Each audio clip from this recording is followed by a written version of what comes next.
officials, even the people watching at home on the Great Game YouTube channel. None of us want to hear the whistling, so please be respectful. Give all the support you can, but please no whistling.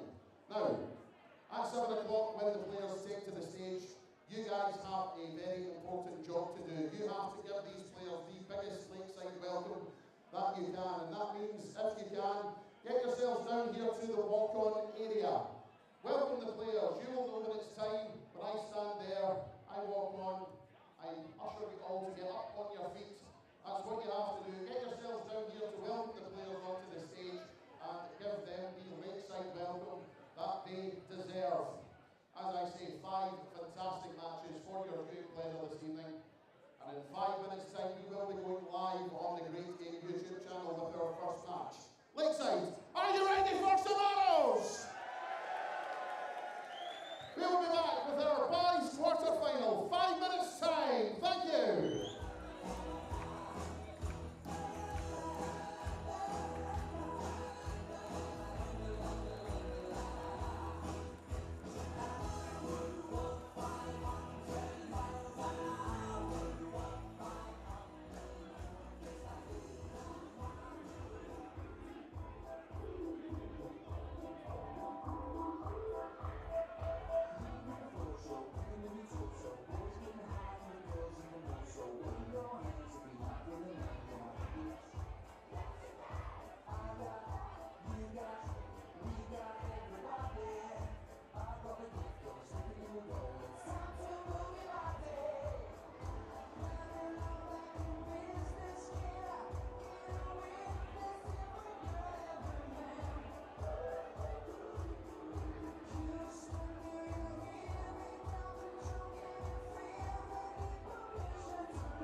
Gentlemen, welcome back to the 2024 Mission WDF Lakeside World Championship. This is the home of World Darts. This is Lakeside!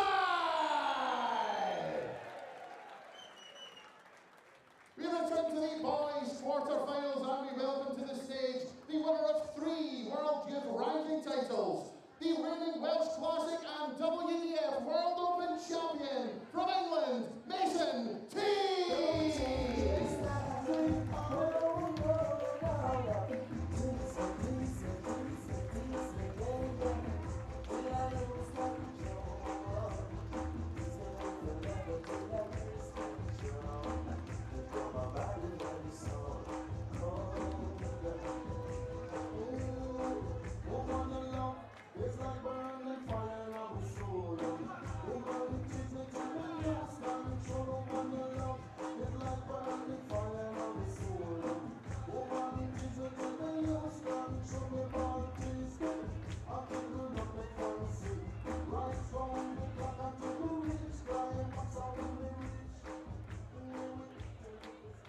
His opponent is the reigning British Open, Swiss Open and Antwerp Open Youth Champion from England, the #1 seed, Jenson Walker!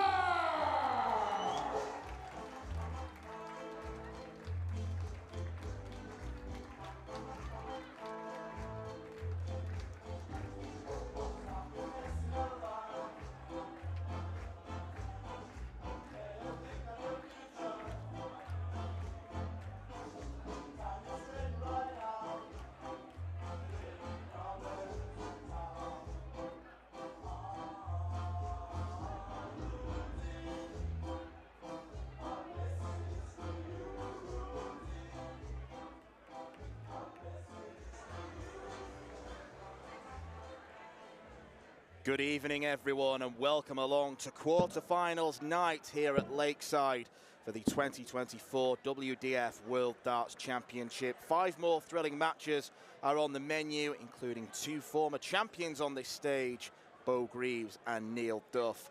The legendary Paul Lim has shown stamina beyond his years, and he plays Dutch hotshot Jano Bottenberg in the final contest. He knocked out compatriot and the then tournament favourite Jimmy van Schie last night.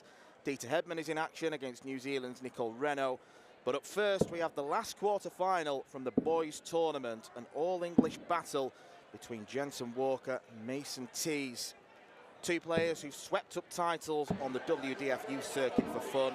2 players who know each other well from 3 previous meetings. My name's Dan McCarthy, and I'm joined by someone who knows both of them very well, because they're 2 of your players for target, Lorraine Winstanley. They certainly are. Both very valued members of the Elite One squad.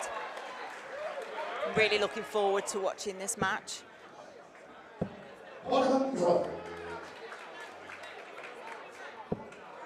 Jenson, the #1 seed here. So if you look at that metric, he is the man to beat. He's the oldest member of the boys tournament, aged 18.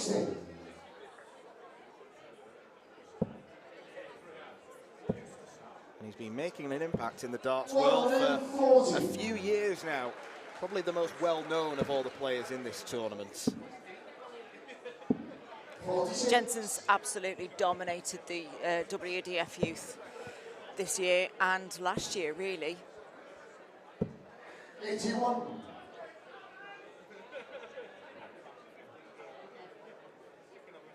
He's become a winner at a very young age, but let's not discount Mason Tees, who is a very capable player in his own right.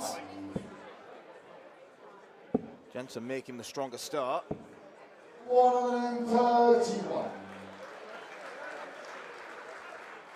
On for a 13 darter.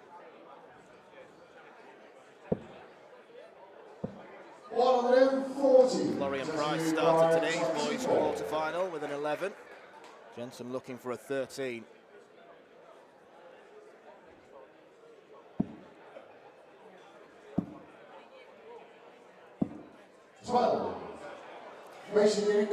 Mason's previous visit put the pressure on that shot for Jenson.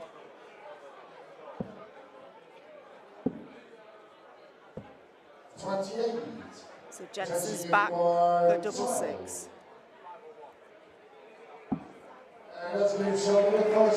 '66 foul, confident start for Jenson Walker despite 3 missed darts at double.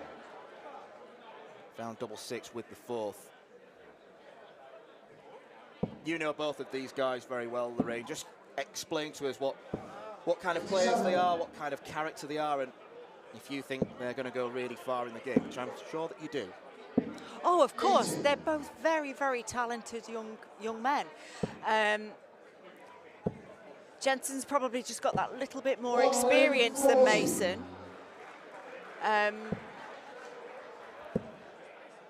It's really difficult to pick a winner.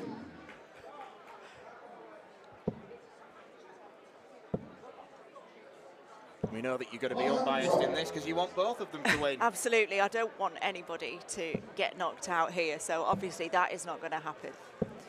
Different styles they both have. Jenson's very methodical.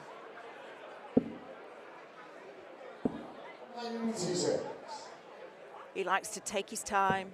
He likes to take that breath to compose himself before going for the double.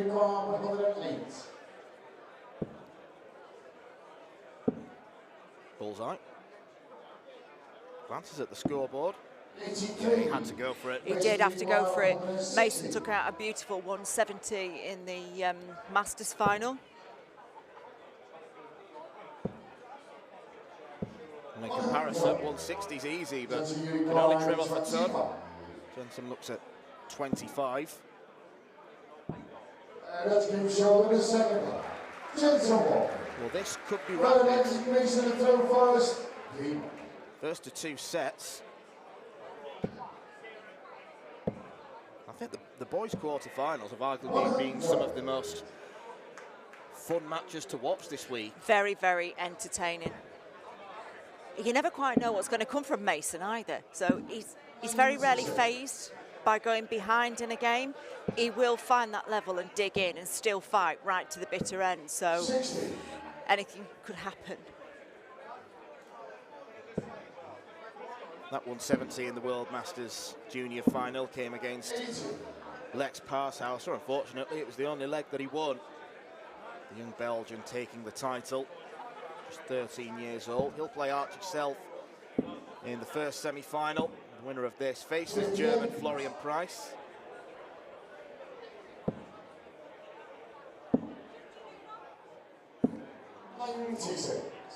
To be fair, I think Lex was just getting payback from the day before, really, when Mason beat him. 47. Jenson's got the more experience of the two players, but Mason does lead the head-to-head record 2-1. Not that I expect either player will be thinking of that. Yeah, those battles have come this year and they've been brilliant. Really, really good games, so.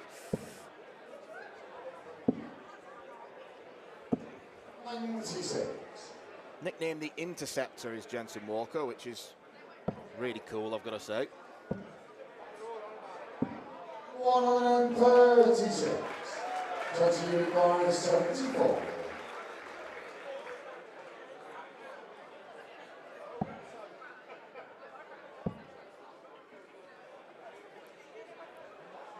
There's that pause, just gathering his nerves. 54. West Unicorn 40. For a first leg on the board. Good guide.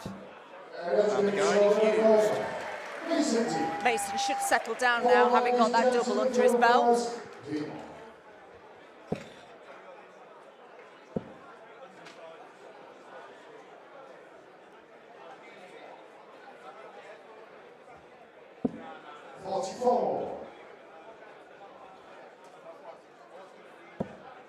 Different throwing styles as well, because the follow-through from Mason is straight and true. Jenson throws as a little bit of a flail of the arm, but he makes it work for him. Yes, he does, and occasionally he does get a little bit snatchy with his last dart. Not very often, but you do see it occasionally.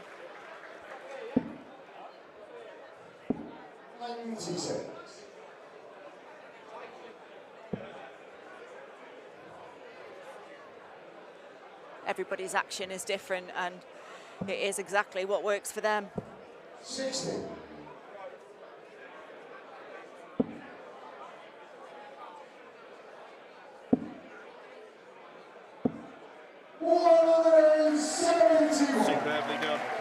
How's that 171 column coming along, Dan? Well, it's finally got an entry today. Yeah, we've had a bit of a drought on them today. Jenson doesn't have to start on the bull, so treble 18. 74. He'll come back for the double 10 with Mason being on 215. He's applied some great pressure there. 77. Get the 177 column going. Jenson Jenson Walker doesn't feel the pressure.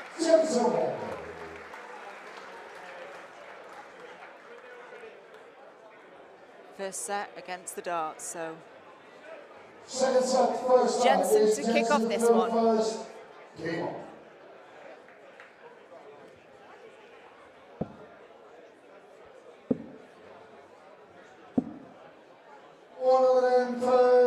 Jenson does have a superb cover shot on those 19s.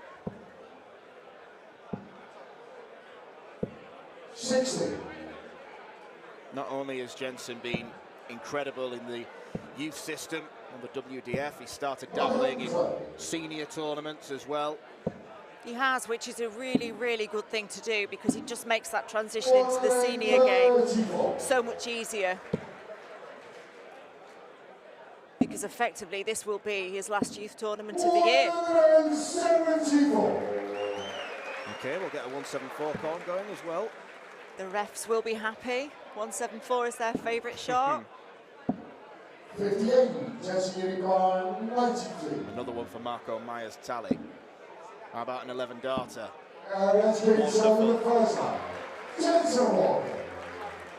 So that is Mason to throw first. Game on. Even sort of 10 years ago, you'd struggle to get kids of this age playing darts to this level. Yeah. Great start there from Mason. And what a reply from Jenson.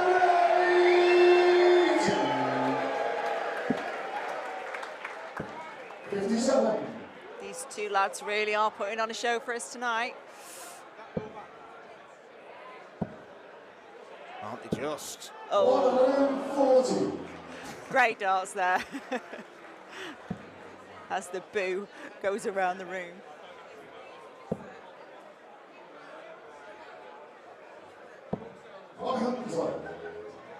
Good ton there from Mason to leave 170. Jenson questioned the cheek of the last dart to not go in the treble. How dare it? I know, he did look a little bit surprised. 170.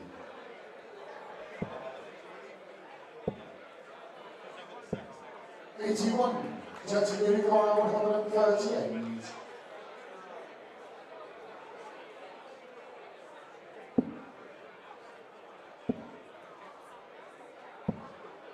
98. Sets that up beautifully to come back for tops. This 89's got to go for Mason. Double 16.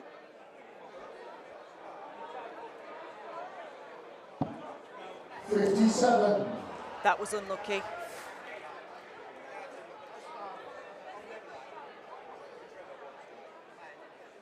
Jenson Unicorn, 40. Double top then for Jenson Walker. Let's give Sheldon a second. Well, this has been Jenson Walker. absolutely magnificent. Right leg is Jenson to throw Now, we know first. it's a shorter format than the senior games, but a good leg here from Jenson, and he'll have the highest average of the week. Currently belongs to Jimmy Van Skeen, 98.98. Jenson's averaging 98 himself.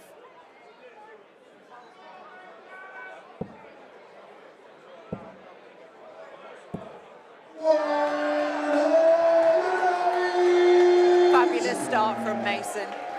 We may see a 9 from Mason yet.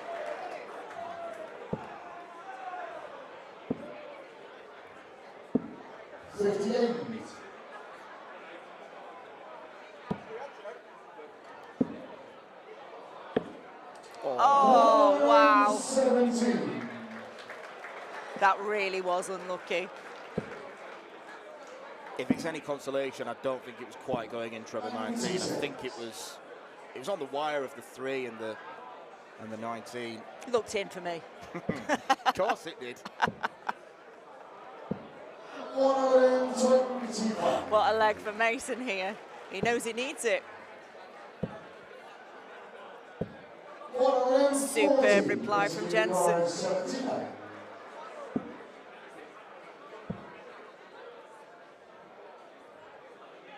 Pause for double top. 59. Jenson Unicorn 124. Well, it only feels like we've been going 5 minutes, and yet it could be over. Jenson takes 1, 2, 4. Treble 18. Bullseye. The bull. 91. Mason Unicorn 20.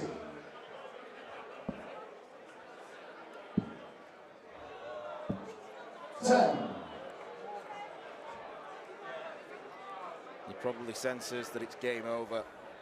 I was just going to say, I think he may Jenson know. Unicorn 33. But this is the hardest double to get. It's the winning double, so.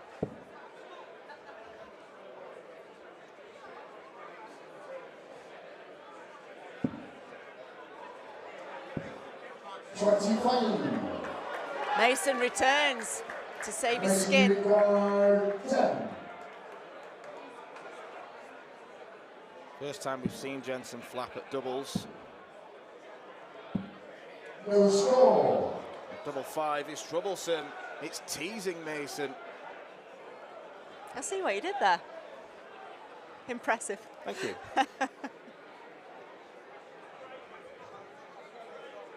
Jenson Unicorn Big dart here for 8. Jenson. He's really taking his time. He knows what this means. Not willing to rush.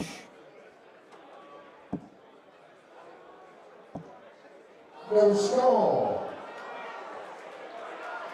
That is sometimes the problem with standing back. You can overthink it. Let's go inside.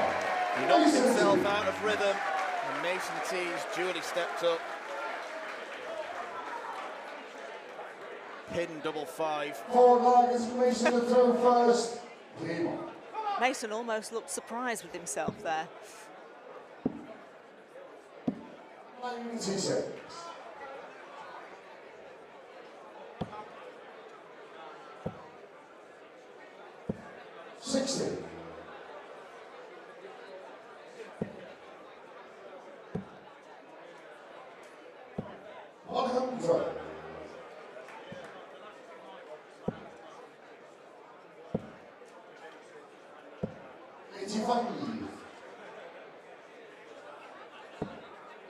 Jenson does have stage experience. He qualified for the UK Open as an amateur.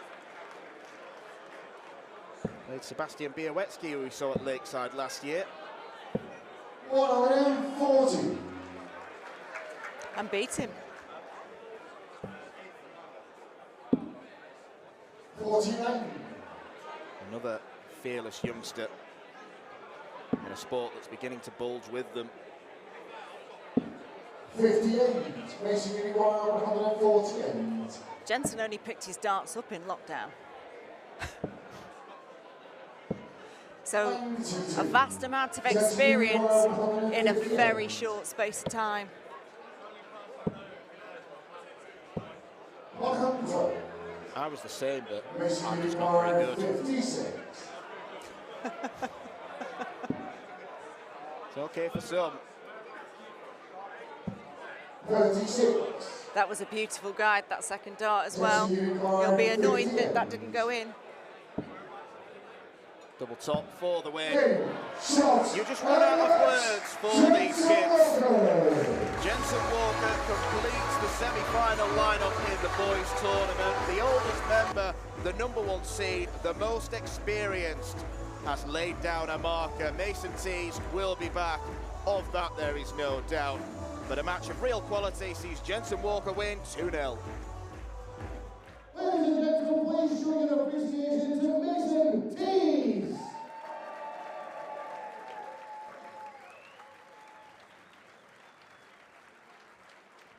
And to the boys semi-final, Jenson Walker.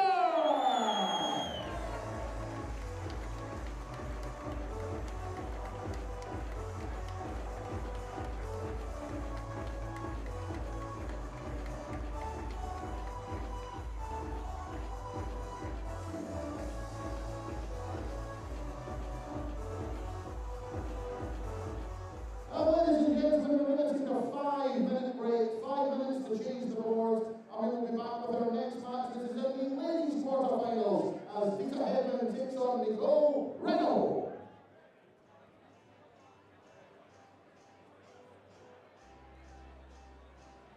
Tickets for the 2025 WDF Lakeside World Championships go on sale this Sunday at 6 p.m. Head over to www.eventbrite.co.uk to grab the best seats.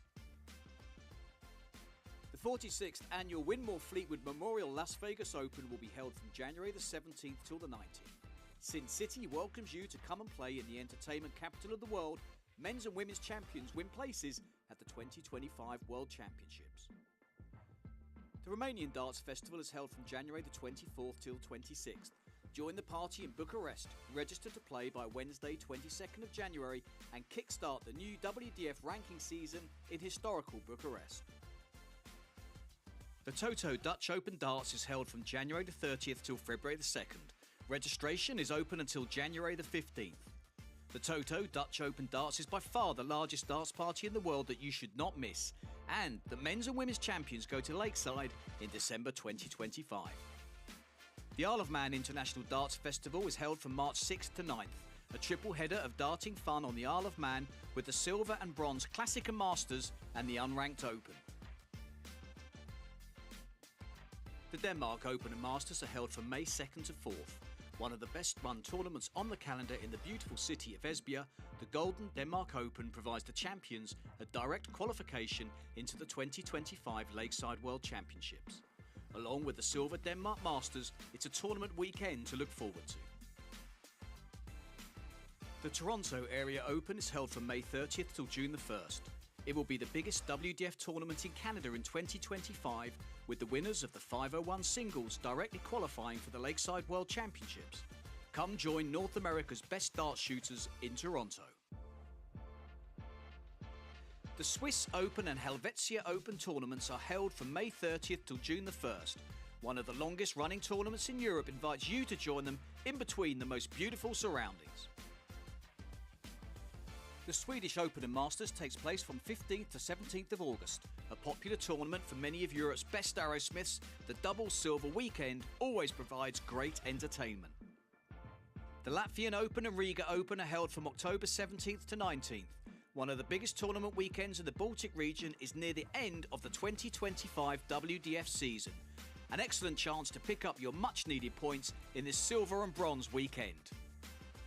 For more information on each of these tournaments, go to the link in the description. A special thanks to our tournament sponsors and partners, Mission, Blaze, Quiff, Great Game, Dart Connect, L-Style and MasterCooler.com.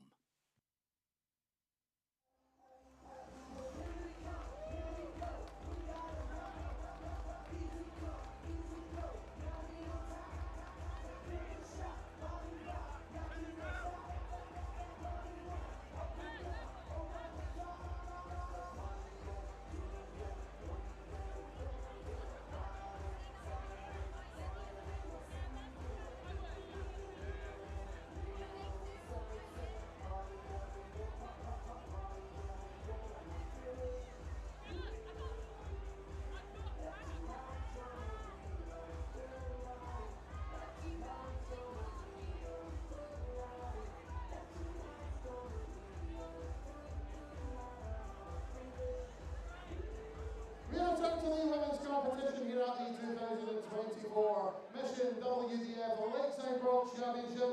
We welcome back to the stage the winner of 7 world ranking titles this year, the reigning Alice Springs Open, New Zealand Masters and New Zealand Open champion, Renegade Nicole Renault!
So from watching an 18-year-old and 16-year-old lad take to the stage, Jenson Walker winning in straight sets against Mason Tees, we have got a player at the other end of the scale. Deta Hedman, 65 years old, the Caribbean Queen. He's looking for a 238th career title, and it would be no surprise to learn it would be her sweetest. She has been a multiple runner-up on the Lakeside stage. She is desperate to get her hands on this much-coveted trophy, but she's got a very tricky game in front of her. It is seed 4 against seed 5. Nicole Renault, over the past few years, has become the premier player from New Zealand. She's won loads of finals down under, most of them against compatriot Wendy Harper, and that's who she defeated in order to get to this stage.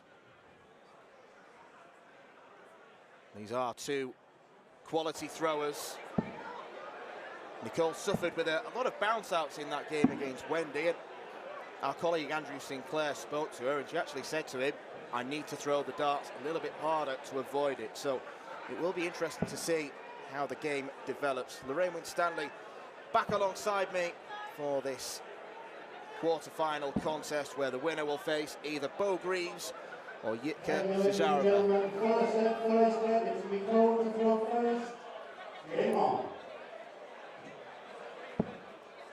There isn't a tournament on the planet that Deta hasn't won, apart from this one. So her eyes are set firmly on the prize this week.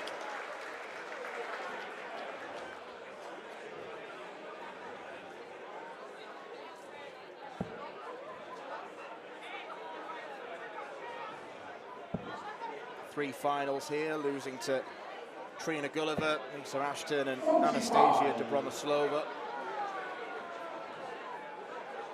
So there are some battle scars there, despite having accumulated so many title wins over the years, been playing darts probably for as long as Nicole's been alive, probably even longer, and winning titles longer. I would say longer. She's been playing a very, very long time. 100. If we were to get a semi-final lineup of Nicole versus Beau, if they go on and win their games at 25 years old, 45. Nicole would be the old lady of the semi-finals, which is quite mad to hear. Well, that just shows how good the youth are coming through the ranks. And it proves it is a young person's game now. Deta looking to prove otherwise.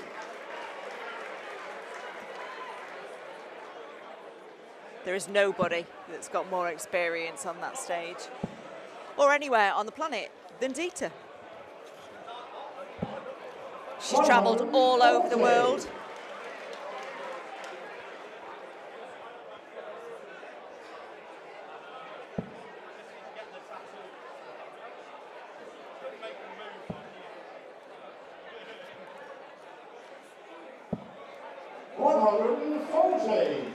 Strong start from Deta, puts pressure on this 116 checkout.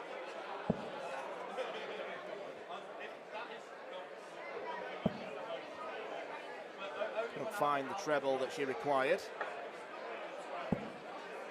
45. Unlucky with the deflection.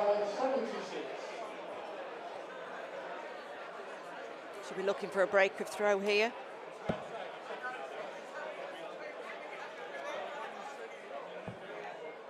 Stayed up top, looks at double 18. 58.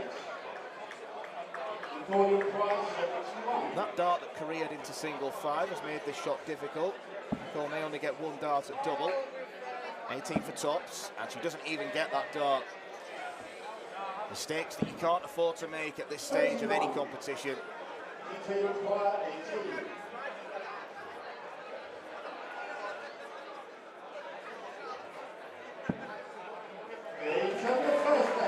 Double 9 works out well for Deta.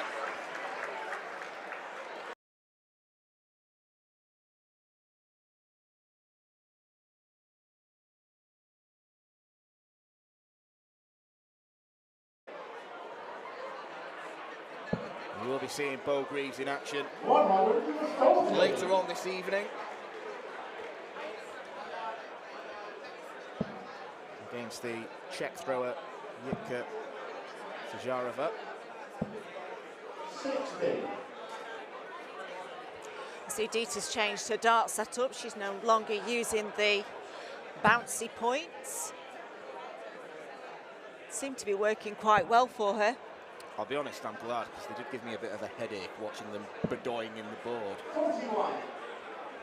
It's awful if you're playing her and you stand behind. I tend not to watch, but if you do watch, it sort of makes your head feel a bit fuzzy. Motion sickness. Yeah. 140. And I think that naturally slowed Deta's throw down, because before she started using them, I would have said she was slightly faster, but she waited for the bounce to settle before she would throw her next dart. So naturally, that just threw her pace into a slower mode. I wonder why she's changed, because she's played with them for such a long time.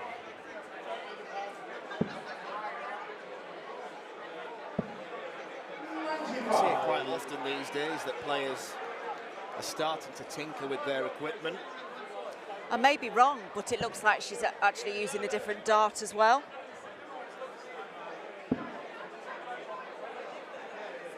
Are you someone that just sticks rigidly to one set, or will you have a play around? No, I do not like change. I am so stuck in my ways.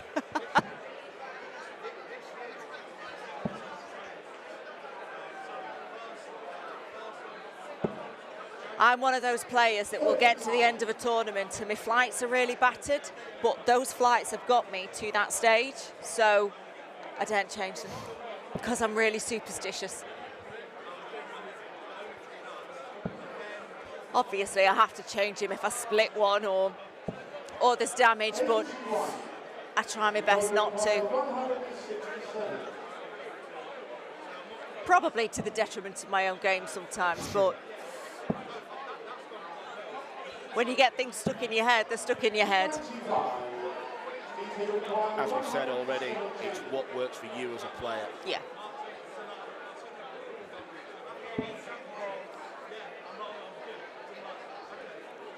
$20 for tops.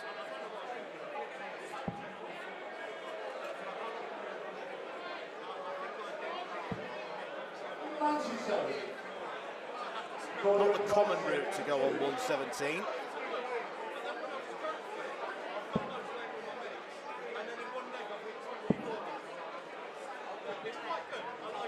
Double top for the Renegade. She breaks straight back. We could have a really close game on our hands here.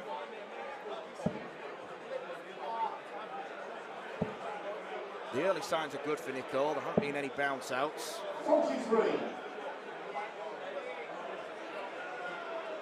She walked away from a game against Wendy Harper only with an average of 68, but I imagine it could have been at least 6-7 points higher had it not been for some misfortune. She walked away with a win, which is more important. Of course.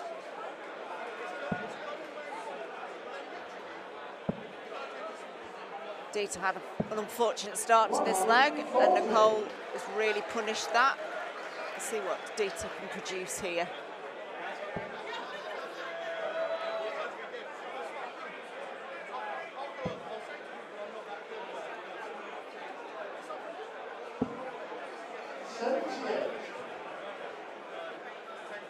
Deta was at work last night till 6 o'clock this morning, so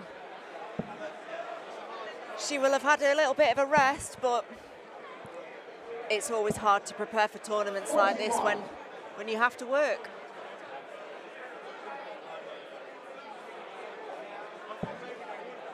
I'm guessing you speak from experience on that. Yes, well, prior to me taking on my role at Target, my background is hair and beauty, so previously when the World Championships has been January, I don't get much time for practice in December because everybody wants their hair and nails doing. So the majority of the practice came when we'd shut for Christmas, really.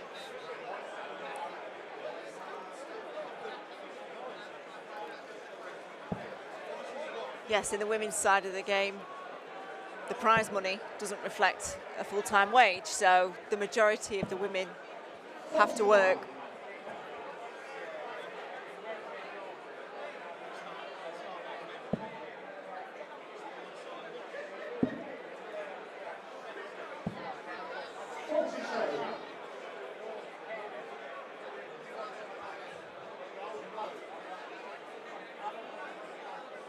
Nicole leaves a finish. She's got the advantage of throwing first, having in the bullseye in the practice room. Pressure shot here from Deta though. Superb 180, great dance.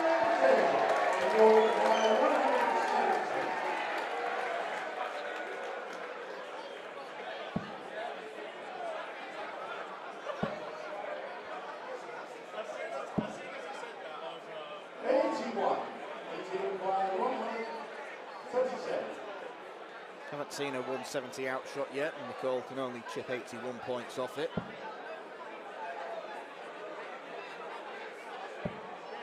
Even the 180 only got Deta down to 137. It was a sluggish leg prior.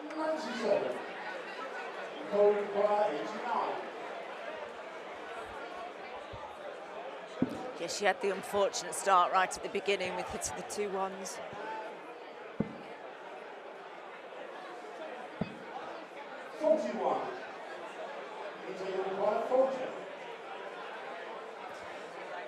Tops for another breaker throw. Right in the middle. Right in the middle, and by the looks of it, right in the same puncture wound as Nicole's.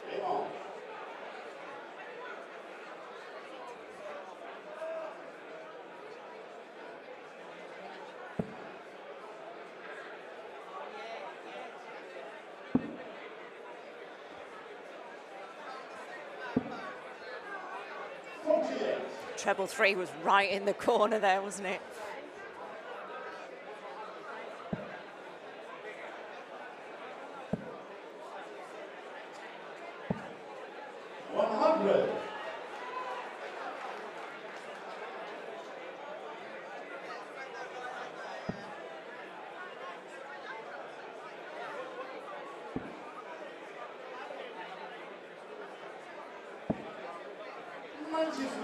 Great find with the last dart there for Deta.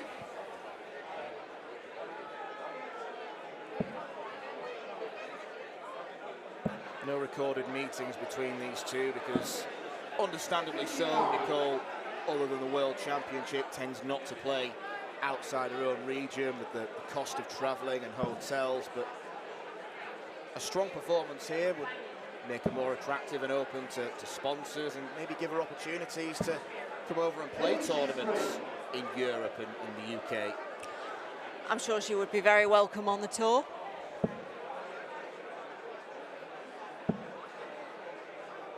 Like you say though, Dan, the price of travelling, it's, as we all know, everything has just gone up so much. Without those all-important sponsors, it makes travelling extremely difficult.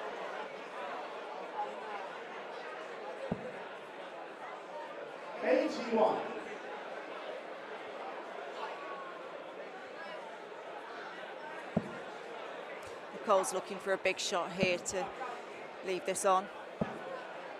She'll be disappointed with that last dart.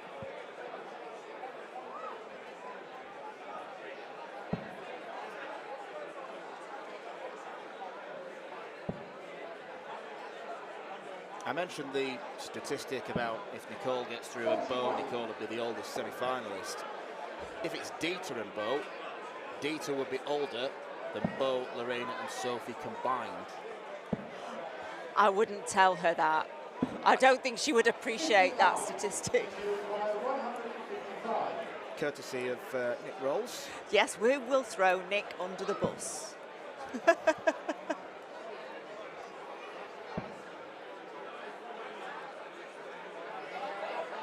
Take it as a compliment though, Deta.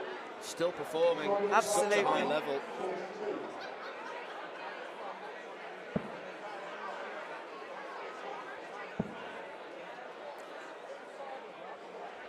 Nicole's just not finding it.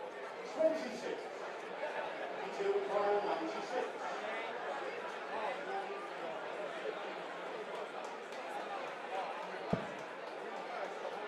Double 18 for the set. What a dart. Deta Hedman. 3 from 5 on the doubles. It's all going swimmingly for the Caribbean Queen. Second set first leg, it's 3,000 first. Game on. I still don't think she's going to have it all her own way. No, Nicole's a much better player than she's shown so far. Yeah.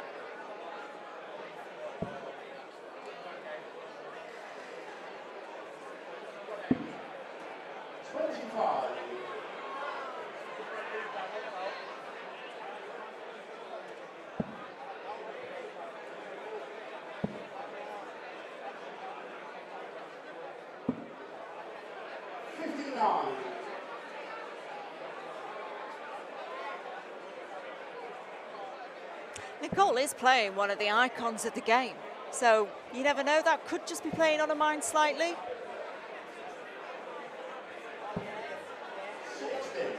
Potentially. It's even though Deta is an obvious icon of the game, it's one of those. It's the 4 seed against the 5 seed. It's difficult to work out who you'd make favourite. Yeah. 140.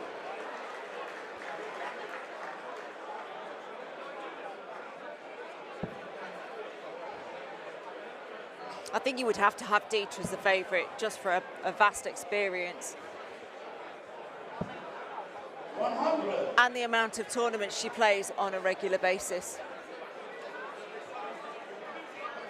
She's happy to travel around Europe. She's not exactly taking it easy. No, no, not at all. 92.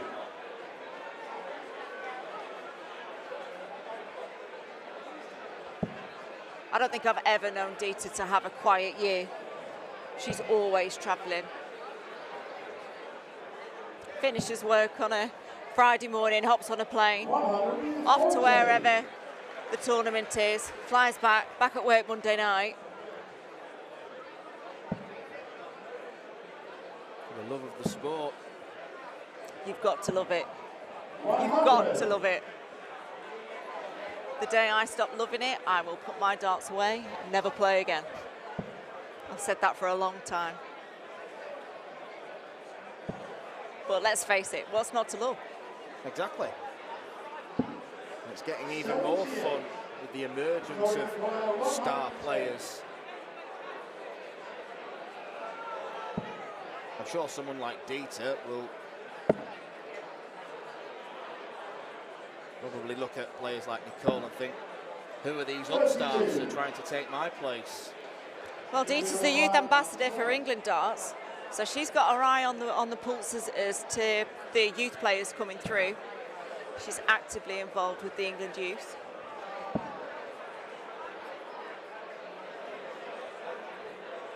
.24 left, up for double 12. 74. Going to require 78.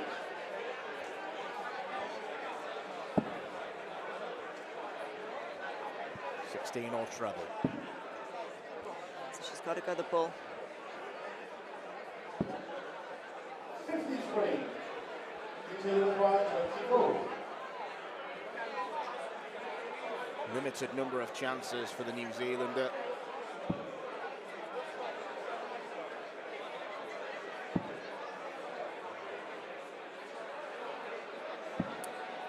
And she won't return for more.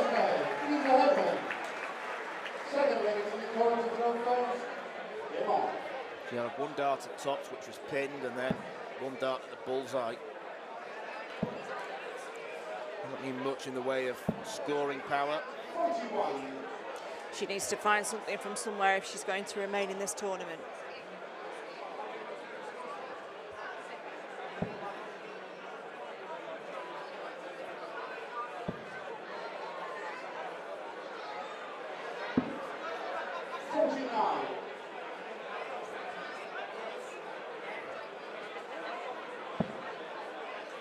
It's a better first dart there for Nicole.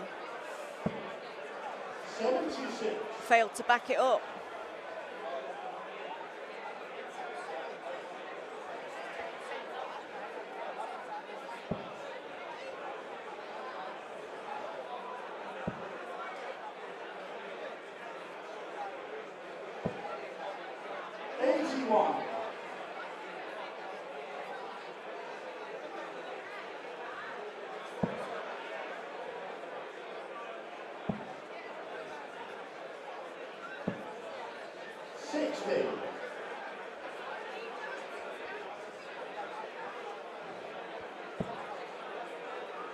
There's too many low-scoring visits for Nicole at the moment.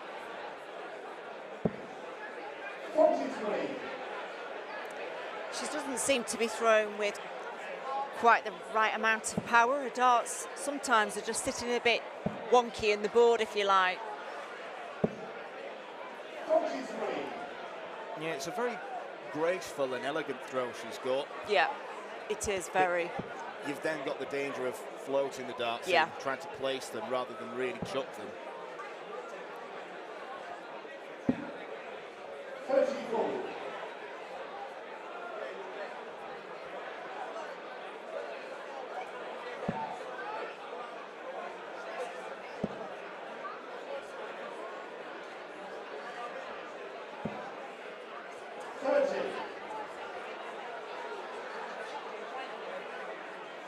And this is quickly unravelling for Nicole. Two trebles gets Deta down to a finish.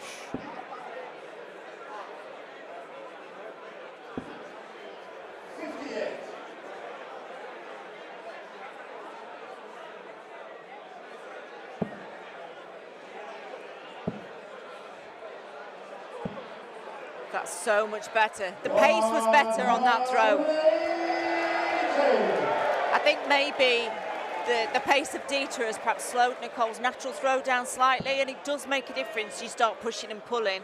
She needs to quickly find her own rhythm again. 100. Recorded by 71. She's already had a go at this.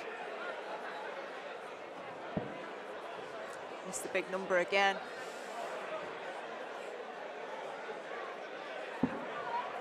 31. Recorded by 136.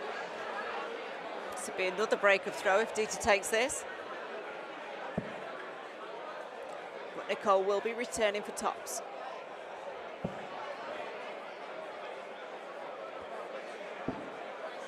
40. Recorded by 40.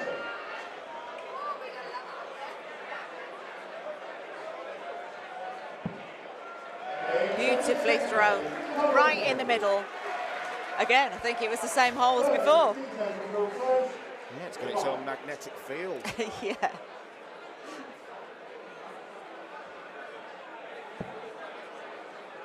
It's just a hold though. Needs to find a break from somewhere. 60. You are right, I think Nicole is being made to wait a little bit longer than she'd like to get back to the hockey. 40. It's a unique throw that Deta's got, lots of nooks and crannies to it. There's an awful lot of movement, especially with the elbow. It sort of comes up and then down before she releases the dart. There is actually a lot that can go wrong with Deta's throw. 60. But I think the muscle memory is there to keep them nice and straight, if that makes sense.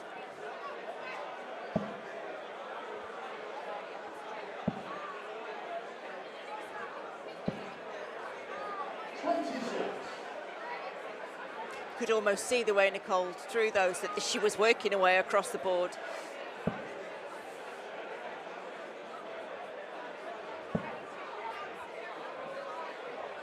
Nicole knows what's coming. 140.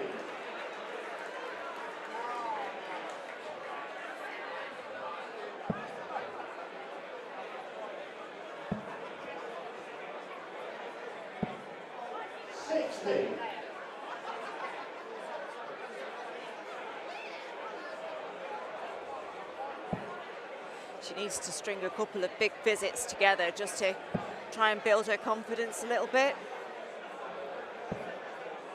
60.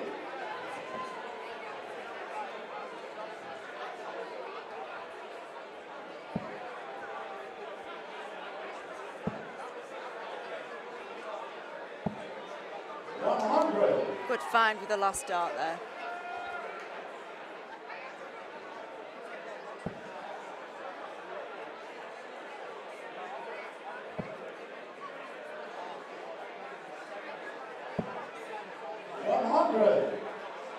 I don't know how Deta saw the treble there to get that one in. All by feel. Deta will be coming back for this 81. Too much drift from Nicole. Yeah.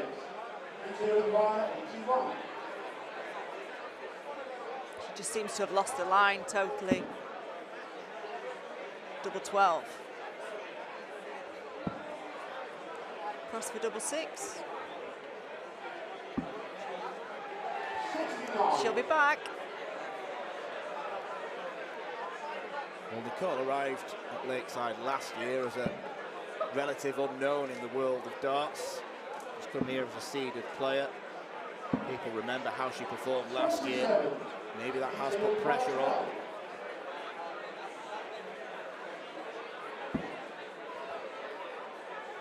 It could well be. With a bit of fame, it does bring that extra pressure.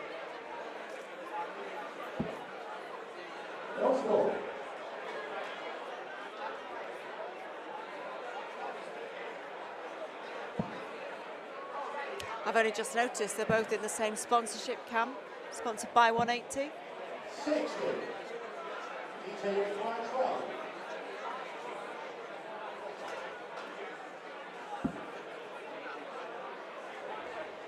And for double 6.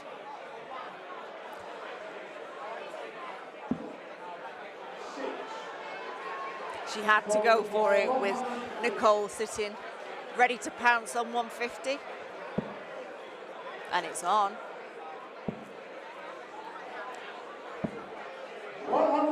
She's set it up beautifully to put the pressure on this 6 for Deta. Deta's got choices. She could go 2-2-2. That's the problem with going straight at it. Single 3, single 1, double 1.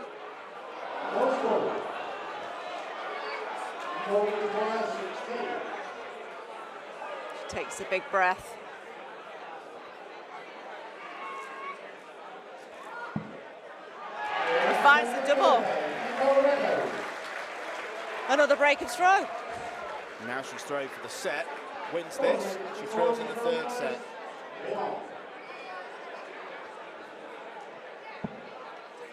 I'd say that Deta's been the better player, but it's all about timing. 39. Opportunities haven't been plentiful, but Nicole's got 3 from 4 on the doubles. The only one she missed was that bullseye. Yeah.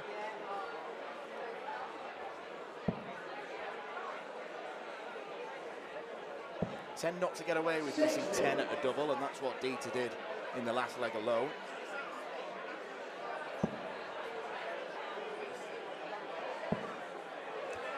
Bit of a slip there from Nicole. 24.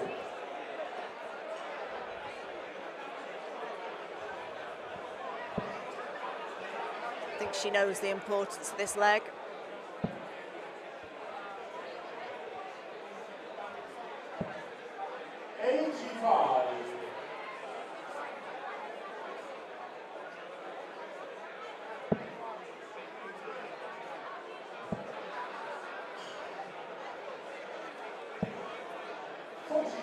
She's just not picking off those trebles, is she?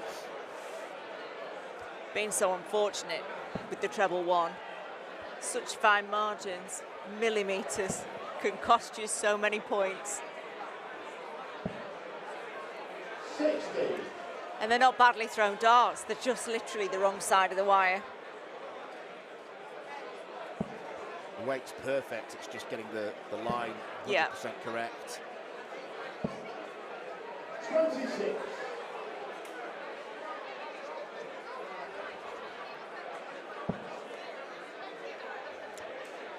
think if I was Nicole in this situation, I'd switch to 19s just to try something a little bit different. She's really struggling on those 20s. Even if it's just for 3 or 6 darts. Just to try and pick off a big score from somewhere.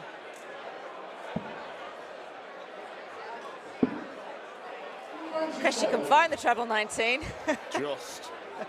It was hanging on in. I'd have been running, which would have probably made it fall out.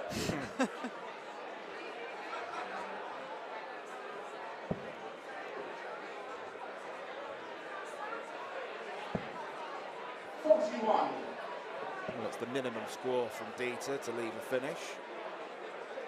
She's left the big one.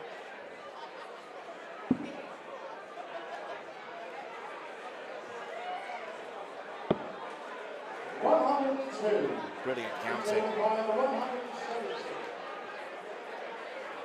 Both on the big fish.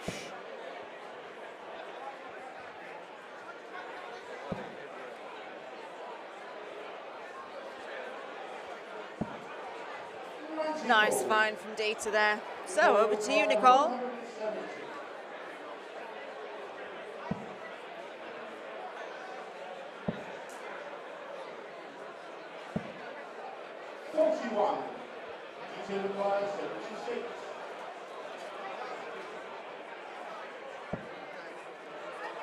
She got 25 ball.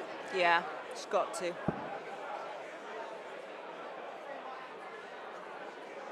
Single 6, so 69 left.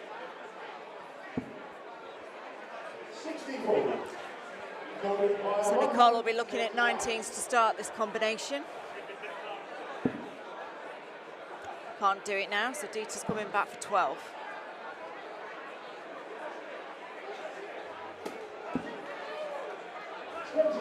That was almost a look of disgust on Nicole's face. A look of concession. Yeah, great dart.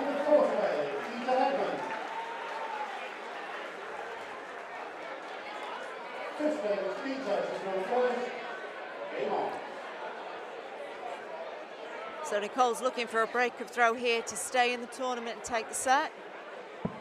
Well, Deta's going to take it, and Nicole's going home.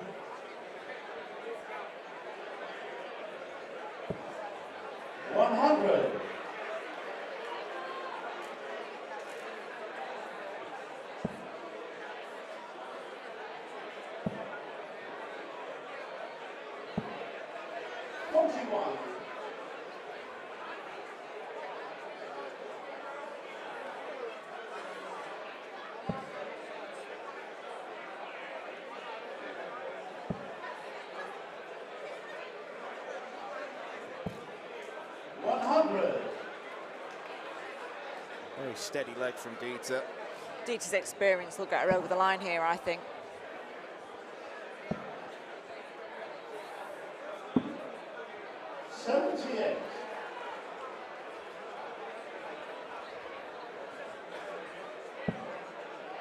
Nicole has gone one better than she did last year. Played the same number of games by virtue of being a seed. She keeps plugging away in New Zealand, and maybe if she goes to Australia, the extra ranking points will go on her tally. And she'll probably be back next year. I was going to say she's definitely going to be back, without a doubt. She's too good a talent not to be, and of course she's got age on her side.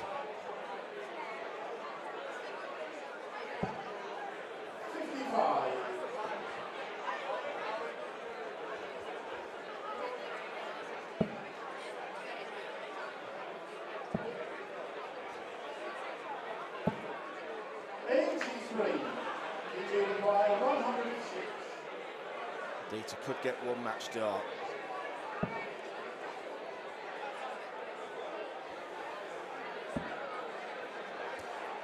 Double 18. And finds it. Well, experience has triumphed over youth. We expected it to be a tighter affair between Deta Hedman and Nicole Renault, but unfortunately the talented New Zealander never got going. Deta made a strong start, While there may have been one or two dodgy legs in between, she was always in control, and she's into the semi-finals. Ladies and gentlemen, please show your appreciation for Nicole Renault.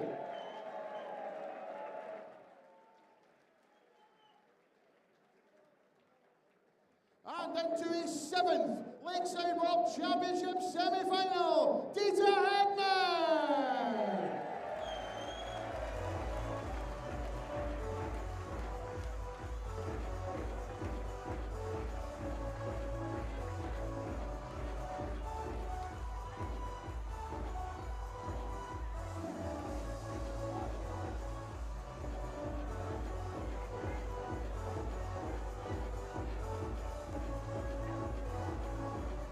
Well, ladies and gentlemen, another 5-minute break, 5 minutes, and we will be back with our next match from the men's quarterfinals as Neil Duff takes on Jenson Brandon.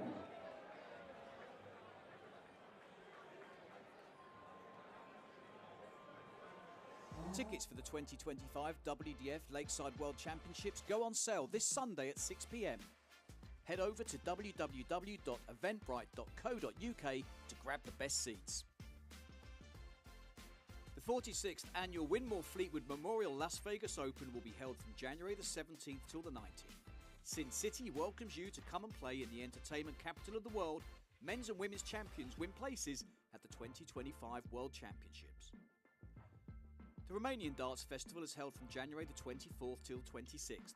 Join the party in Bucharest, register to play by Wednesday 22nd of January and kickstart the new WDF ranking season in historical Bucharest. The Toto Dutch Open Darts is held from January the 30th till February the 2nd. Registration is open until January the 15th. The Toto Dutch Open Darts is by far the largest darts party in the world that you should not miss. And the men's and women's champions go to Lakeside in December 2025. The Isle of Man International Darts Festival is held from March 6th to 9th. A triple header of darting fun on the Isle of Man with the Silver and Bronze Classic and Masters and the Unranked Open. The Denmark Open and Masters are held from May 2nd to 4th. One of the best run tournaments on the calendar in the beautiful city of Esbjerg, the Golden Denmark Open provides the champions a direct qualification into the 2025 Lakeside World Championships. Along with the Silver Denmark Masters, it's a tournament weekend to look forward to. The Toronto Area Open is held from May 30th till June the 1st. It will be the biggest WDF tournament in Canada in 2025, with the winners of the 501 singles directly qualifying for the Lakeside World Championships. Come join North America's best dart shooters in Toronto. The Swiss Open and Helvetia Open tournaments are held from May 30th till June the 1st. One of the longest running tournaments in Europe invites you to join them in between the most beautiful surroundings. The Swedish Open and Masters takes place from 15th to 17th of August. A popular tournament for many of Europe's best arrowsmiths, the double silver weekend always provides great entertainment. The Latvian Open and Riga Open are held from October 17th to 19th. One of the biggest tournament weekends in the Baltic region is near the end of the 2025 WDF season. An excellent chance to pick up your much-needed points in this silver and bronze weekend. For more information on each of these tournaments, go to the link in the description. A special thanks to our tournament sponsors and partners, Mission, Blaze, Quiff, Great Game, Dart Connect, L-Style and MasterCooler.com.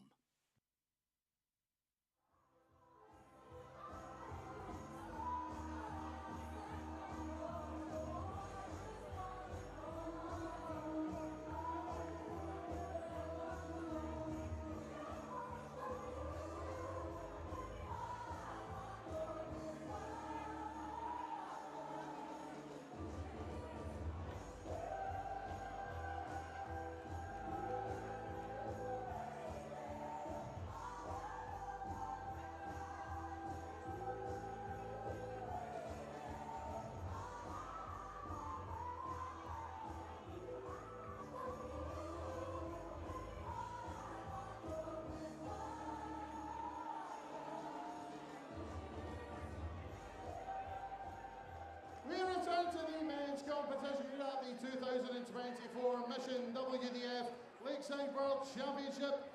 And we welcome back to the stage the former Choo Choo Classic and Shoot for the Moon champion, the reigning Charlotte Open champion, Jenson Brandon!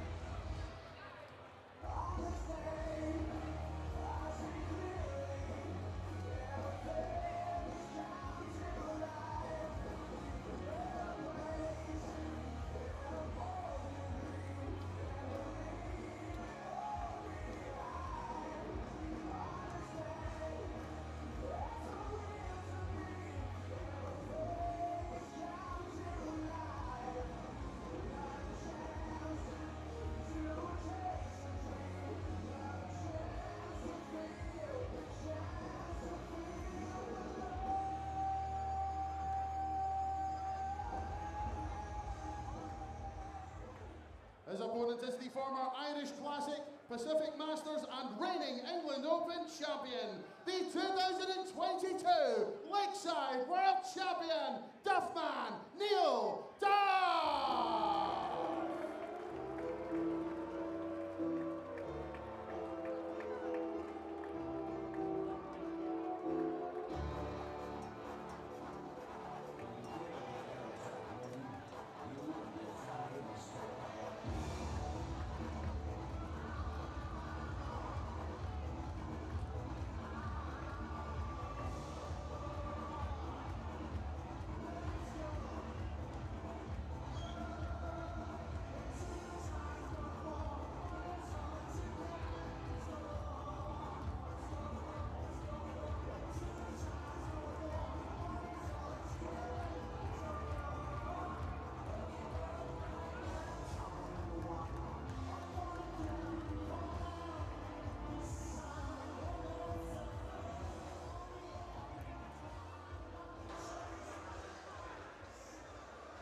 Well, Neil Duff has already treated us to two absolute thrillers here at Lakeside in 2024. Winner of this tournament 2 years ago on debut. He does things the hard way. He finds ability, he finds big shots. When it looks like the steam is running out, it's what he did against Rhys Colley in his second round appearance, defying loads of big scores from the young man from the West Midlands. Won that game 3-2. And then last night it was the all Northern Ireland clash he had with Barry Copeland. Again, finding big scores in the last set. There were times when it should have been more perilous for Neil Duff, but he finds ways to win on this stage. It's got his name written all over it. His next challenge comes in the form of USA hopeful Jason Brandon, the 11th seed, one of the best players from that region. He's taken to the Lakeside stage like a duck to a very bread-filled body of water. 9 legs were won against Hannah Schneer in round 2, only limiting the Austrian to 1 throw. And then Sibrin Heibels was beaten yesterday as well. So 2 3-0 wins for Jason Brandon. Duff's stamina has been tested. Scott Mitchell alongside me in commentary, a man who knows all about winning on this stage. And I'd suggest to you, Scott, that the kind of games that Neil has been embroiled in, no one else in the field would have won those. But he's got that ability to win. Yeah, possibly not. I think that's a little bit where the experience comes in on having a little bit more what I call stage savvy maybe than some of the others. We've got a lot of debutants this year and Neil's experience has shone through. He has a confidence, I think, in those last leg deciders. He's won so many of those set deciders now, and in the times that he's been here, that I spoke to him after the game and he said, you knew once it goes to a last leg decider, I'm having it, because that's what I do, because I'm mentally stronger. And I think once you believe that as a player, you start to believe it. But all you need to do is come on the wrong end of those a couple of times, and that belief disappears from that. So He hasn't had that yet. He is a former champion, and he does believe this one's his for the taking. He really looks at the rest of the players in this field and go, you know what, if I do what I do, this thing's coming home with me. And you have to be that confident. It was this stage of the competition last year when Duff was eliminated. Had match darts to beat Chris Landman, but ultimately lost 4-3. Treble 19 would leave tops. Won't find a break of throwing this leg, but Jason Brandon has thrown 15, and he's only on 152. Slow start from the American.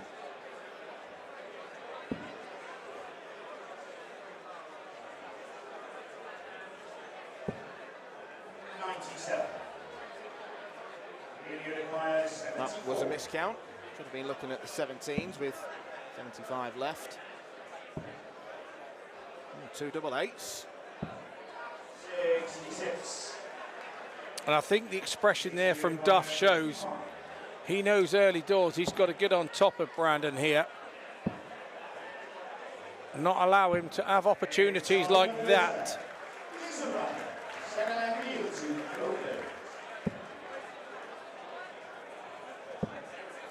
It is that doubling that has been Brandon's best aspect.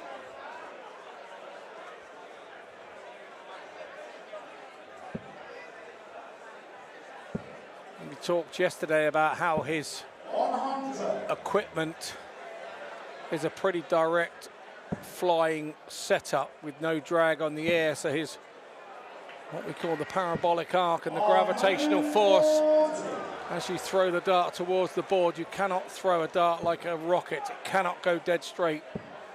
It has to have its own gravitational pull down to the ground. So, but Jason's is flatter than most players because of his setup. Sorry to get overcomplicated this early on a Friday evening for those who are watching, but yes. It's a learning experience.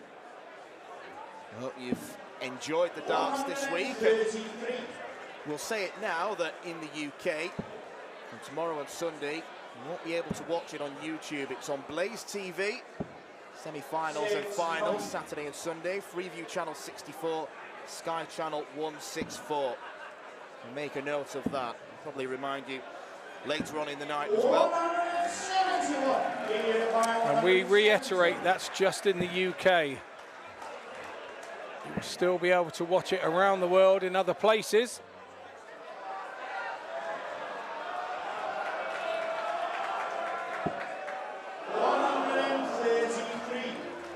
Bit of showmanship there from Neil Duff. Brandon's going to have to, no, he goes treble 15 for double 10. Single 15 would have left the bullseye. Quick counting on his part. He knew where he was going. And Duff knows where he's going.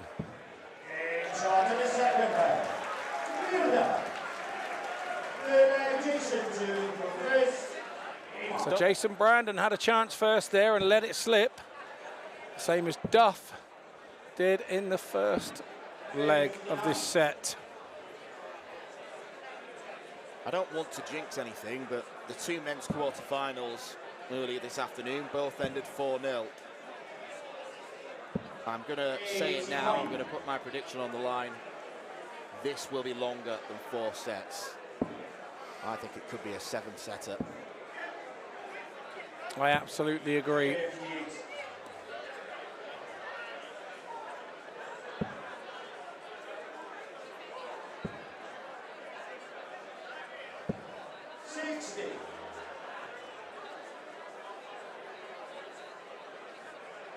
Started to tail off now. We've had the couple of early doors.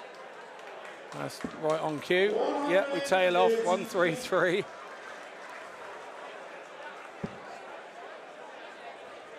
$180 here. Yeah, it's tailed off. Why don't they listen? It's tailed off.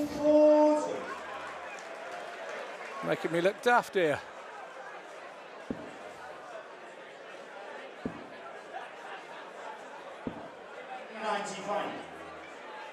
Good ball management there from Brandon. He was successful going down there the previous visit. Thought, why not? I'll give it another bash in the next one. You don't win the Choo Choo Classic and shoot for the moon if you don't have board management. Absolutely.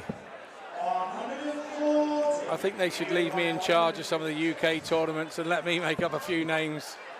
I'd love to win the Choo Choo Classic. Neil Duff would love 156 and he gets it. And that is world class from Neil Duff. Acknowledged straight away by his opponent. You've got to do special things to get a breaker throw. And that's exactly what he's doing. 96.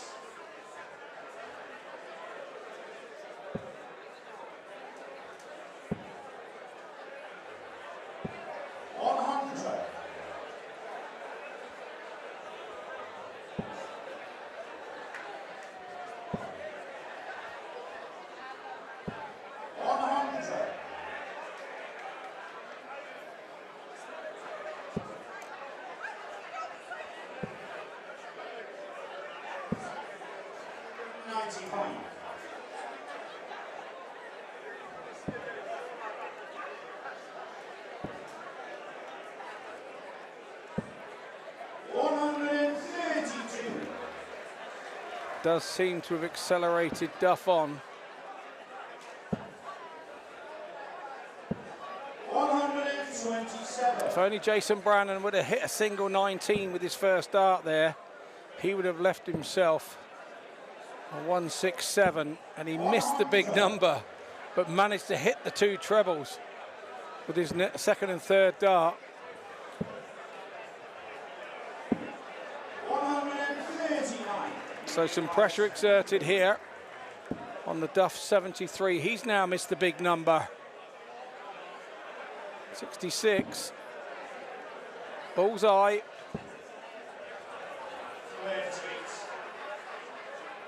So Brandon just break straight back.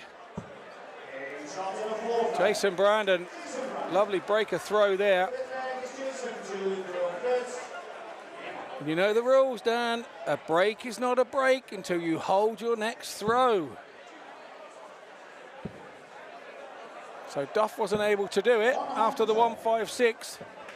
Can Jason Brandon now do it to take leg 5 in set 1? It must be doubly frustrating not to hold after you've broken with a monster checkout, as Duff did. One of the biggest checkouts we've seen in this tournament. Well, he did give it the Billy Big Beans when he hit the 156, didn't he? Maybe that exuded a bit of energy. I don't know.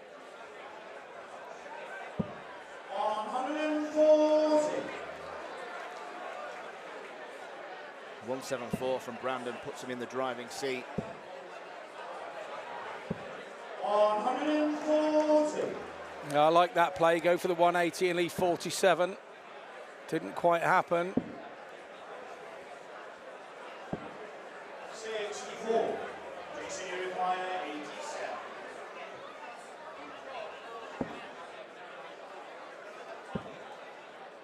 Bullseye. 62. He dared not go for it. No, he didn't because of the 156 from the time before. Here we go, 157 on the board this time. Tops up for the set. 117. Jason, you require 25. That's why he went for the ball, Dan. Now he's got to tidy it up. He's missed the big number. Now we go to double 4. But that's twice in that set. Jason Brandon missed a big number, left with one dart in hand, converted. There is no messing around here. Duff is now straight in on set 2. There's no break, there's no gap in proceedings. Duff wants to move this along. This could be a breathless contest at Lakeside. And even though Brandon is limiting himself by missing big numbers, it doesn't seem to matter. It doesn't put him off. 99. What's impressed me that it's taken a 156 from Duff to go 2-1 up. And then he had to hit a 157 to take the set. So that tells me that Brandon is doing enough. When I look at the averages, Duff is running a 93 at the moment, and it's a 92 for Jason Brandon. We look at the tons thrown, it's 9-6 in Brandon's favour, 140 thrown, 6-4 in Duff's favour. And obviously, checkouts over a ton, that 156 for Neil Duff. 95. Brandon sat on a bogey here, 166.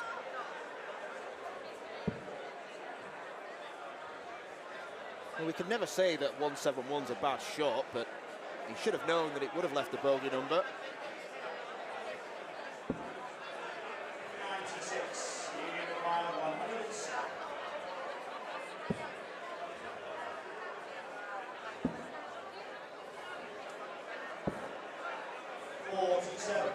Jason, you require 70.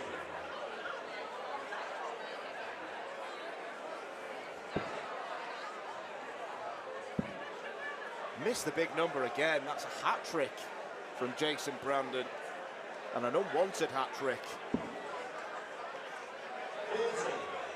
And then very nearly missed what his intended target was. Lots of room to the right side for Neil Duff. Double 10. That dart for 60, it's one that Duff throws to the left of the 20. Don't be alarmed, that's what he aims for, that's what he does. He aims for that left portion of the 20 to leave the top's bed open. Jason Brandon given an opportunity. Duff a wry smile and a shake of the head. We don't see that often from him. We do know Neil Duff, the 2022 world champion, as the comeback king. Brandon here, I think no matter what happens this evening, he's enjoyed his first trip to the Lakeside. He's ticked it off his bucket list. He was telling me it's one of those that he really wants, and I kind of said, I'd like to go to the Vegas Open as well. That's one that I'd like to tick off of my bucket list. And one day, I'm sure, hope to get there. Gold-rated tournament, the Las Vegas Open. Talking to Jeff Springer last night, who's already got his card marked for that. Win that tournament, and you're guaranteed back at Lakeside next year. It takes the pressure off.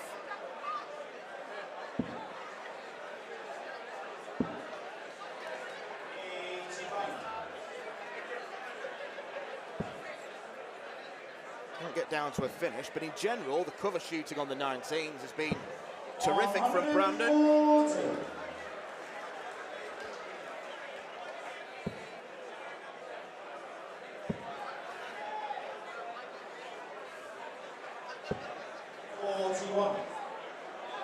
Forced the situation a little bit there, didn't he, Brandon? On 140, he could have come out and gone for any other treble, really.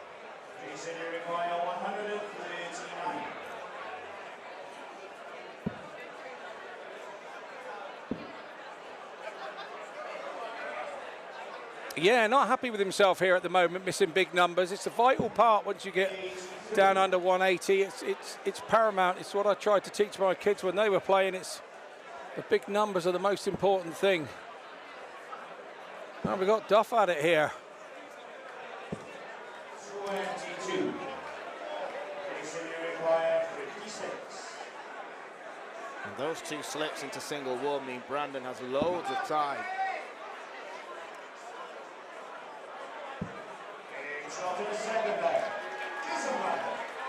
I think Neil then was just telling someone in the crowd behind him just to steady on a bit and quieten down.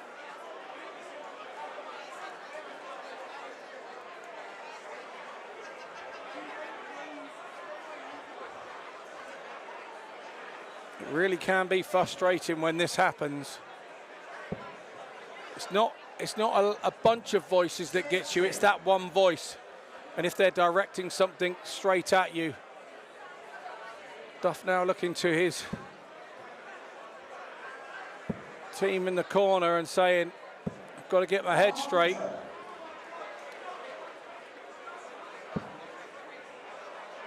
I've had this situation before myself, and it's very difficult to overlook it. You start thinking about how you've travelled all year to get here and played in the tournaments to get here, and why would somebody want to spoil your year's work?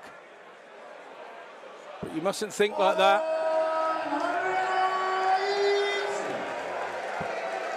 First 180, but it's Brandon's fourth visit of 171 or above. So it's as good as 4 maximums.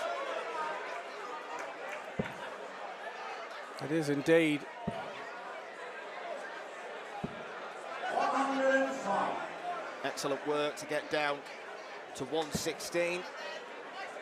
Means he doesn't have to go the bullseye route, unless he hits treble 5, of course. 105. Require 106. Duff does the same thing to leave him on a lovely 2 darter. Double top. 76. Right on the wire, a nicely thrown dart. Neil needs to stop the rot. This is the little brother of 156. And he's not behaving. Just took the pace off the dart there, didn't he? Took the beans off the power, off the propulsion, and found himself dropping inside. And we know that Jason Brandon does not know how to take the power off. He hits that double top. He heads into the break. 2-0 in the lead. Duff has got some thinking to do during the break. As we go there, Brandon leads 2-0. Who saw this coming?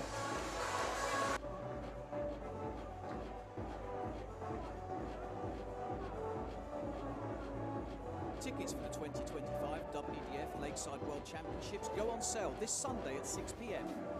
Head over to www.eventbrite.co.uk to grab the best seats. The 46th annual Winmore Fleetwood Memorial Las Vegas Open will be held from January the 17th till the 19th. Sin City welcomes you to come and play in the entertainment capital of the world.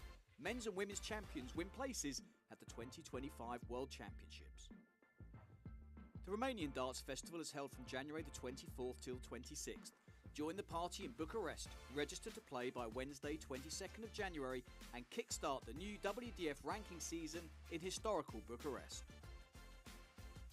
The Toto Dutch Open Darts is held from January the 30th till February the 2nd. Registration is open until January the 15th.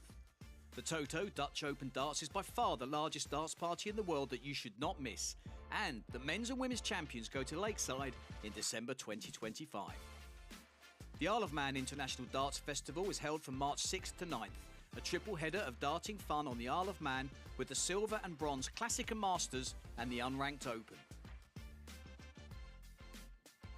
The Denmark Open and Masters are held from May 2nd to 4th.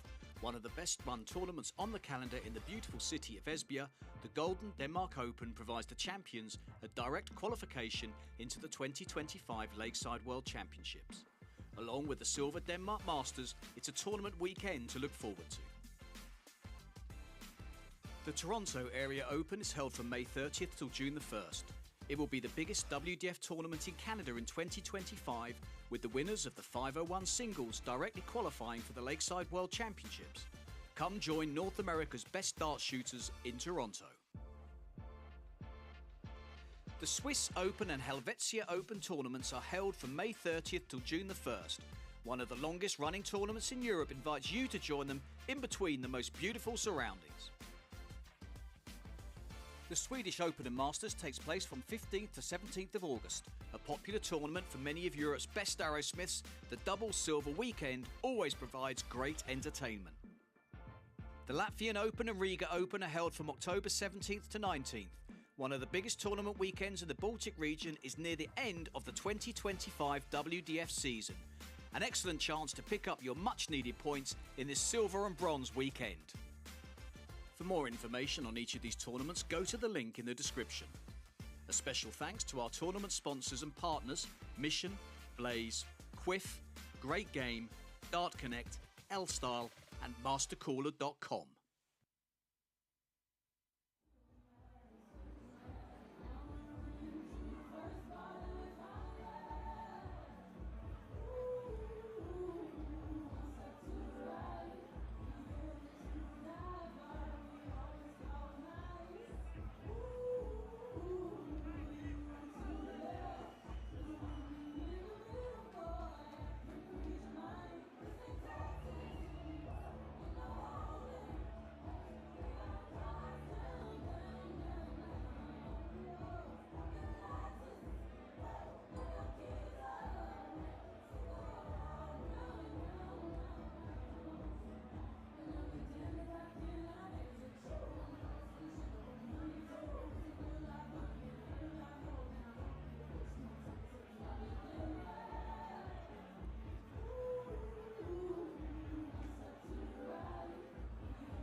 Well, Neil Duff wants to kick this habit of making things hard for himself.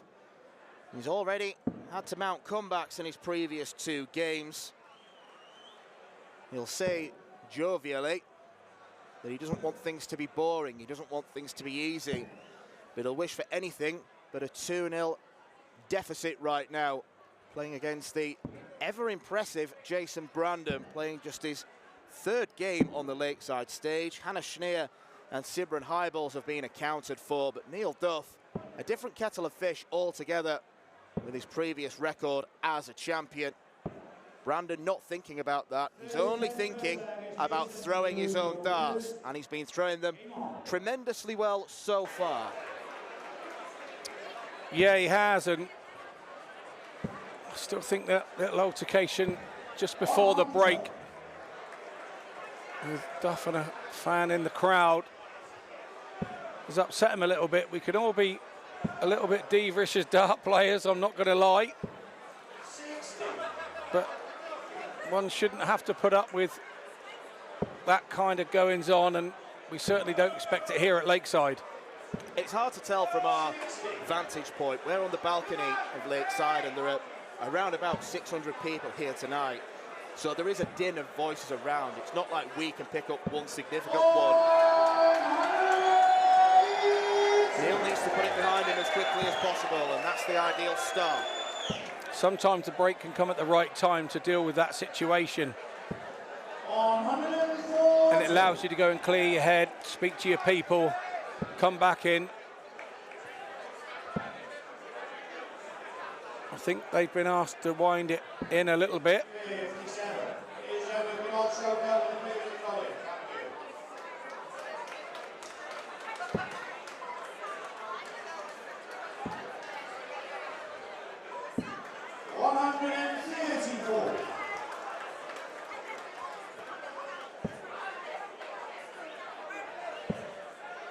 For Jason Brandon, he's got to try and ignore all that.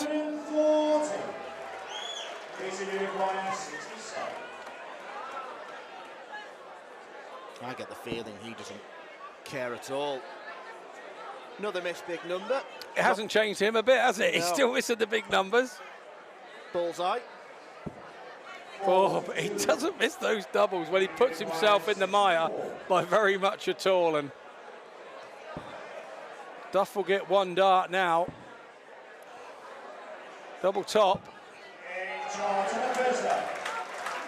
And that'll settle him down now. That'll settle him down.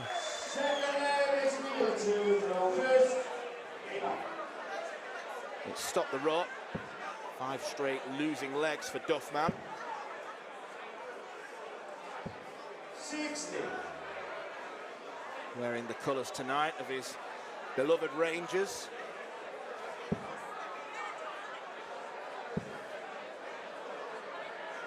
What, Queen's Park Rangers? I dare you to tell him. He's not in the mood for that right now. No. Maybe for another day. Another day.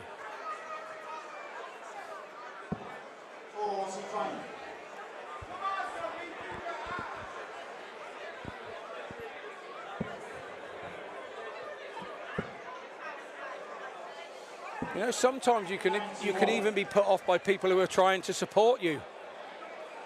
Sometimes it's not somebody trying to put you off, it's they're desperate to try and support you. And it's just the odd call at the wrong time. 78. And sometimes it's entirely unintentional from people in the crowd. Yeah. Yeah, it definitely is. They think they're supporting, and 100. I think you've done an underestimation on the body count in here this evening, mate. It's a good crowd in tonight. 80. Jason, you require 170. It is, it's fabulous to see. It's going to be packed to the rafters tomorrow night. A few left for the afternoon session, apparently. Tomorrow night, packed to the rafters and sold out, I believe, on Sunday. Everybody wants to see the final. We're yet to know who's in it. 40. Jason, you require 112. Well, our 2 players up on stage now, will they feature? Only time will tell. Treble 19 leaves double 16.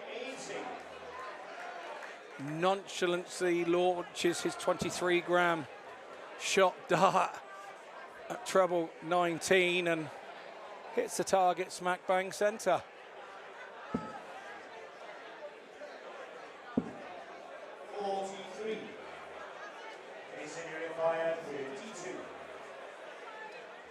Well, the break of throw in the last leg appears to have been a complete waste.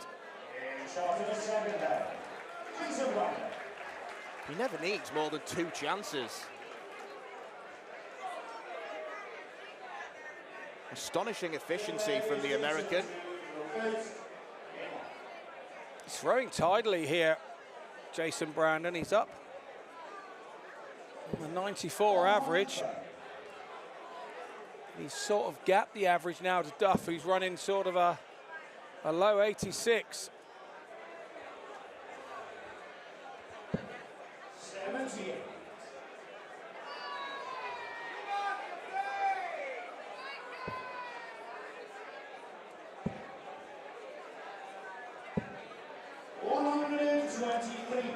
If you're looking at gaps in stats, obviously Duff's highest shot is 156. Jason Brandon's is 56. And that's usually a sign that you're scoring well and you're not having to take out those big numbers. And the averages would imply that. The only real weakness in Brandon's game so far has been the approach play can be a bit sloppy. But he's been so good, so ruthless on the outer ring, it's never really cost him. No, absolutely. He's managed up to now to right those wrongs of missing the big numbers with one dart in his hand.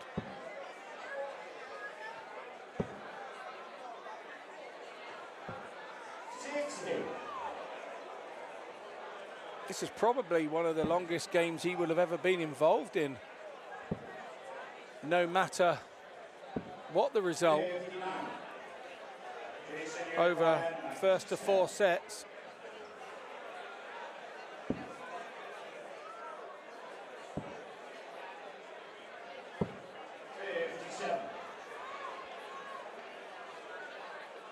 Duff needs a 180 here to pressure the shot. He must be listening to me. 140. When that last dart goes over the top, when they're 2 in the treble 20, he's trying to use the darts that are already there to deflect into the treble 20. Jason Brandon nearly dipped his foot in the water there. Recovered nicely. He's doing everything he needs to do as an underdog in this match. He's doing all that he needs to do. He's keeping Duff under pressure constantly. And even though Duff is hitting a good score here and there, when he looks over his shoulder, Brandon is right there with him or slightly in front. 137. I think we're soon going to see a period here where Neil Duff starts to settle down. And it will be how Jason Brandon reacts to that. 38.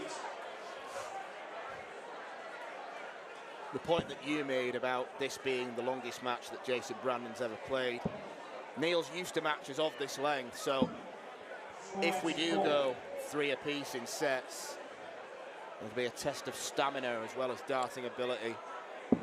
Yeah, it's not just that, it's the magnitude of the game as well. Duff's used to the magnitude of the game. He's used to being hunted down. When you're a former world champion, you are hunted down. It never goes away. It's like a tag on your back that everybody knows about. 140.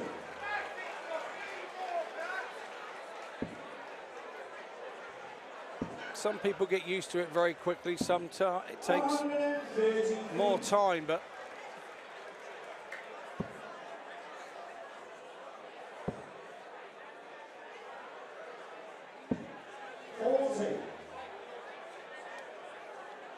only a score of 40 offers encouragement to Brandon. We're getting another 171. 133. he does like that 171 when he sat on 251 in particular. but it's like going home for a player. He knows that that's what he likes to do. He knows that he hits a 171 quite often there. So why not do it? 140. Good stuff there from Duff. Really good stuff from the Northern Ireland captain. Although he's now renounced his retirement. 98. That's the first time we've seen Jason Brandon way off with one dart in his hand. He was way off too. Duff swoops in. Now back to another last leg decider. 26.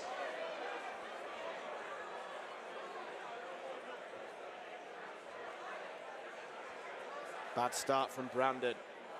What has Duff got in response? Already in the treble. But it's an easy turn of throw. When you go and start with that 26 so badly, it's an easy turn of throw. You now need a couple treble visit. Jason Brandon's gone back to where he knows that he's capable on the trebles, and exactly what I said, you need a double treble visit, because Duff will be coming with more here, because this is what he does. 81. A rare loose one there from Duff. Can't understand the pressure of the situation. Duff is really, really in the mire here if Brandon converts this leg.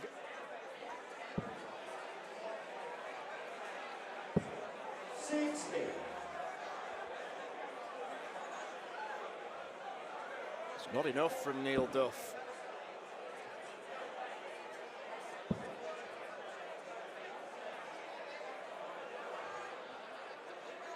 Could go bull, could go 18s. Yeah, could go 15s. He fancies that 170, doesn't he? Well, it's the minimum required, and he won't be happy with the setup. Duff needs a treble. Once again, blocked it with his first two darts. Has those close matches taken it out of Duff? Let's go 18s here. 134. Once again, sets up beautifully. Big match last night with one of his better travelling mates and one of his best mates, Barry Copeland. Went down to that last leg, didn't it? And they take energy out of you. Is this a sign that it took a lot out of Neil Duff? Neil's played 4 more sets in the tournament. And 4 straight sets is what he needs to reach the semi-final. 4 set, first leg, it's Neil to go first. Of all the people in this field that know how to come back from 3-0 down, Neil Duff's the one. You can't think he's having no luck here. Even the deflection aren't helping him, and you can see he's a forlorn figure there. He's got to grab something, he's got to find something positive. And at the same time, Jason Brandon knows he's there for the taking. He can see that Duff's not playing his normal game, and that can make you eager. It can make you over-try to try and finish the game off. He has to stay relaxed and continue to do what he's done for the first 3 sets. And when he's unsure, he heads down to that treble 19. It's like a second place solace for him. Duff trying to reap on all his experience and get back in this game, but sometimes the harder you try, the worse it gets. And you could hear the sheer frustration unleashed from Duff. Primal growl on stage. 99. You have to find a freedom, you have to find something. But that's not always easy when your opponent just isn't going away. Could this be the turning point?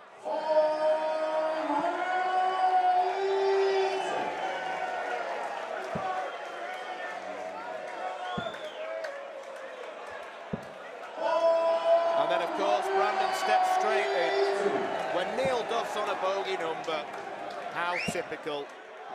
And then hits 2 trebles, that's even worse. 127. Losing Brian 48. Should get 2.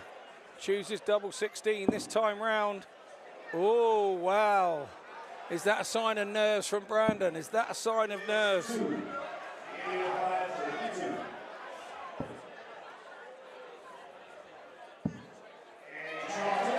A hold of throw that might feel like a break.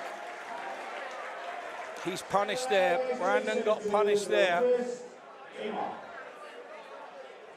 Every time you get punished, it takes a chink out of your armour. 41. And now all of a sudden it's Brandon that's throwing tight. 100. Big leg in the context of the game, this.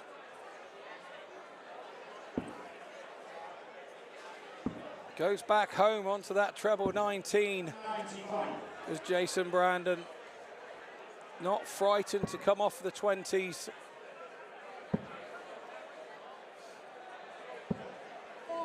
80. We'll go to a break after this set.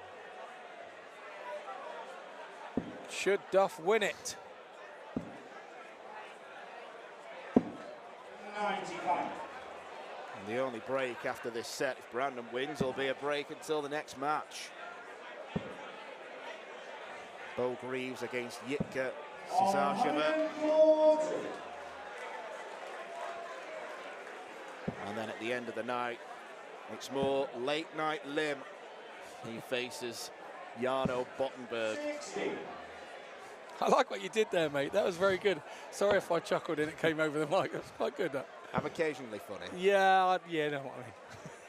I know exactly what you mean. 59. Carrying on like it was your birthday yesterday. My birthday week at Lakeside. Oh. 58. Leading by 122. Treble 19. Took the risk with the bullseye route. Brandon back on 152. It's been a poor leg.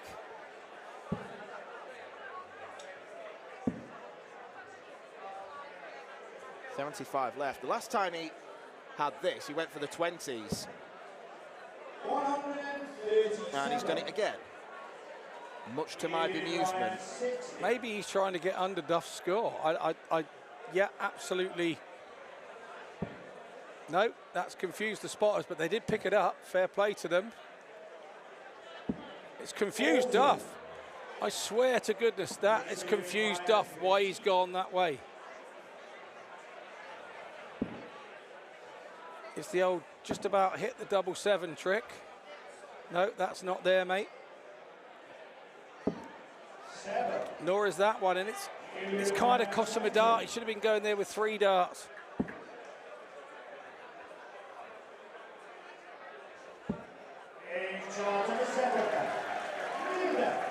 It's now Duff pouncing on the mistakes as we see the tide starting to gradually turn in Duff's favour in this period of the match.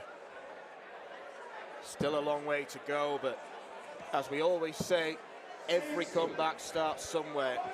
The longest journey starts with the smallest step.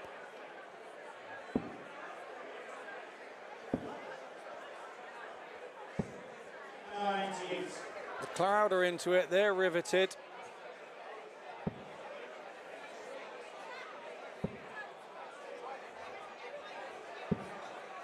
Duff roaring at himself for more.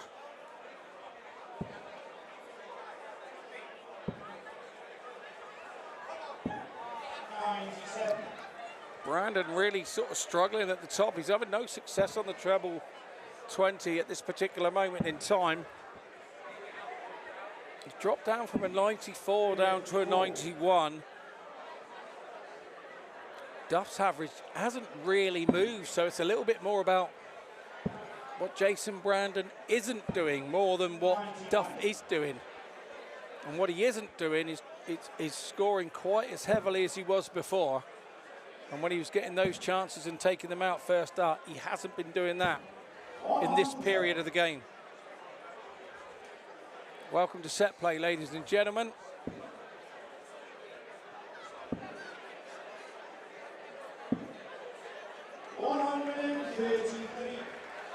Neil Duff had a dart at tops for 157 in the first set. Complexion of the game could have been so much different. It's those little moments you look at. Yeah, well remembered, mate. That was absolutely, it was a vital dart, wasn't it, as it turns out. Another missed big number. Another wiring of the ball. He just liked the bullseye, Jason Brandon. I don't know how much of that old soft tip he plays out there in the good old US of A.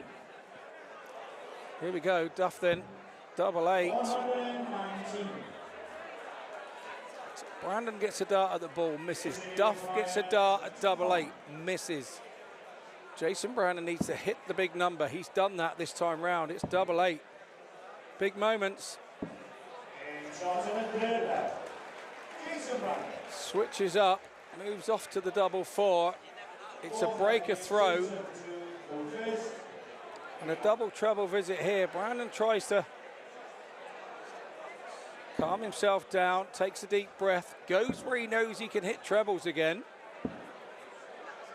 and stays there. He's a very interesting darting character, isn't he, Jason Brandon? He does make you think.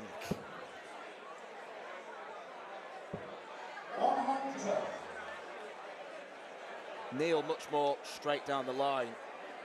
You know he's going to try and hit trebles. You know where possible he's probably going to try and leave tops. It's easy to read. Yeah. We spoke yesterday about varying shots, and I was saying about the 1-2-1 shot, speaking to Bobby George. He likes to go treble 14, blah, blah, blah, to limit the board.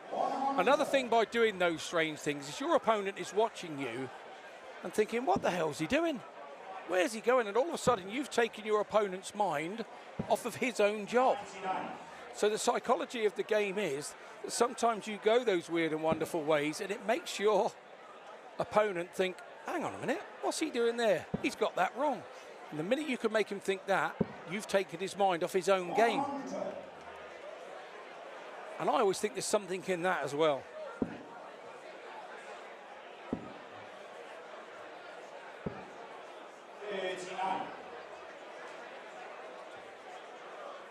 Jason not scoring as heavily as he was earlier in the piece.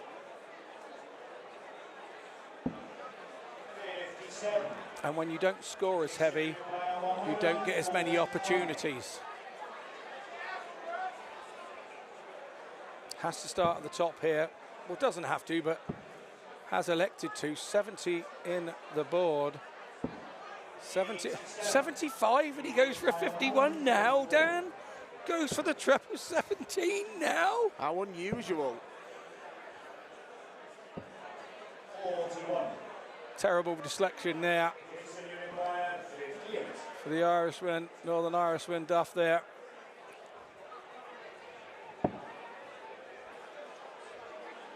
Big deep breaths from Brandon.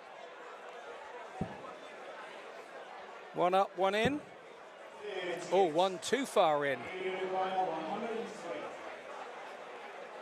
Hasn't been as clinical. After the tops though, isn't he? It's usually on a string. That was a set dart.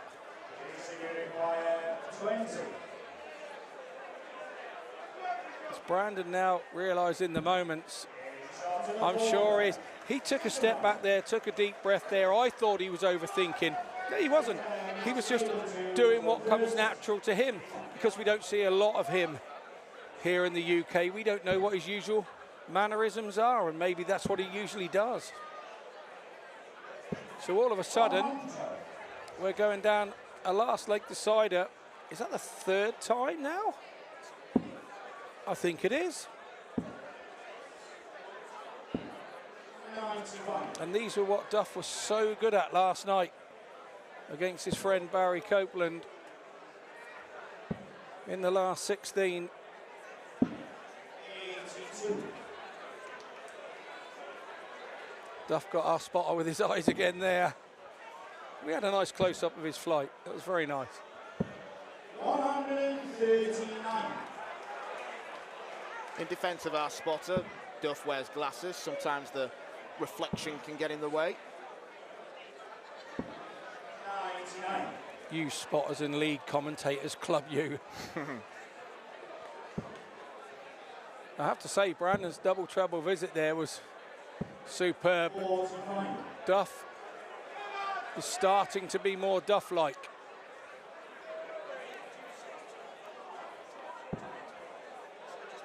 It's very simple. If Neil Duff fails to hold, he's out. 70. But he knows in this leg he cannot afford a non-treble visit. He's gone ton 82, 99 and 78. Brandon has had 2 now non-treble visits back to back. 42. He has left 164, but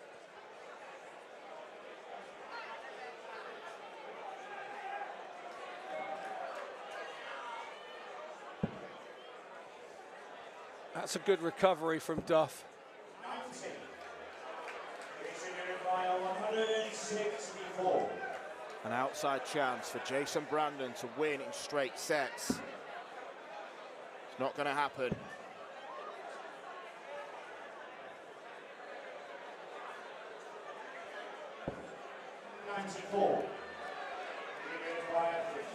These are normally bread and butter for Neil Duff. Double 10. 32. Not many would have predicted this. It was always likely to be a tight game. Brandon much less heralded, but we've seen how dangerous he's been. It leaves double 8s. No score. And he's hit double 16. So a match start goes a-begging for Jason Brandon. Can Duff step in and extend this game? It's the dodgy double 5. He hits it. We go to a break. It's 3-1 to Jason Brandon. And what Jason Brandon has to feel going into this break is that it was 1-1 in that last little session. Duff still pointing to the crowd. There's still an altercation going on there. He needs to get that out of his head. It's a slight recovery for Duff as we head into the break. It's Jason Brandon, 3 sets. Neil Duff, the number 3 seed, 1.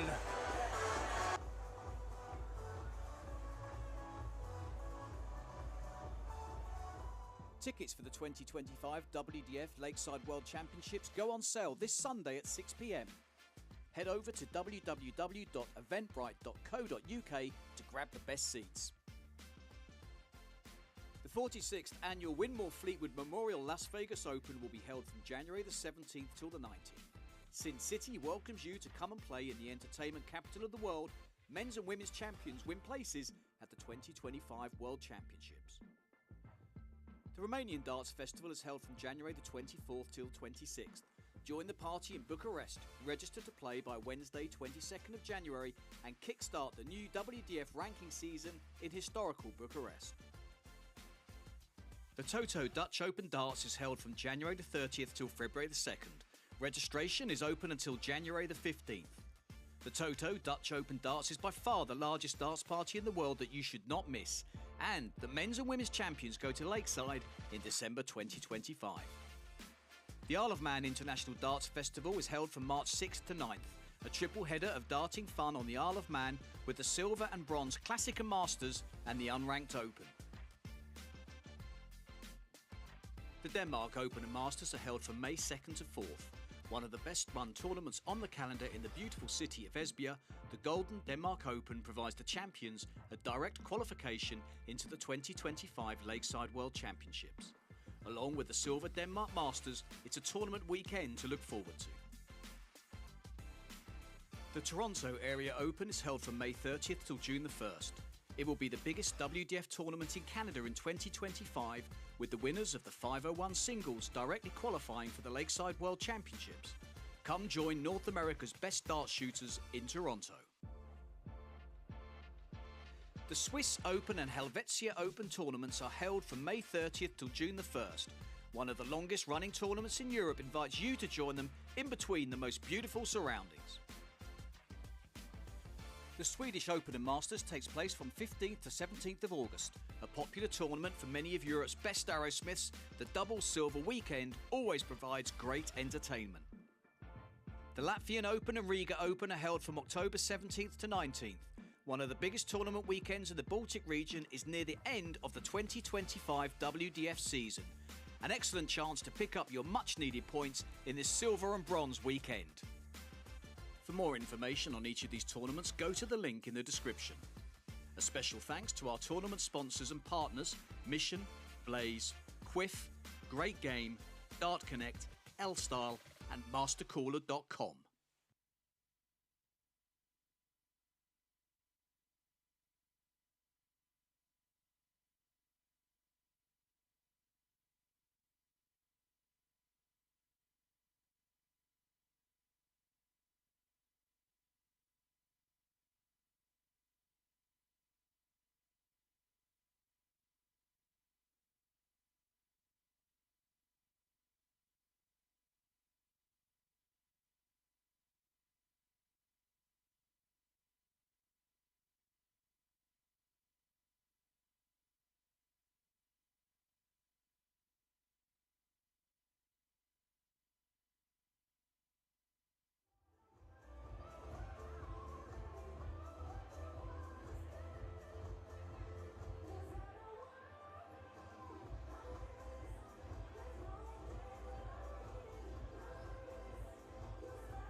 Neil Duff is in this game, and although it's not a tetchy affair on stage, Duff has had his problems with some members of the crowd on a table immediately behind him.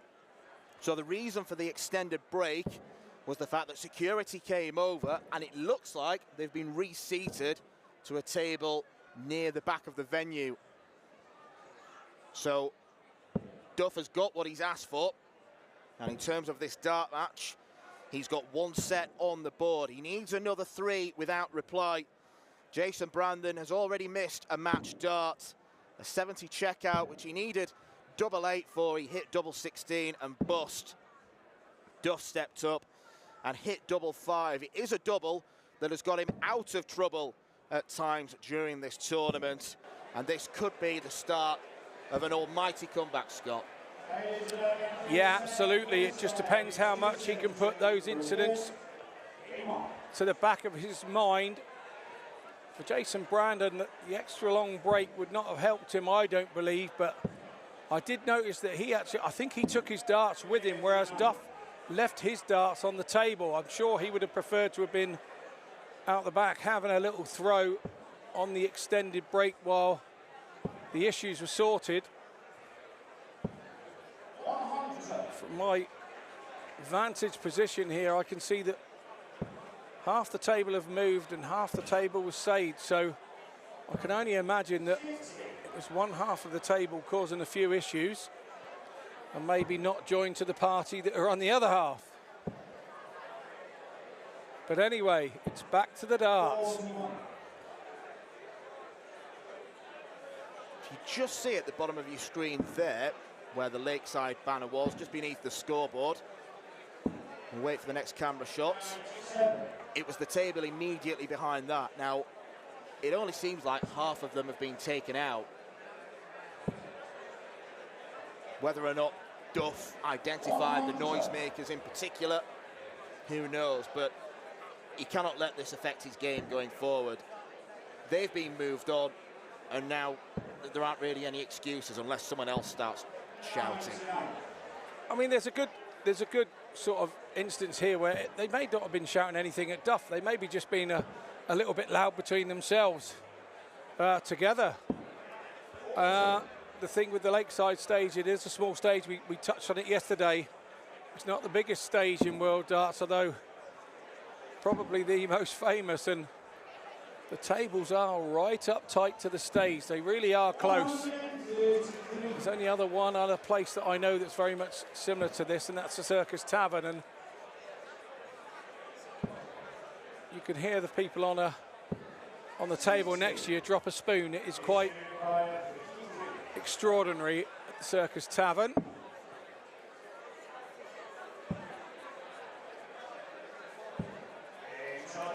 No issues of concentration for Brandon.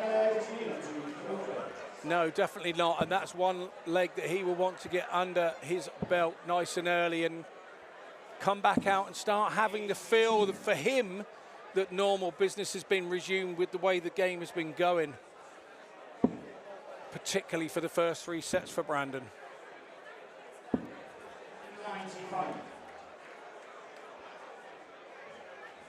He's been playing the underdog role perfectly, and can he finish it off?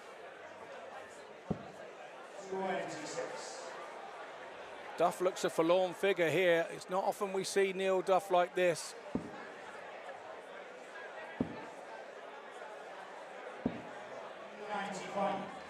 It's been a metronomic performance from Brandon. He's playing like it's a practice game. He's playing like there's no opponent. And basically that's how Neil Duff has to play to get back in this game. Throw with some freedom.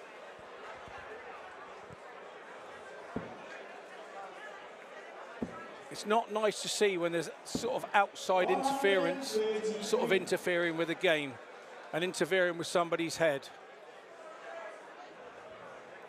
Like you say, these players deserve the best of order. They work hard to get here. They work hard to make this stage. Just let the guys play. Let them get on with it. Don't interfere. because that way you get the best entertainment out of them. That's the point. And you're here to watch the guys entertain. 60. Jason Unifier, 84. It has killed the vibe of the game. There's no two ways about it.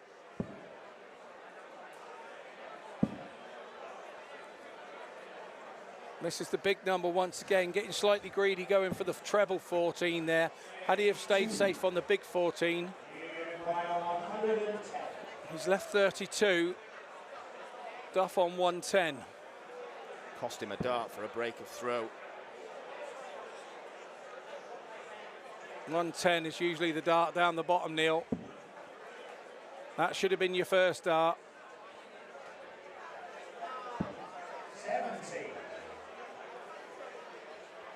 Jason Unifier, 32. Jason comes back.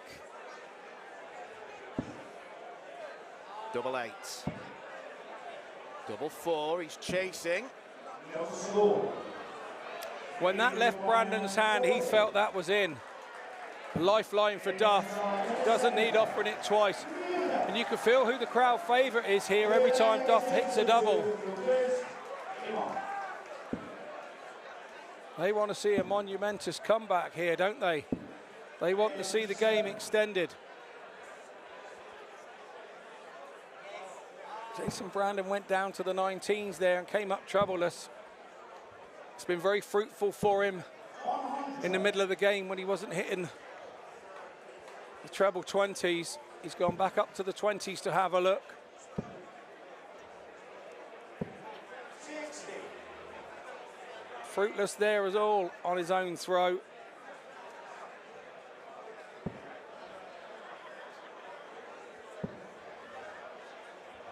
Needs something here, Duff. 60.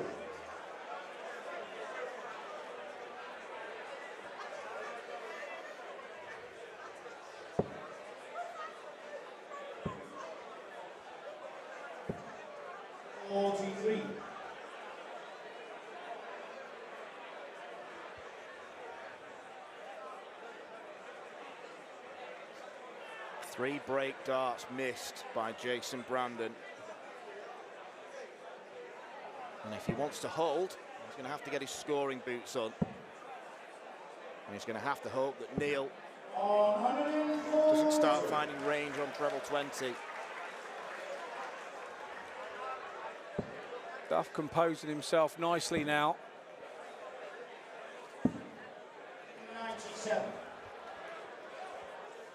Taking time between throws. Nothing wrong with that. Letting the player clear the board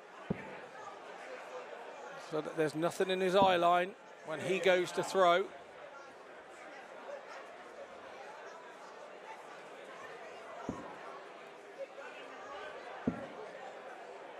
He's in again. 133. 142. Duff was having a little look to the skies behind him.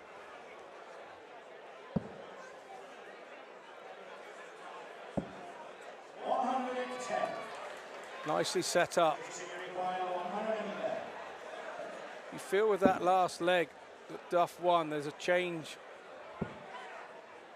about him.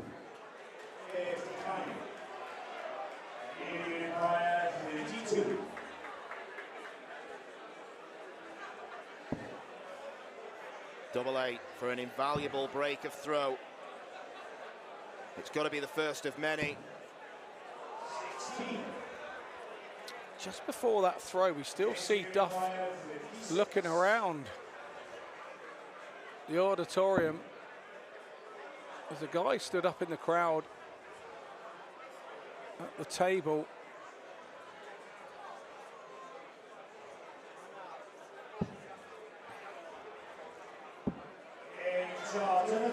No faltering from the American.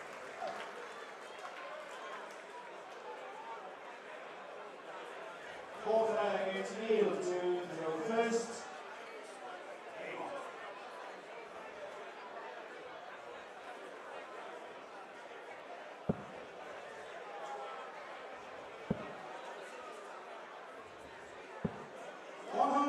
125.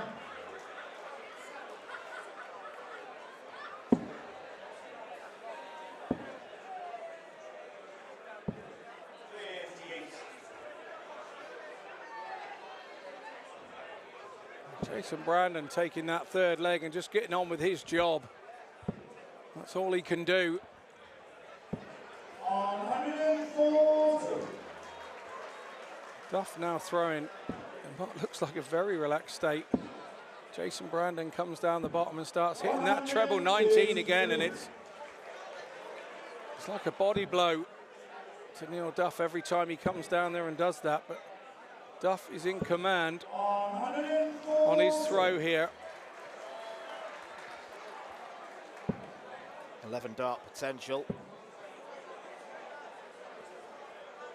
Brandon needs another treble to get to the big fish. Not able to acquire it.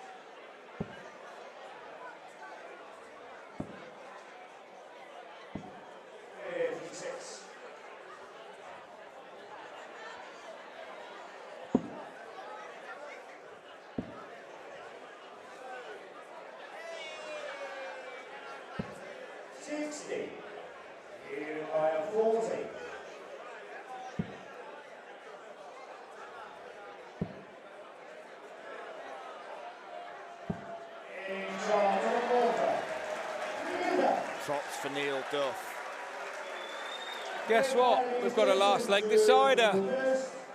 A dart that has bailed him out many a time. And is Jason beginning to lose his range on that treble 19? Well, the last dart suggests maybe not. The first one was an adrenaline dart, wasn't it? He knows this is a big moment, having the throw. Duff has offered him an opportunity here to get away. This could be a tense, nervy leg here. If Duff wins this set, do you think Jason's panicking? Absolutely. Depending on how he wins it. At the moment, a couple of trebles in the right place here. We'll see somebody home and dry. 42. And you can see that Jason Brandon's gone a little bit tight here. His pace has just dropped off, which means he's throwing slightly different. 140. What a massive, massive change that is. But what Jason Brandon has done is when Duff is hit, he has also come back and hit. 96. Duff is now back in at the oche, ready, waiting for Jason to get out of the way. 121. First to a finish, but it's an awkward one. Brandon has to leave himself a finish here, which he duly does. 100. Needed by 135. It means Neil starts on the ball.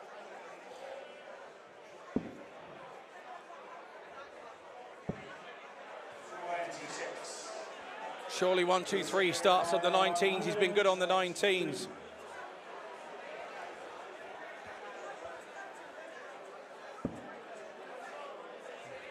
.104, treble 18 to lead the ball. It's the bullseye for the match. And he knew it. He knew it. This would be a champion's finish. And he's going to get a dart. At double top. 69. Maybe that's it for Neil Duff. This is not a time for Brandon to be missing big numbers. He has to eradicate all that. It's just about in the 7. Woohoo. And Brandon quite rightly takes a step back, nearly knocks Duff off the stage. Don't think that'd improve his mood. Double top then. That's nervy. 7. That's equally as nervy. 40.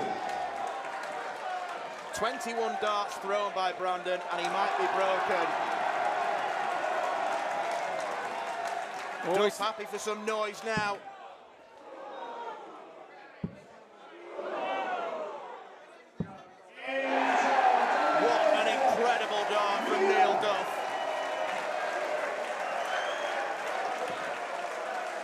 It's a round of applause that Jason Brandon did not want to give.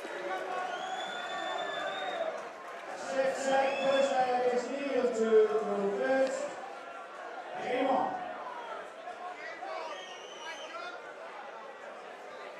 All sorts of signals going there across to the Duff team. But how is Brandon feeling? He's now had 3 match starts. He's got to do all the hard work again through the set to get more match starts. What is going through his mind? That's the question. 46. Relief is going through Neil Duff's, I'm sure.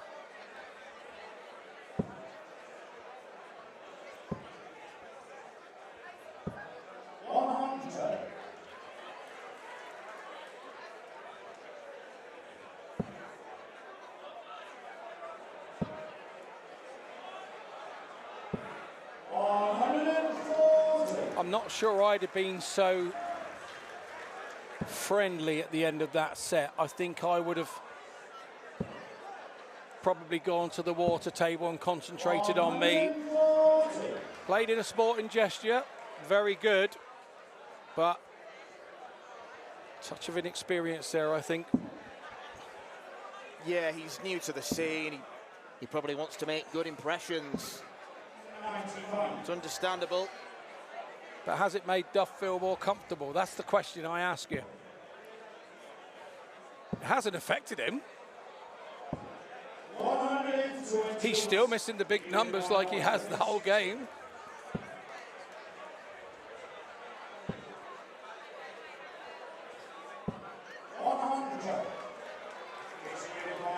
Will he convert now as regularly after those missed doubles?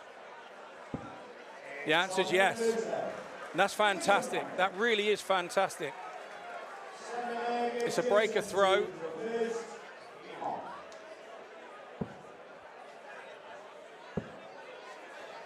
That's the way to eradicate missed doubles, is to just get in there and hit it first. Hit it nice next to one. Nice little tap tap. Lovely jubbly. Onto the next leg. 140. Some players like to watch what their opponent is doing, some players don't. I noticed that Jason Brandon there kept his head down on that last rope, didn't look at what Duff was doing until his last start, and he's doing it again. Taking deep breaths, he's composing himself now. Sometimes you don't need to look, you've got the referee there to tell you what he's hitting. 60.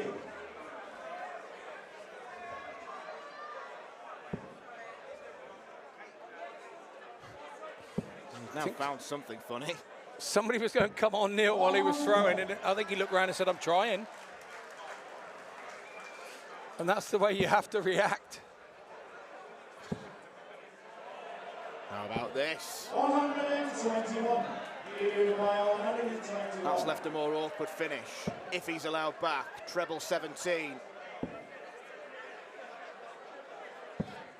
97. Well, I will tell you, it's starting to become one of those Lakeside classics that we all talk about. 55. 24.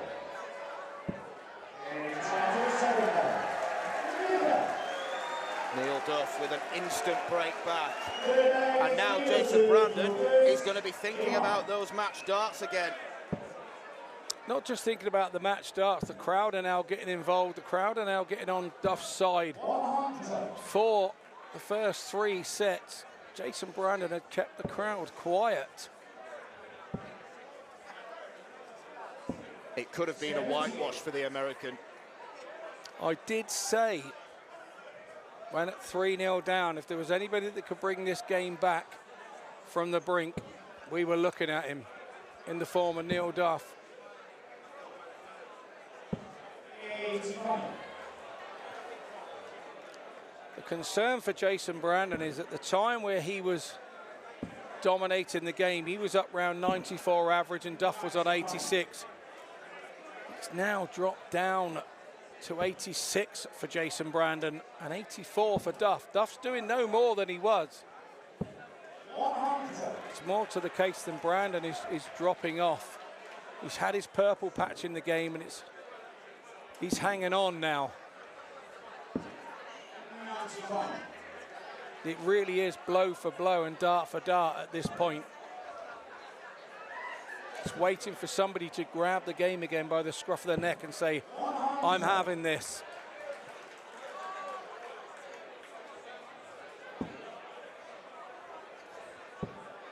Nobody's left their seat in here, well, unless they've been asked. Nobody's left their seat in here. They're all intrigued in this game.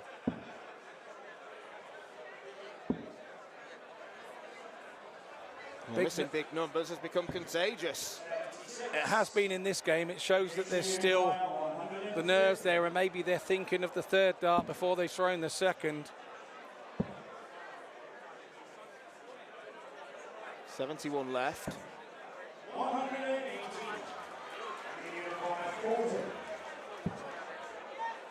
Duff the favourite here now then. Like you say, the crowd getting louder every time Duff wins a leg.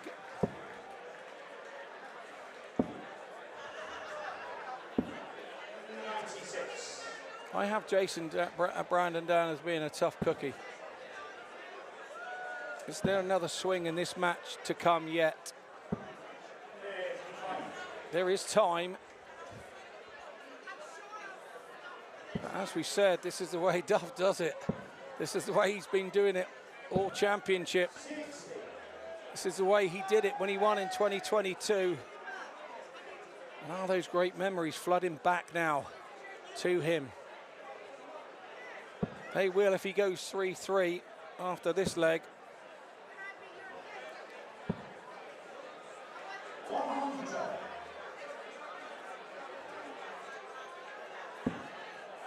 Brandon's attitude here, he has to hold and try and go down another deciding leg, which he won't have the darts.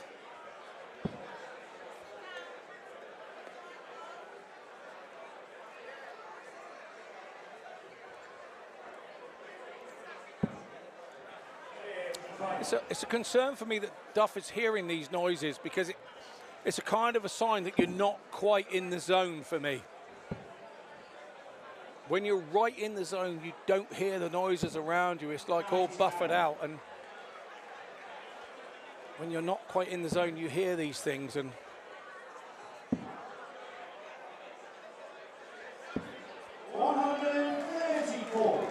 it's turning into a scrap, isn't it? A real scrap this is turning into.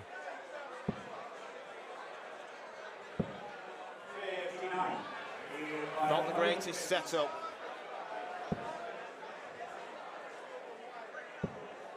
Up is the command from Neil Duff, not that far up. 57. Final 108. Sensible to go that way and leave a tidy two-darter.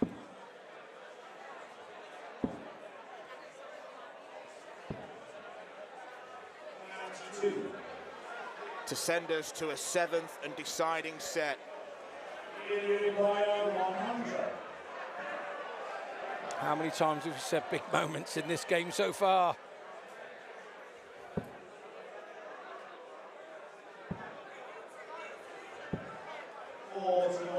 A half-hearted go at tops in that situation.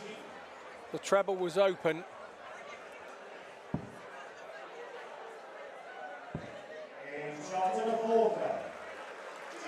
But Jason Brandon's done his part of the deal now. He sent it down the last leg.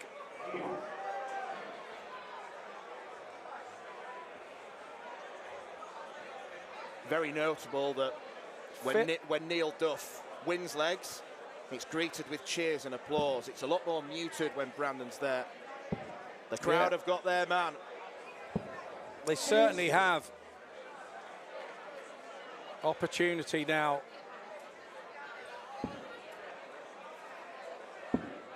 Once again, Jason Brandon chooses the bottom side when he's desperately looking for a treble. That 19s have been his friend. That's a good last start find, but Brandon here with the opportunity. 99. And another good last start find. This really is a scrap now.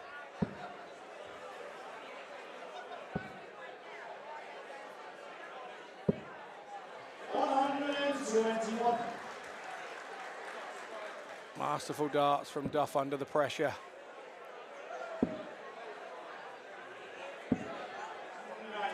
Neil Duff is used to being embroiled in scraps. That's when he loves it, when it's in a good scrap. 100. He's saying to himself now, he's thinking about getting that dart at that double to go 3-3.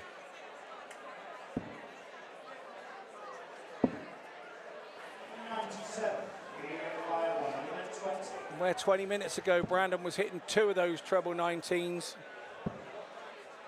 He's now just hitting them on the singular. 60. Is it treble 19, single 19, double 19? It would be a poetic way to win. He's going up top. Do not miss the big number. It's just 14. It's another mismatched dart. 5 of them have come and gone. 60.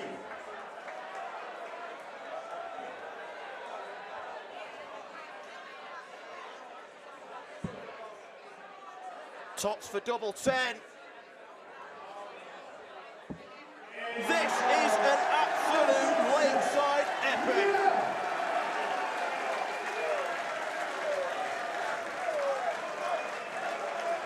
Neil Duff looked dead and buried. He could have been off stage more than half an hour ago.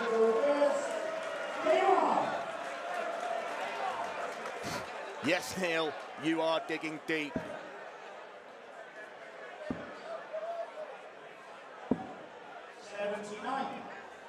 He has all the momentum in this match now. The momentum is with Duff. The crowd is with Duff. 91.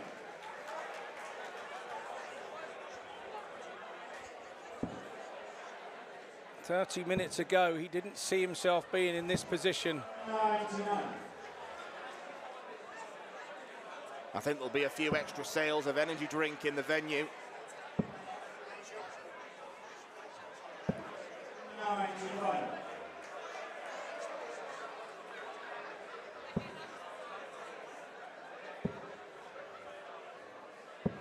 On 140. We've had to say it a few times. Brandon needs to put it behind him and needs to think he's got the advantage of throw. On 140.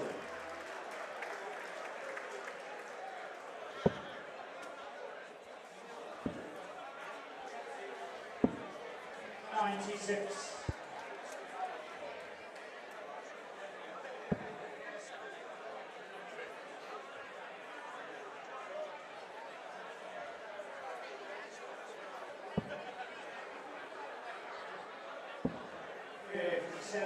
It's those mismatched darts that are dropping the average a bit probably for Brandon. He'd be up around a 90 average. He's still on an 87 and Duff on an 84. Once again, a big number miss. A few big numbers missed. Neil joins in. 26. We're scrapping away here. 69. We're scrapping and grinding. Heads off over to that 32. 37. 88. Doubles were looking so easy in the opening stages. They must look microscopic under this pressure. This one would hurt. This one would hurt. Painful for Jason Brandon.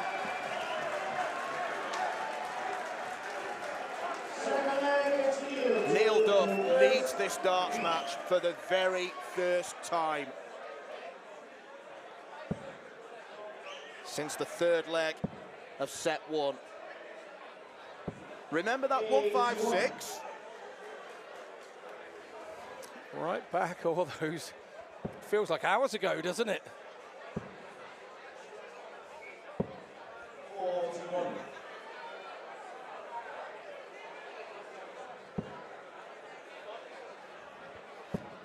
Looks to be a resigned look on Jason Brandon's face now. He's thinking about those chances now.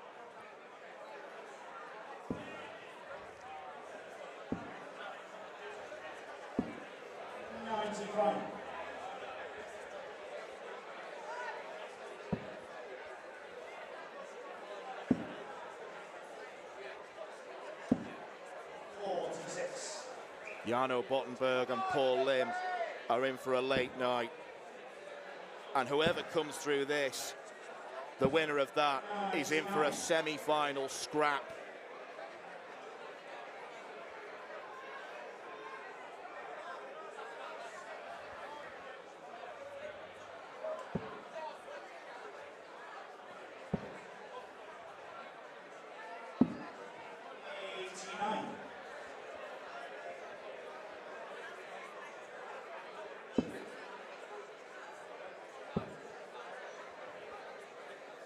Can he slide underneath?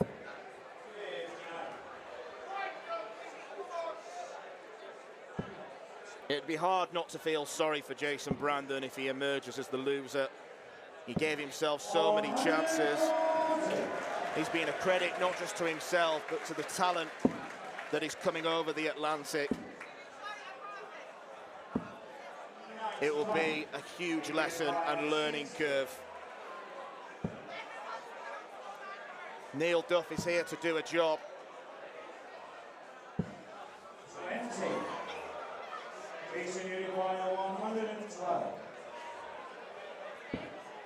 Treble 19. They're drying up. 52.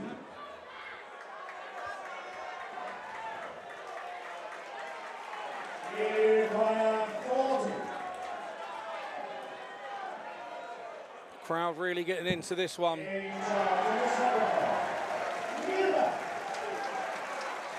they have affected it. There's no two ways about it.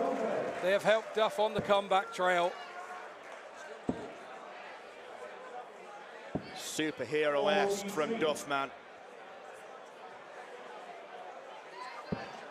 Really using those get out of jail cards. Allowing 100. match darts at himself. I'd say Jason Brandon only threw a couple of those at tops were the bad ones. The rest were well thrown darts, but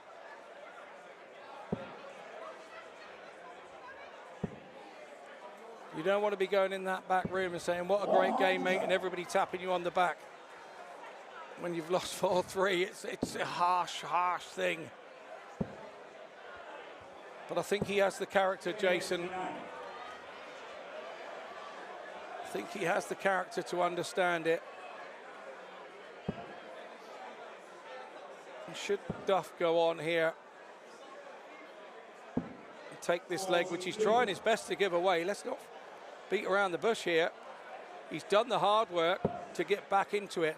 Sometimes you can get there and go, oh, I'm now back here, and forget your job. But he didn't do that with the first two legs.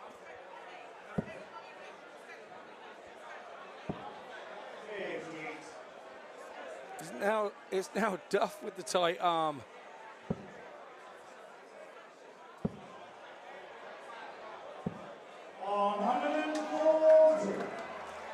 That'll do fine. Like you say, a rippled applause for the 140.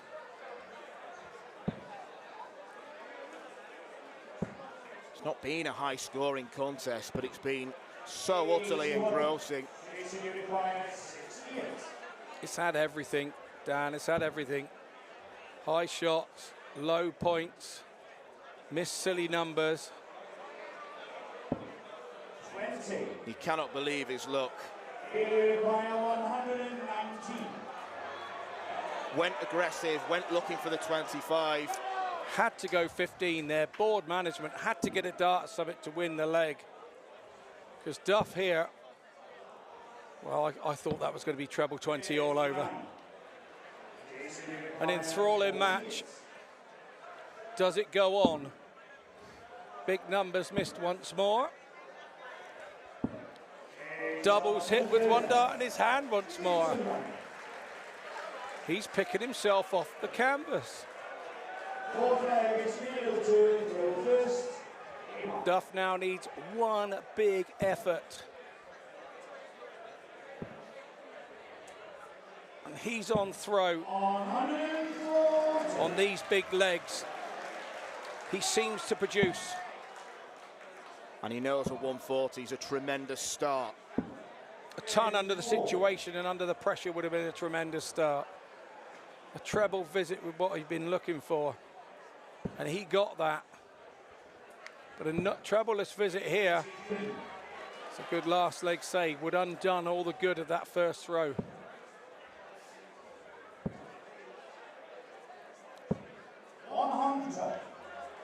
To use an Americanism, Jason Brandon's looking gassed.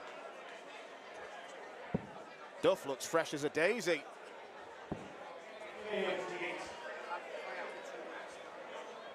But it isn't over yet.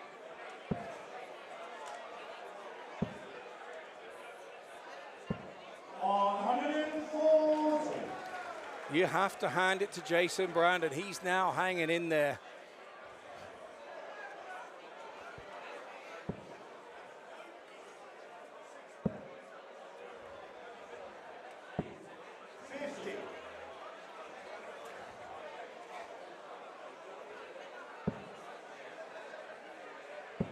We're both leant forward in our seats. The game deserves a last leg decider. Are we going to see it? Treble 18 now for Duff. Big one was not what he was after.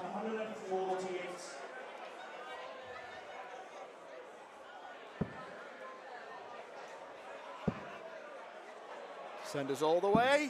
Oh! 148! Whoa! Take a bow, Jason Brandon. In the circumstances, that is the best finish we have seen all week by a mile. Does the momentum now go with Brandon? Duff looked in cruise control at 2-0 up in this set. Duff rightfully taking his time. Jason's biggest finish before that, 56. This will go down as a Lakeside Classic. There is no two ways about it. It will go down as a quarter-final classic. Goes down to the 19s and starting to hit.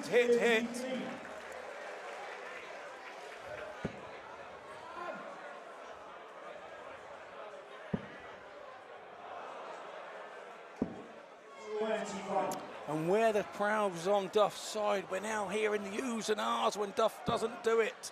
And he'll be hearing them too. Brandon chasing around the board to find a treble, and that will be music to his ears. But here comes Duff. Oh, I thought a 180 was coming. That was sat right in the top of the treble bed. It was sat there to be hit.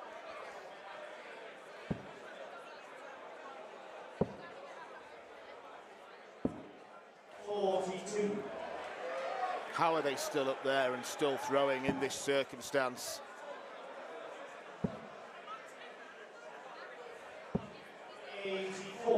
Neil picks off a treble, but it's safe to say that 148 rattled him. Brandon has to turn the corner here. 61. And he hasn't, so he's given Duff.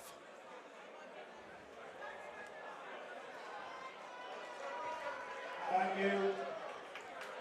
Jenson could have won this match with a 114. 60. That was the 5th of 5 match darts he missed. Duff has done the minimum requirement, left himself a 164. Treble 18 here. 98. You walk back now, Jason Brandon, and get your head down and think about that double 8 in case you get a go. Oh, Duff was looking like he was going to do it. I'm on the edge of my seat here. Wow. Just wow. Your moment has arrived, Jason Brandon. And the comeback king has been derailed. One of the greatest quarter-final matches this venue has ever seen has been won by the unassuming underdog. Neil Duff will not be adding to his Lakeside titles this year. Jason Brandon has won an enthraller.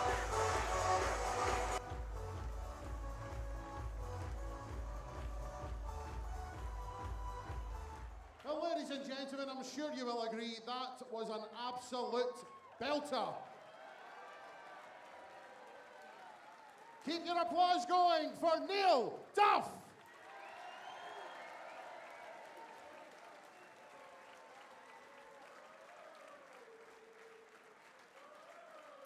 And into the semi-finals, Jason Brandon!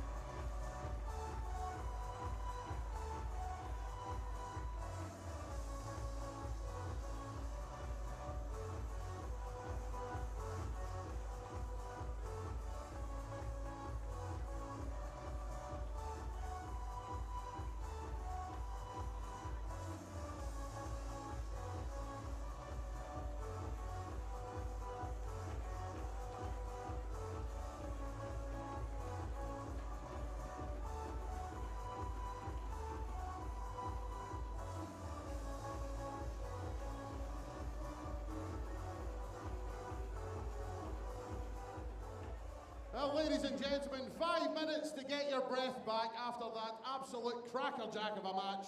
And we will be back with our next quarter-final in the women's competition as Beau Greaves takes on Yika Cizarjova.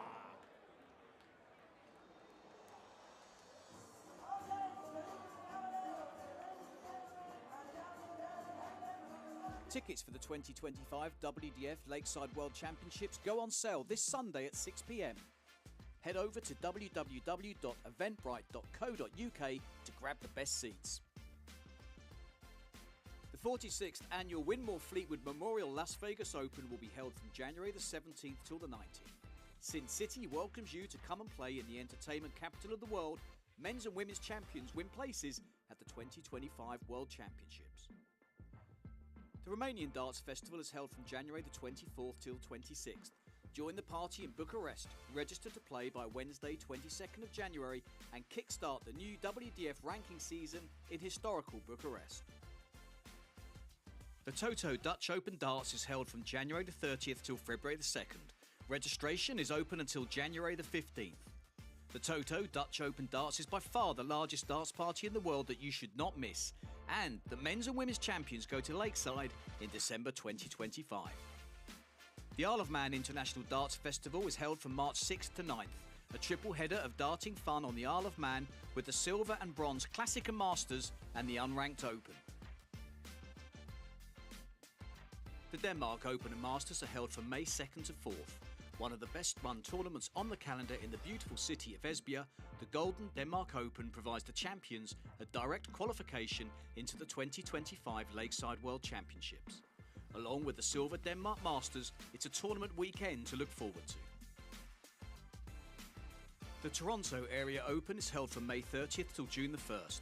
It will be the biggest WDF tournament in Canada in 2025, with the winners of the 501 singles directly qualifying for the Lakeside World Championships. Come join North America's best dart shooters in Toronto. The Swiss Open and Helvetia Open tournaments are held from May 30th till June the 1st. One of the longest running tournaments in Europe invites you to join them in between the most beautiful surroundings. The Swedish Open and Masters takes place from 15th to 17th of August. A popular tournament for many of Europe's best arrowsmiths, the double silver weekend always provides great entertainment. The Latvian Open and Riga Open are held from October 17th to 19th. One of the biggest tournament weekends in the Baltic region is near the end of the 2025 WDF season.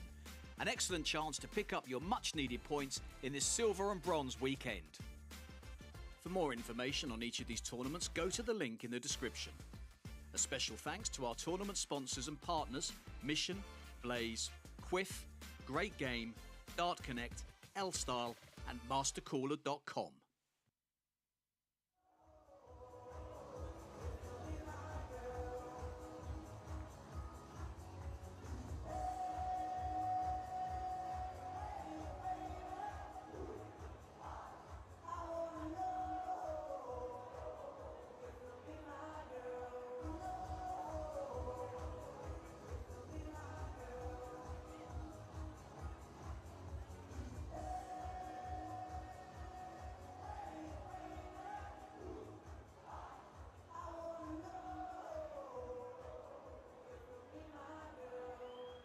We now complete the lineup for the women's semi-finals here at the 2024 Mission WDF Lakeside World Championship.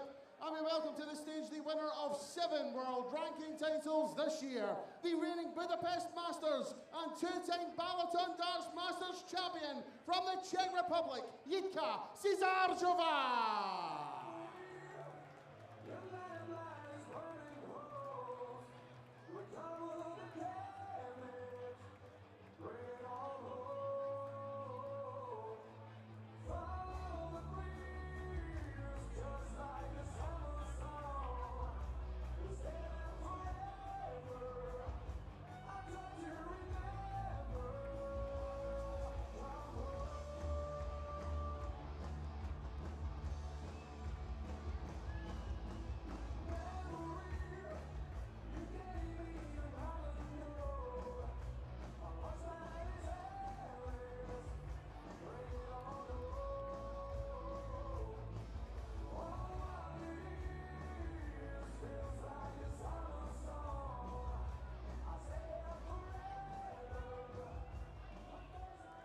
Her opponent is the winner of 11 world ranking titles this year, twice the WDF World Masters champion, the reigning and 2-time Lakeside World Champion, Beau Greaves.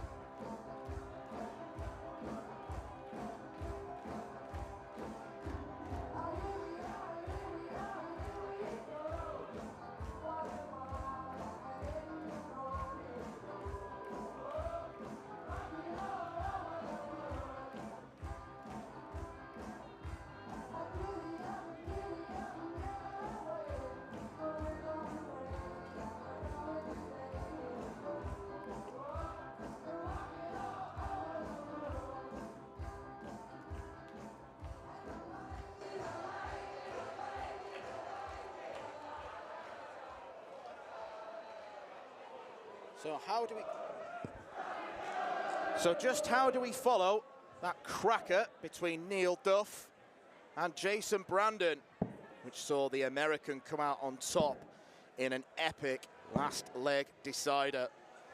Here's an idea.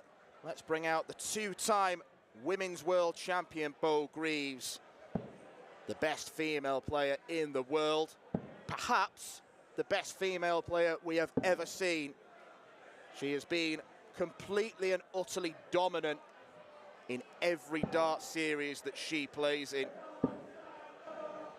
There's really nothing to lose for Jitka Cizarjová. She produced levels in round 1, the like of which we didn't really think she was capable of, averaging 77 against Anka Zylstra. But the most impressive aspect of that performance was the front 9 average of 98. The scoring power was definitely there. However, she is going to have to produce something utterly epic in order to beat Beau Greaves. She's playing in front of an atmosphere, in front of a crowd that she's never played in front of before. I think you can see a few nervous smiles on her face as she prepares to take on the #1 seed and 2-time world champion. Lorraine Winstanley, you might need to help me through this.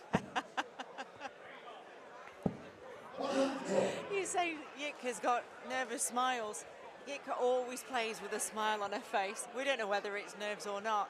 Like you say, she's got nothing to lose. I think she'll enjoy this, no matter what. She's been attending quite a few sessions. I've seen her in the venue with her family who have travelled over from Czechia with her. And she's almost got the demeanour of someone who can't quite believe that she's here. She came in the break into the officials' room where we sit between sessions and had one of the 180 placards to get the autographs of our referees and MC Anthony Dundas, which is a very quick way to devalue that freebie. She's soaking up every aspect of being here. She's really enjoying the experience, and I think when you come to the Lakeside for the first time, that's how you should perceive it. You should enjoy every minute.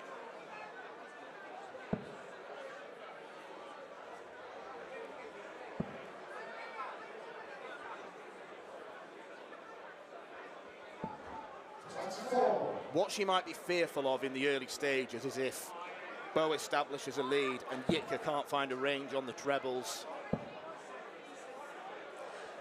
I think that's every opponent to Beau's fear, that you can't find your range and you just can't give her a game. You know, you can't give Beau any chance.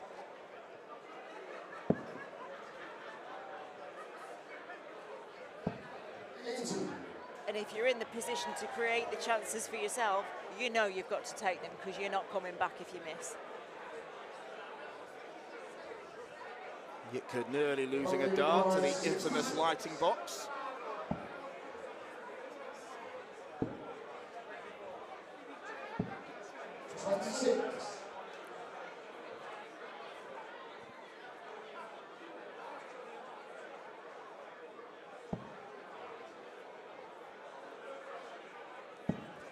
As much as there's no pressure whatsoever on this 40 for Beau, she will want to wrap it up pretty sharpish just to settle her own feelings really, I think, and get that first score on the board.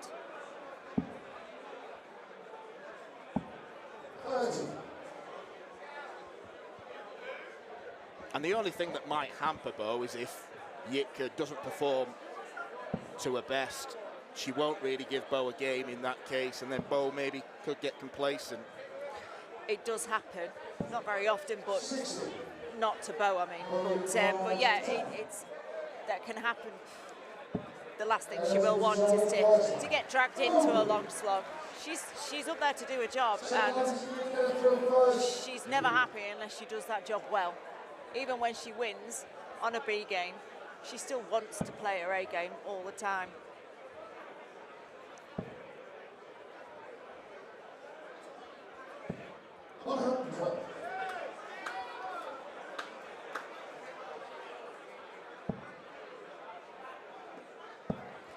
For the talent that Beau is, she does carry a lot of pressure because everybody expects her to be throwing 95, 100 averages every game.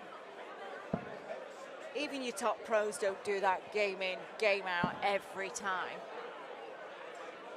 But because she backs her own ability, she wants to perform like that all the time, so isn't happy with her B game.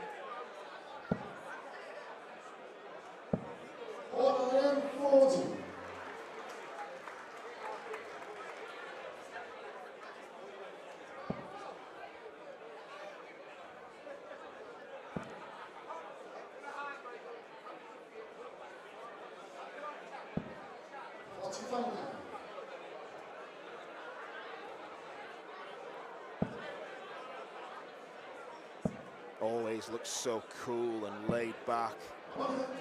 Always looks like she's playing practice games. She is just such a cool and laid back character off the hockey as well.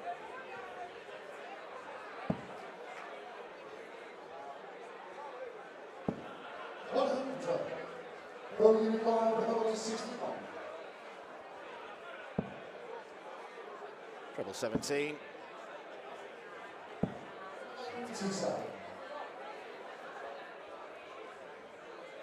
I think she'd have gone for it if she'd have hit the treble 17. I agree. Otherwise, why would you bother switching? Just stay on the 20s and set then up. set up with the last one, yeah.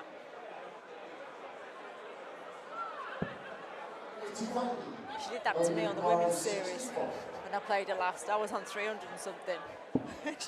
she took a dart out of the ball and I said, well, that was a bit rude. And she just gave me a cheeky smile and shrugged her shoulders. Thanks, mate. I'd have probably been a bit disappointed if she hadn't gone for it, to be fair, but...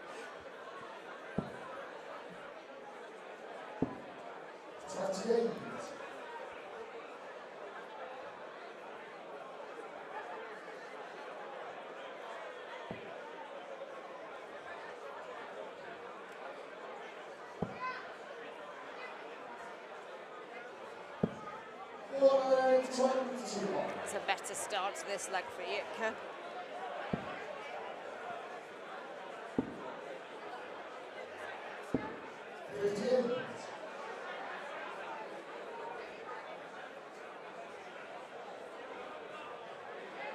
With a good visit here will establish a decent lead.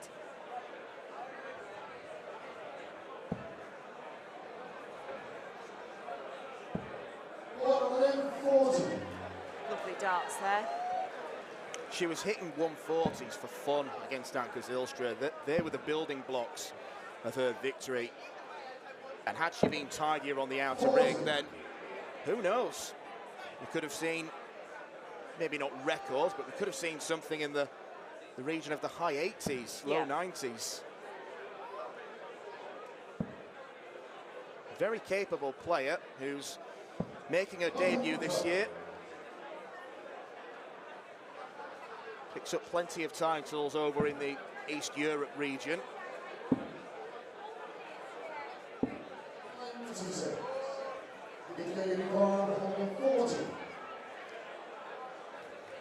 Played in the World Cup in Romania. I was playing pairs with Fallon Sherrick, and we came up against Yitka and her partner, and they bumped us out in the pairs. And we were taken aback because we weren't expecting a performance like that, and Yitka was flawless in that game. So we were really taken aback. And ever since then, we've started to see more and more of Yitka on the circuit, and she's really establishing herself in the women's game. Gives it a fist pump. Must settle her nerves there. 13 darter, it's sensational darts. And a breaker throw. I don't think Yitka would have been too bitter at the fact that I'm guessing many in the auditorium would have predicted this to end in 6 legs. Yeah. On paper, yeah.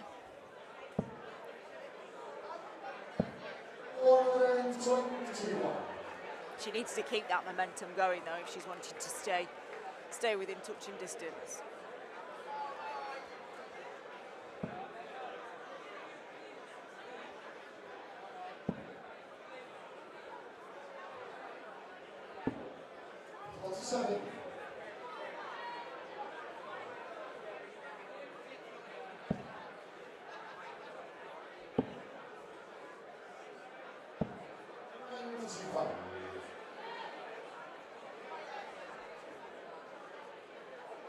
She's playing on the biggest stage she's ever played on against the best woman on the planet. She could be forgiven if it is slightly overwhelming. Well, it was a dodgy first leg, but she's definitely settled into it. I'd love to tell you the current averages, but the Wi-Fi in the venue is on the chocolate teapot level of usefulness. So we'll go with vibes. Pretty steady averages, I'm guessing.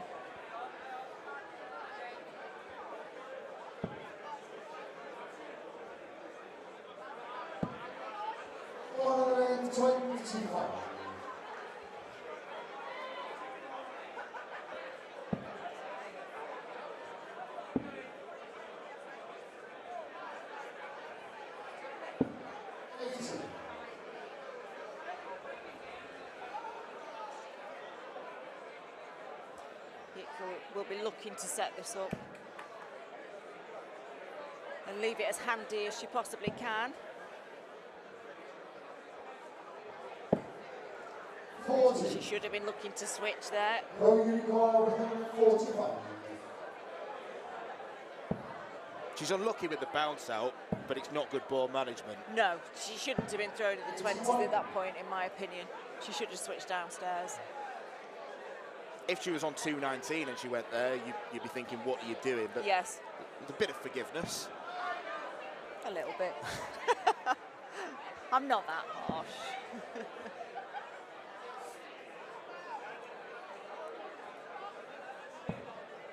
7. Beau Greaves, 64.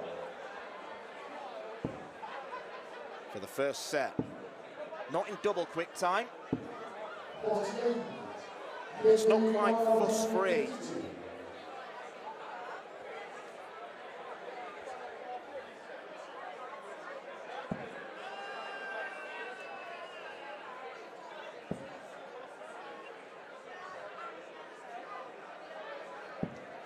40. Beau Greaves, 60. Could be awkward. Let's move on to the first set. Beau Greaves. Second set, first round. It's going to throw first. Even at the quarter-final stage, it's still only first to 2 sets, so incredibly cutthroat, incredibly volatile.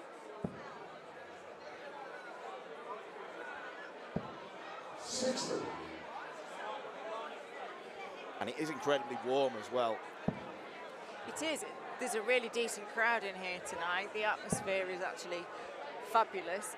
And to be fair, I think the audience have got real value for money tonight, especially, you know, with the previous game with Neil Duff and Jason Brandon. What a game that was. I'll be honest, I thought you were going to allude to the next game. Well, that brings me on to guess who's up next? Mr. Lim will close the show against Jarno Bottenberg of the Netherlands. Player to look out for after not only his Dutch Open win at the start of the year, but his defeat over Jimmy van Schie, the pre-tournament favourite.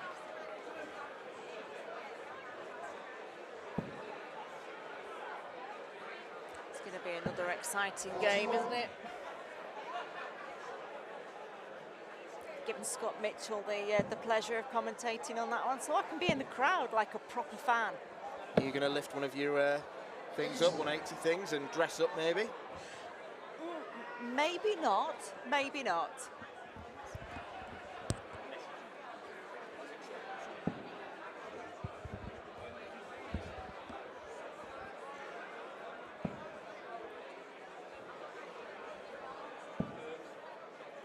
She needs to run. That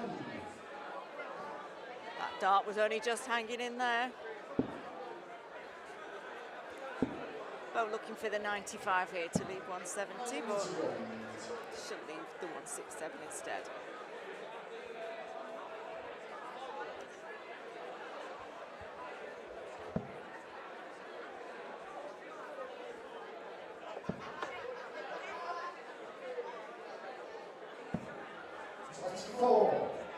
Beau Greaves, number 67.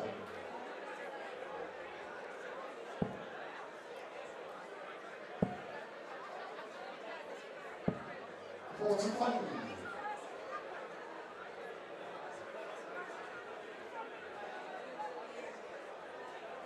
Slack setup from Beau, but this is the problem that Jitka faced in the first leg of the match. He just wasn't anywhere near enough to try and pounce. 55. Beau Greaves, 122. I must admit, both of the ladies are looking a little bit warm up there, so I'm wondering if the heat is affecting them slightly as well. 40.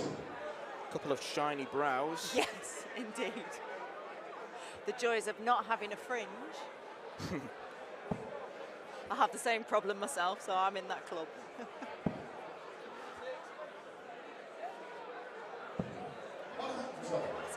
nicely there from Yinka. Bullseye first.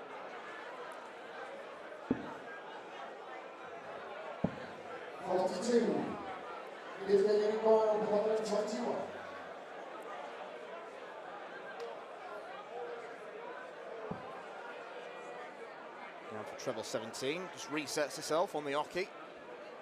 Yeah, bullseye.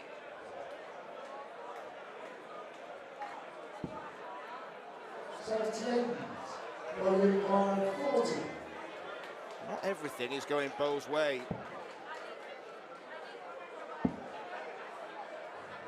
Not normally. Someone who feels the pressure and does take out double 10. But maybe it is the heat that's getting to Beau. She just doesn't look as comfortable as she normally does. And it takes a lot to knock Beau off her stride, so... What were the hottest conditions you ever played in? There's two places. The match play stage, the Winter Gardens. What a hot venue that is. Obviously, you're not going to turn it down because of the heat. What an experience. And the other place was when we played the Women's Series in Neatenhausen earlier on this year, sorry. It was like playing in a pressure cooker. It was so hot. And I would rather be cold to play than hot. When I get too warm, my fingers swell, I don't open my hand quick enough so my darts catch on my hand. I'd rather be cold, definitely.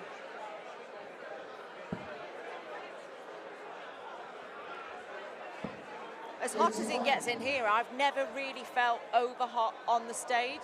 I've felt flustered, but not over hot. 77.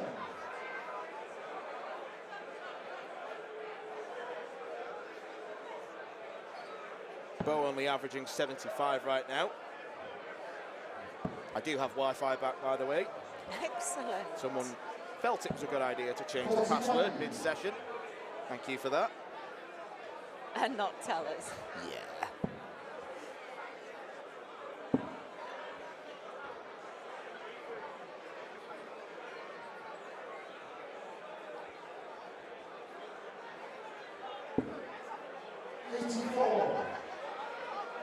She looks quite deflated, Beau does at the moment, which is not like her at all.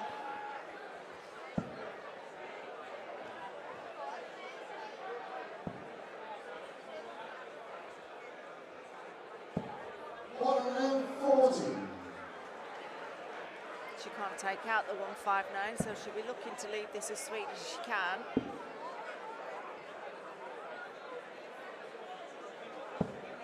And that was a great find with her last dart.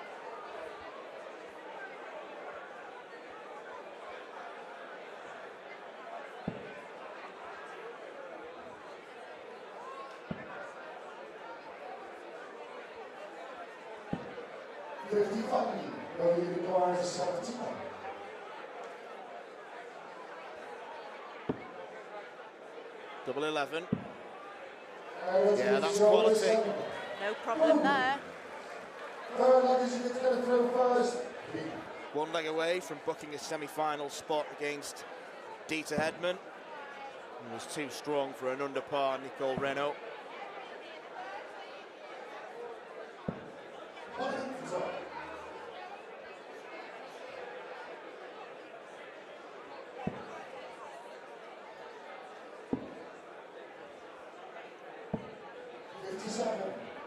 Been an amazing evening at Lakeside.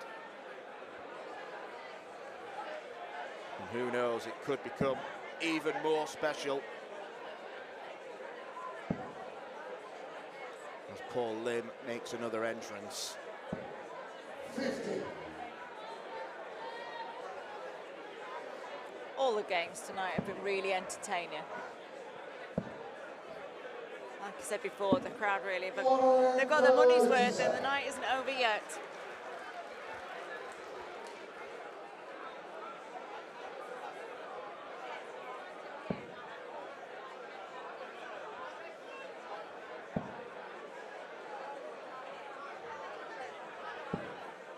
125. Zajeva looking for a souvenir 180.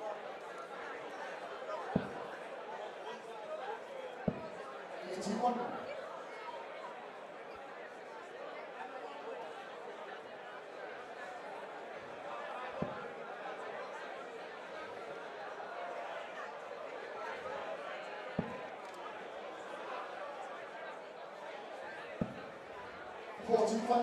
Should be disappointed not leaving a finish. I'm pretty sure Beau is going to set this up now.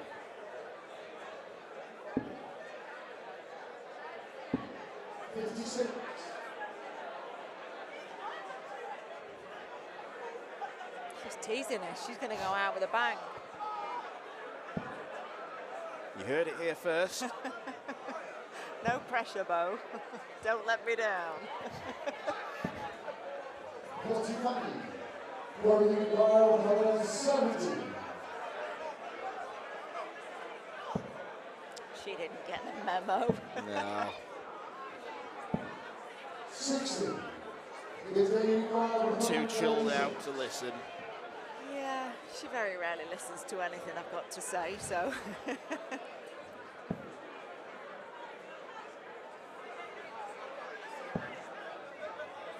Double 15.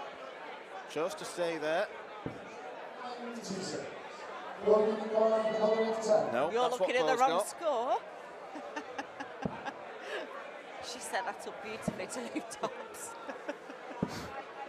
It's a good job she knew what she was doing there, Dan. Tops to take this leg. It has been a long week. And this game's going on longer. Yitka looking very handy at tops. She's still smiling.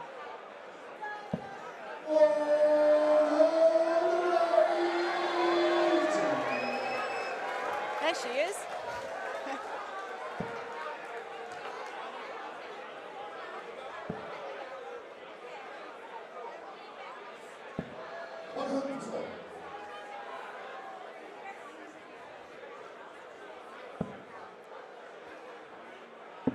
Even though we saw Kirsty Vinnikainen tease the 9 darter, it was always comfortable for Beau. It's kind of been the same with her playing a C game. Yeah. It's enough. She's doing enough. This is an in-between performance from Yitka. She was brilliant against Anka Zylstra. It was a real scrap against Desi Mercer in round 2.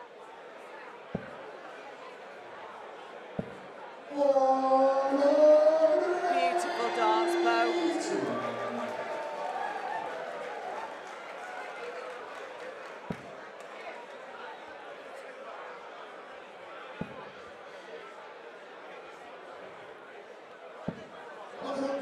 If she takes this out, she'll be very happy to finish on a high. 11 darter. Double 8. Doesn't darter, and thank you very much. Beau Greaves is through to the semi-finals as she looks for a 3rd world title. Yitka Zajeva has done herself very proud on debut, and I am certain that she will be coming back because she is a winner in her region, but Beau was too strong. Well, ladies and gentlemen, let's have a massive round of applause for Yitka Zajeva.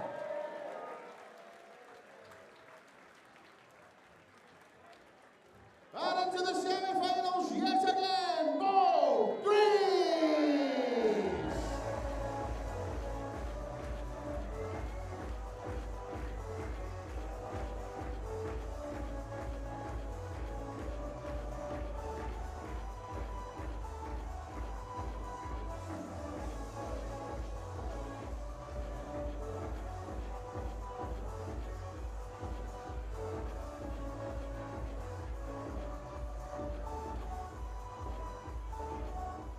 Ladies and gentlemen, one match remaining this evening. We will be back in 5 minutes' time with the last of our men's quarterfinals as Jarno Bottenberg takes on Paul Lim.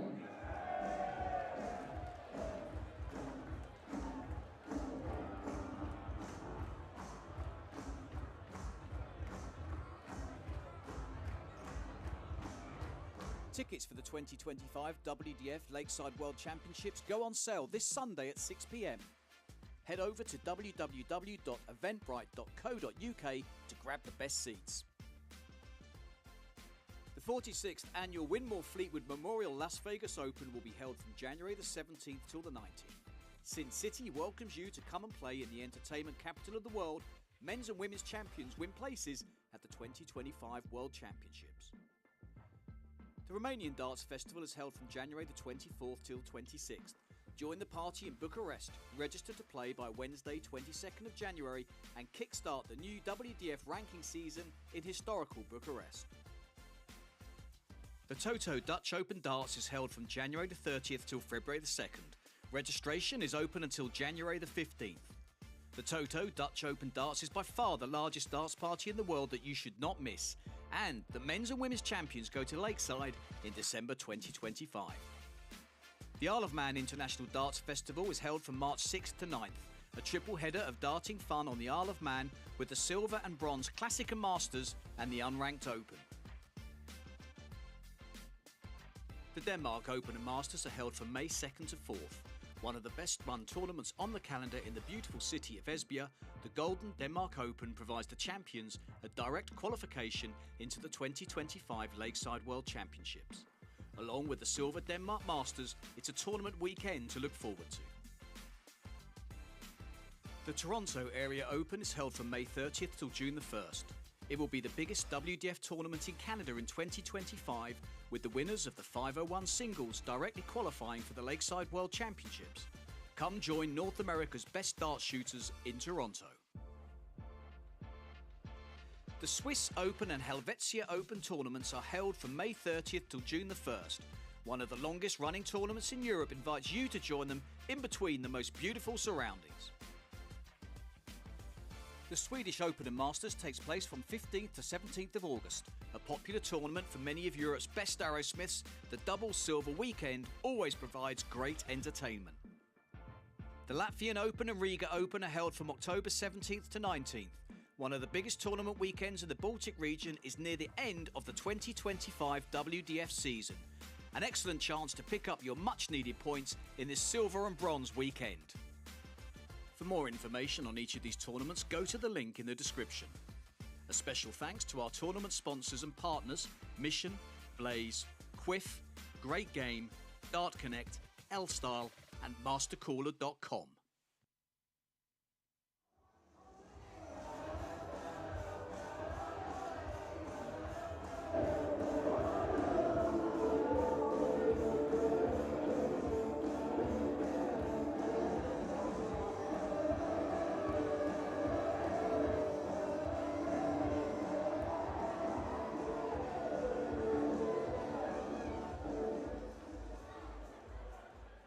We complete the lineup for the men's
There's a combined 93 years of age up on that Lakeside stage. Paul Lim accounts for 70 of them, if you hadn't heard already. The Singapore slinger, one of the most legendary figures in the sport of darts for what he did here 34 years ago. Moreno Blom was accounted for 2-0 in the opening round, an average of 90. Meant Paul showed the world he's still a hugely capable player. And his two subsequent games have shown he is a capable battler. Defied a comeback from Kai Fan Lung to go on and win at 3-2. And then last night, played late into the night against Scotsman Gary Stone. But Jarno Bottenberg is a player who has blossomed in the WDF this year. Dutch Open winner with a 1-3-1 checkout double top. Matthew Edgar, Ryan Hogarth, and the pre-tournament favourite Jimmy Van Schie have been beaten by this 23-year-old who continues to get better, and it is another fascinating encounter of contrasts. Fast versus slow, old versus young, experience versus youth. Scott Mitchell is with me for the final game of the night. And Scott, it has been a breathless evening of darts. The Duff Brandon game will go down in Lakeside folklore. Could we potentially get another 7-setter here? We could well do. And to get that, we are going to need Paul Lim probably to step it up a little. 60. Or Jarno to be dragged down from what his tournament average is a little.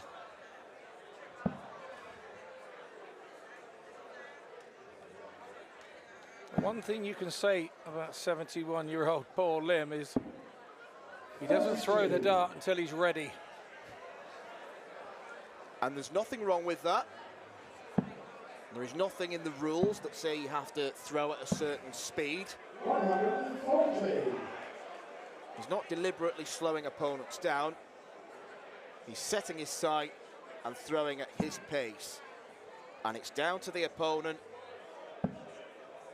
to beat him with that speed. 140. Yeah, it very much is. And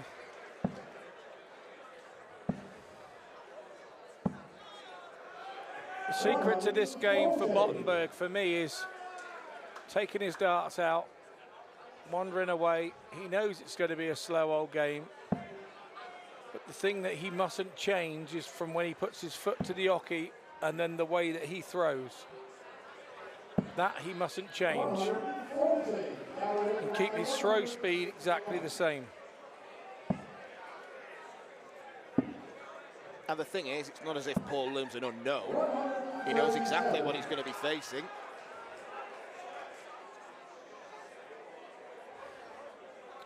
No, if you haven't heard of Paul Lim, no matter what age you are, you've not really been a darts fan, have you, let alone a player?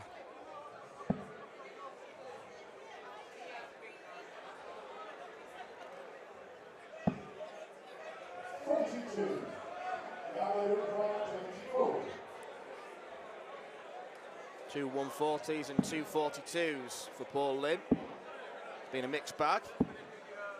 But he's coming back for 137.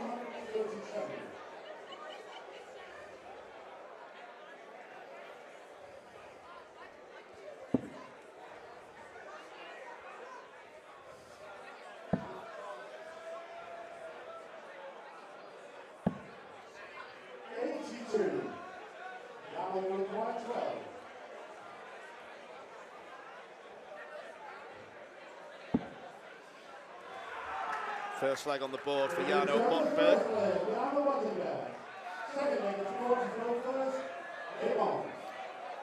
Christian, our referee there, doing the right thing, not moving to double check that Jarno's first dart was in the double. Waiting until Jarno asked him whether it was in or not. Good refereeing there. And I have to say, we've had good refereeing all week. You've hardly known the referees are here at the games, and that's when you know a good referee. Particularly as a player, when you go back through and say, do you know what, I can't remember the referee that reffed that game because he did such a good job.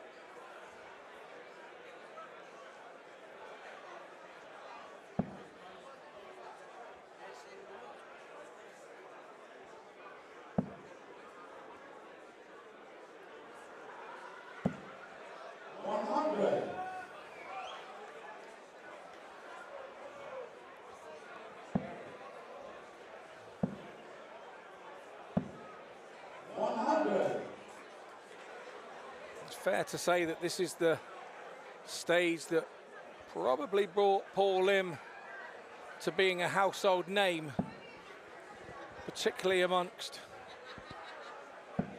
dart players over the last 40 years. That famous 9-darter here. Quite fitting that he should announce his retirement here too, or from where it started. Lovely touch. I wonder if he goes on and wins this. That's the plan in the back of his mind. He just appears to be a character who loves playing, and he will continue playing until he no longer has the ability. And why not? And why not? There are other players who have announced kind of their retirement but are still doing exhibitions. It's just a tournament retirement. I know one of my good buddies, Bob Anderson, is still out there doing the bits with exhibitions, and Bob Anderson's and friends, and he's got the Fun in the Sun tournament that happens in Spain.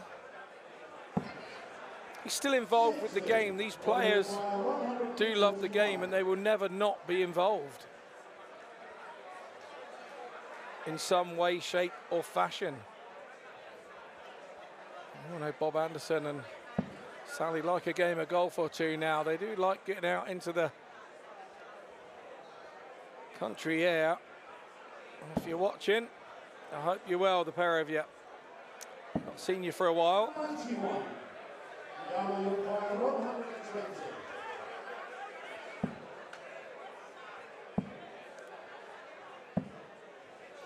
100.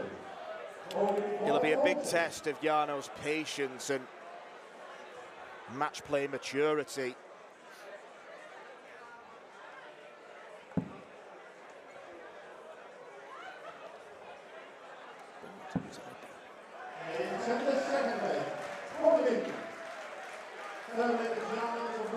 Paul Lim levels up the first set.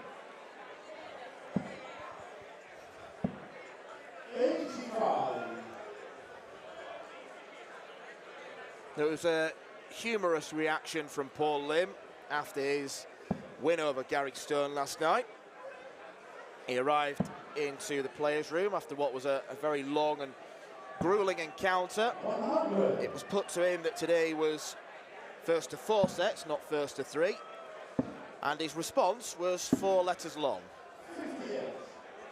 I'll let you fill in the blanks.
Shown plenty of scoring prowess this week.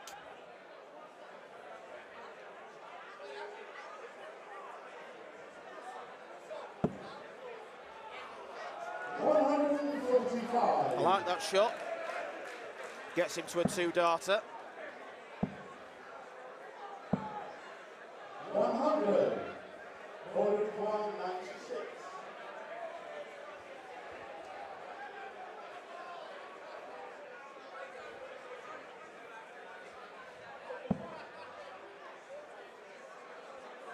Just single 20. Sat on the top wire. He's going 2 double 19s.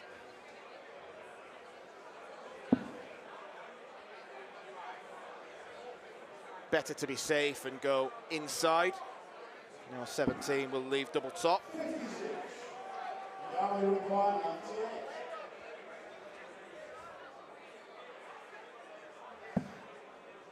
Straight at double 19, and that's how it's done. It's hanging by a thread. Go and collect it, Jarno. Before it falls out. 40. Points from first. Get him on.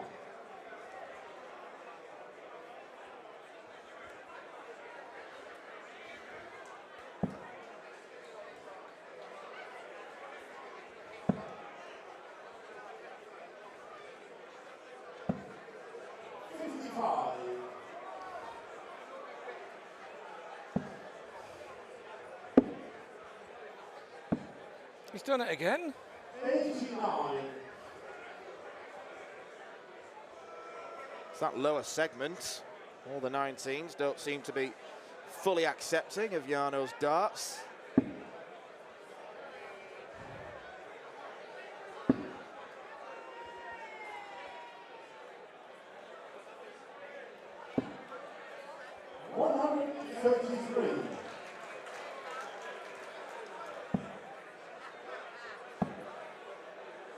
Paul Lim not afraid to try another part of the board.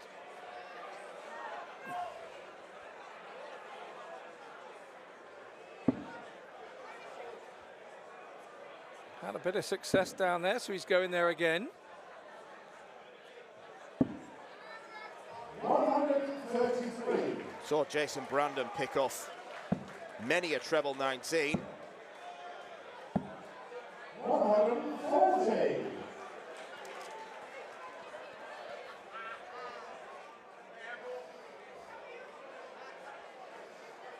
This is the final game this evening, and the final game, if you're UK based, that you'll be able to watch on YouTube. The semi-finals and finals tomorrow and Sunday exclusively on Blaze TV, Freeview channel 64, Sky channel 164.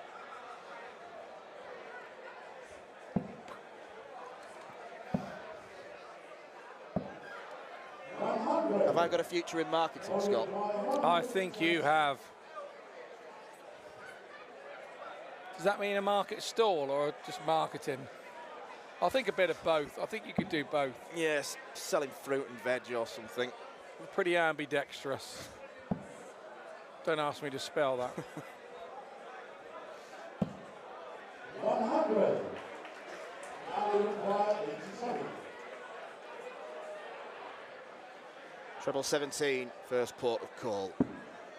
Oh, lovely dart. Double 18, double 14.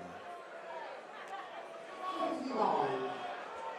Order 120. Barely took him out of stride. Didn't need a recount or rethink.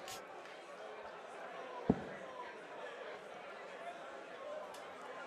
little do-si-do along the yockey there for Paul Lim.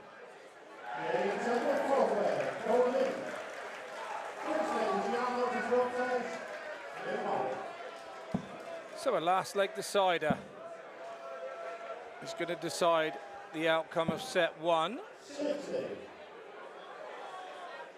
Where have I said that before this evening, young Dan?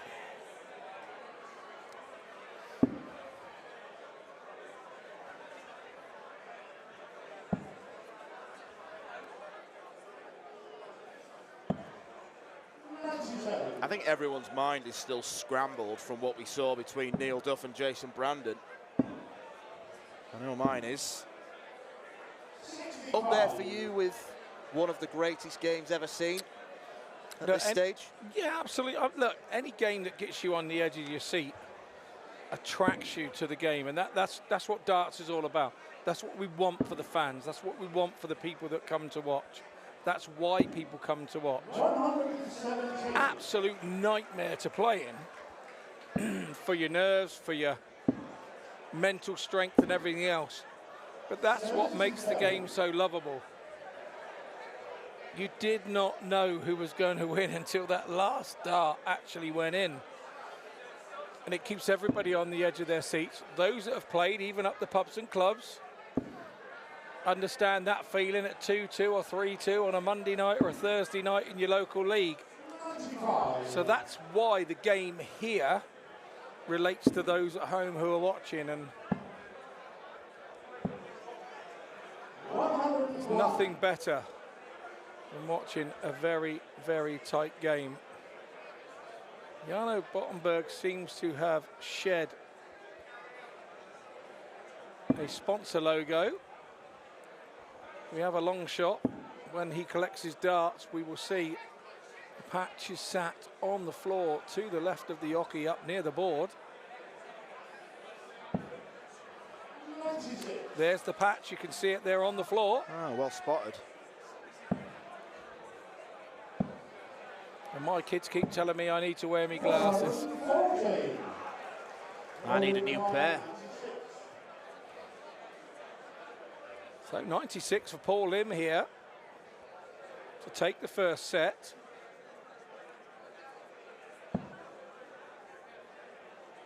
It's a perfect marker, surely. There's a little scuffle across.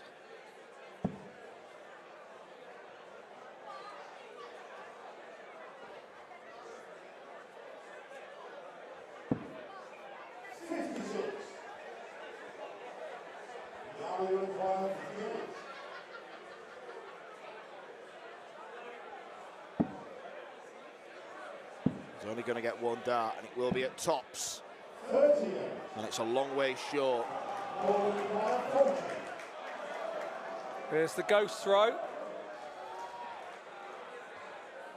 Crowd know who they're backing. A little smile on his face going, don't let me have a go at this young man.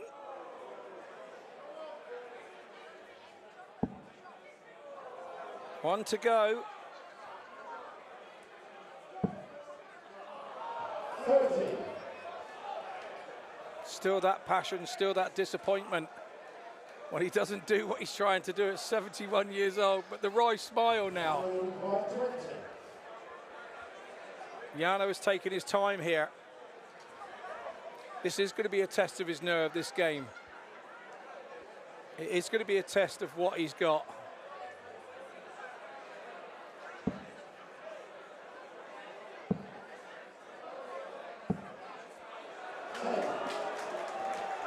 Did he take too long? What he might not have in a darts time is the first set. Another couple of little ghost throws to get the arm moving, and Paul Lim is lining up on double five. The crowd are involved now. And as we saw with the Duff game, the crowd have their favourites. The old man of darts keeps on smiling. Fantastic.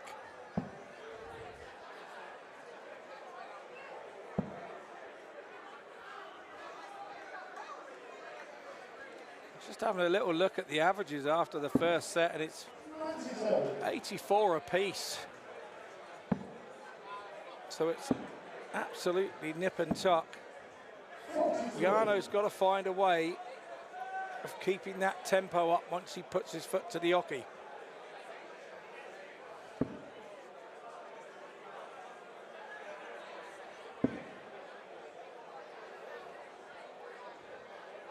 Paul Lim having a little mutter to himself. I have to say, probably the player that's had the most selfies this week here so far is Paul Lim. No surprise. No surprise at all.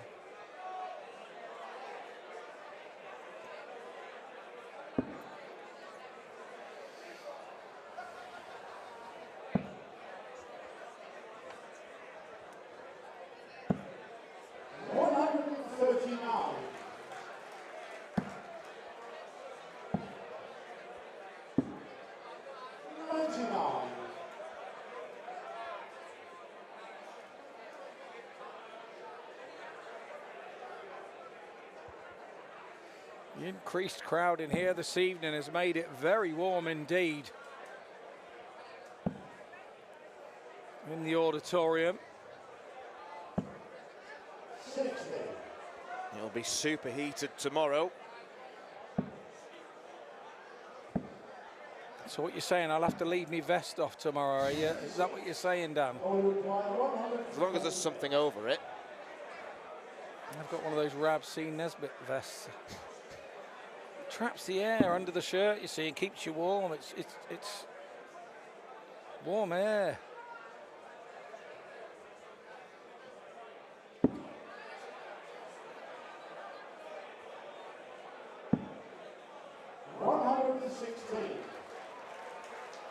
Looking for the treble 19, treble 17 tops route.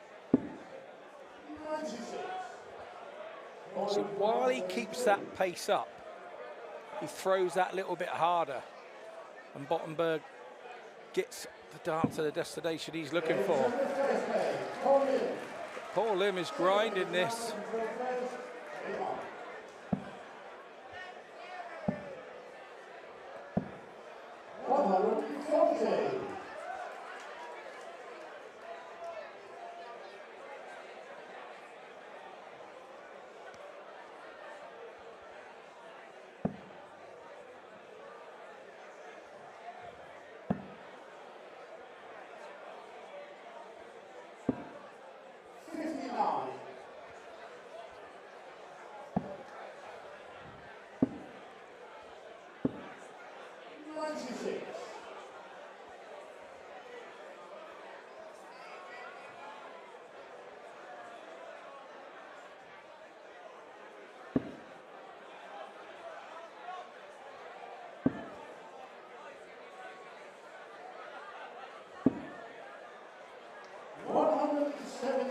Continues to be successful on the treble 19.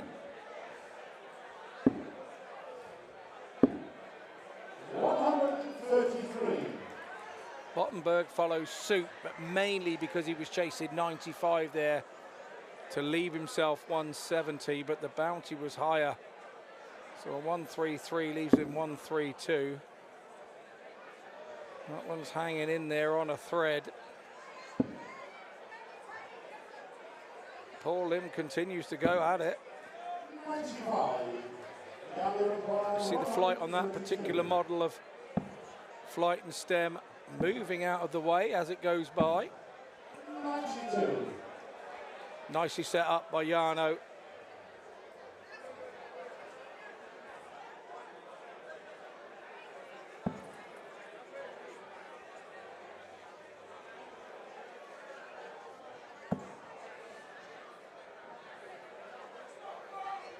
Good leg from Jarno. Double top after 12, looking to end this miniature slump. Paul winning the last three.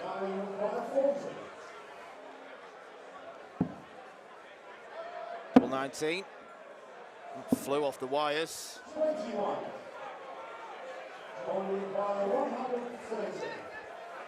A realistic chance here for Paul Lim.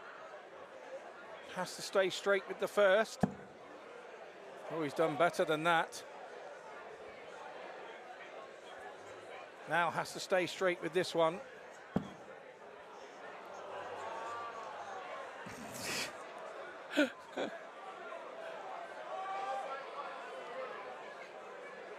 Got greedy going for the other treble 20, didn't he? Come on, Paul, use your experience. You should have went for the big number and give yourself a dart at that bullseye. Jarno now has a chance to come back and tidy up this 19, which you would back him to do, and quite rightly so. Holds his throw. And Paul Lim missed his opportunity there to get a dart at the double too.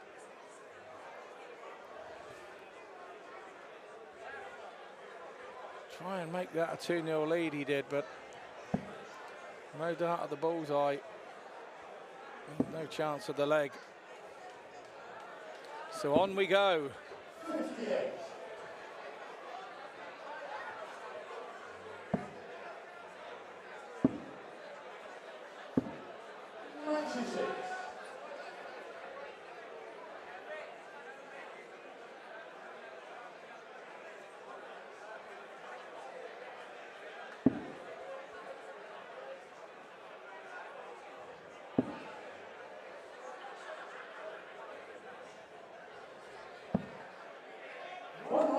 136.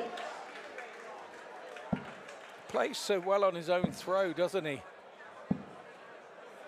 85. I suppose you learn to after all these years, don't you?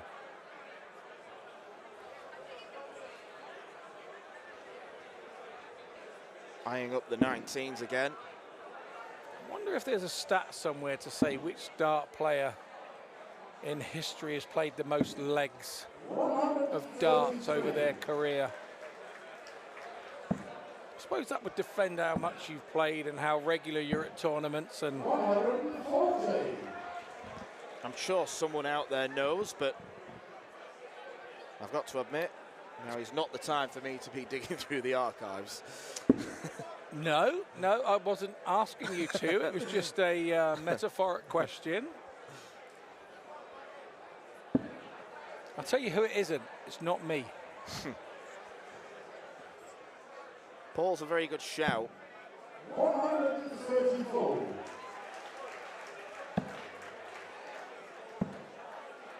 I'm just randomly guessing now. The things like Lakeside appearances has got to be sort of Martin Adams, I would have thought.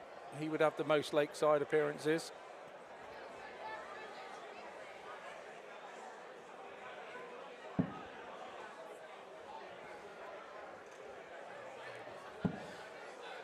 Yet another hold of throw for Paul.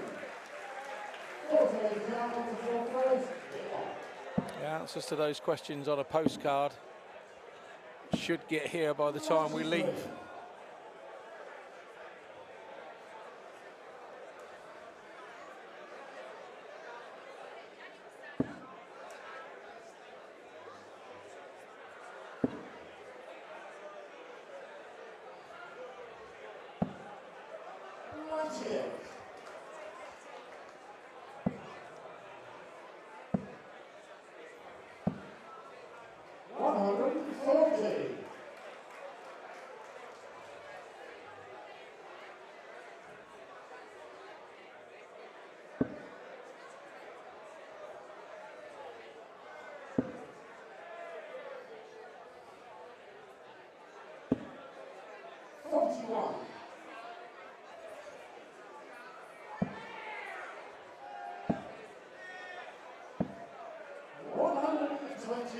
The problem Jarno's got is that shaking off Paul Lim is incredibly difficult. Not just because of the pace he plays at, but because he always seems comfortable on his own throw. It's a horrible combination for the Dutchman. 177. 140. Double 10. Oh, that's magnificent. Applauded by Paul Lim.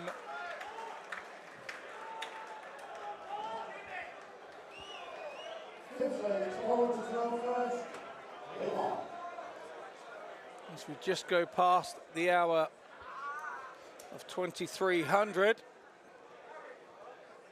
See, one of our fancy dress groups are leaving. Freddie Mercury is leaving the building. I don't know whether that's Queen with him or the Beatles, I'm not sure, but they're heading for the exit. Obviously, could catch the last train or the last bus home. 134. Or maybe the limo. There may be a limo. It's Freddie Mercury. And he deserves it. But the show must go on here. And it's a kind of magic from Paul Lim.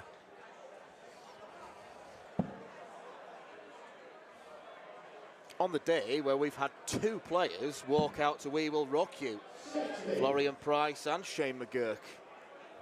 Very unusual that two players have the same walk. I think Glenn Durrant and Adrian Lewis had pick bag at the same time, but obviously in different codes, didn't they? Yeah, and I'm sure when Glenn went over to the PDC, he wanted to commandeer it, and Adi said no.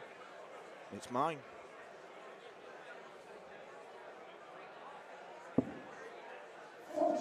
He might message me to confirm, I don't know. Yeah, I know, as in previous games, looking across to his brother.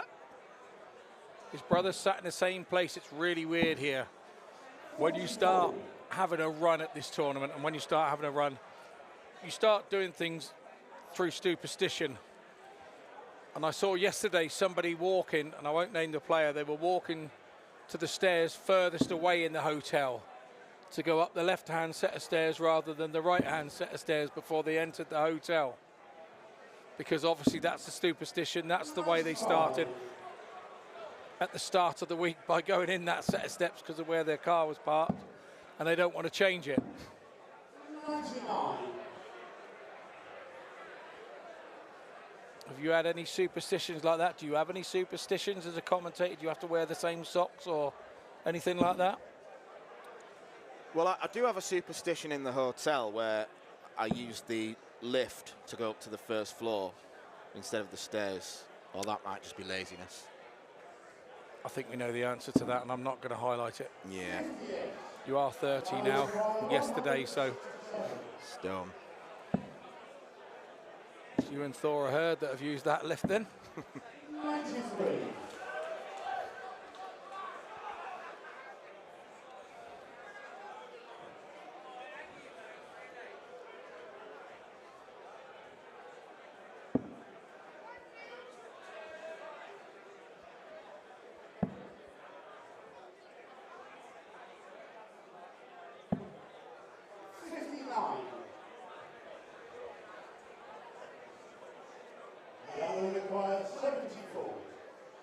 So 74 for set 2 then for Bottenberg, treble 14.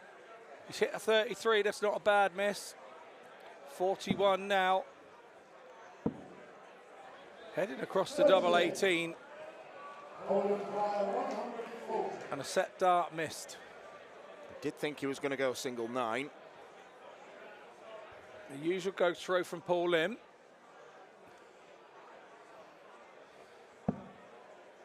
Paul Lim not going to follow up with a 140 of his own in response to Jarno's. Now he'll look to hit the open target and throw nice and high. 100. Jarno requires 36. To get the game back on level terms, and crucially, to break the throw. Jarno would then have the darts in the third set. Big visit before the break. Yeah, outside Jarno. It's tight. But Jarno That's Bottenberg inside. is made of tough stuff these days. You do not win the Dutch Open for no reason. You win it because you're class at darts and you've got the bottle to match. And Jarno Bottenberg ensures at the break it is 1-all.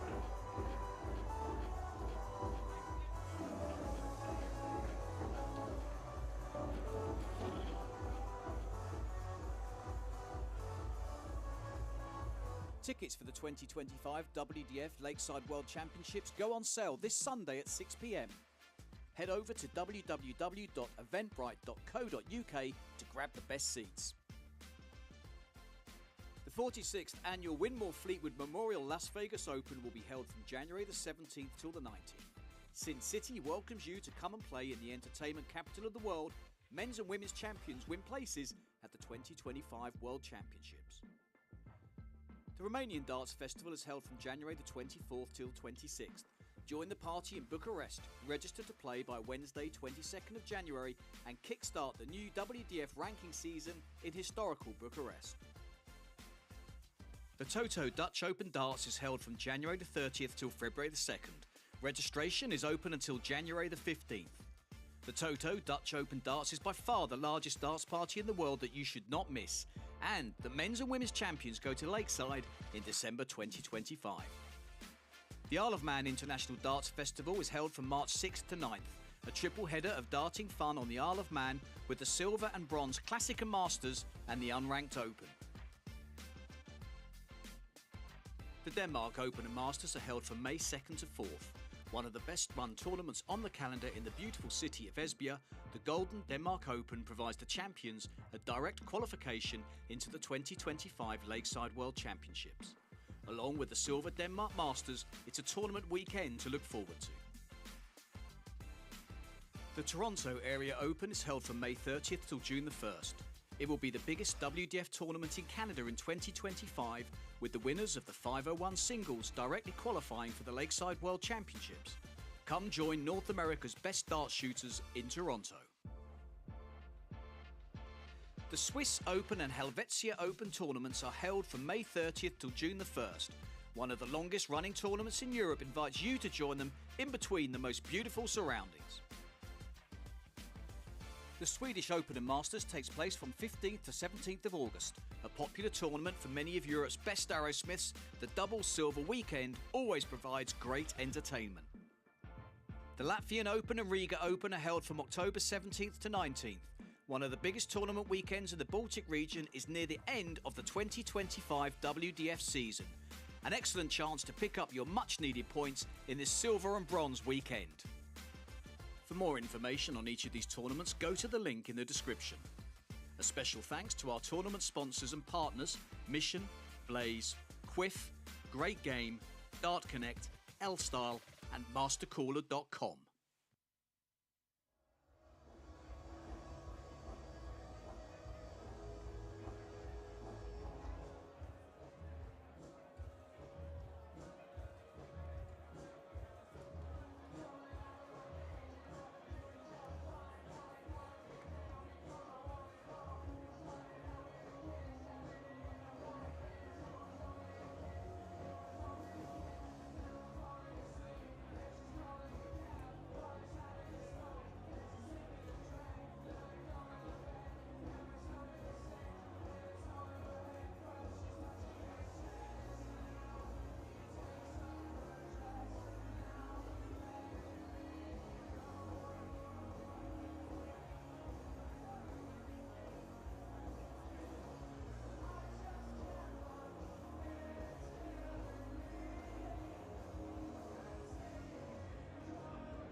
Well, I'm not sure if you had an 11 o'clock finish penciled in.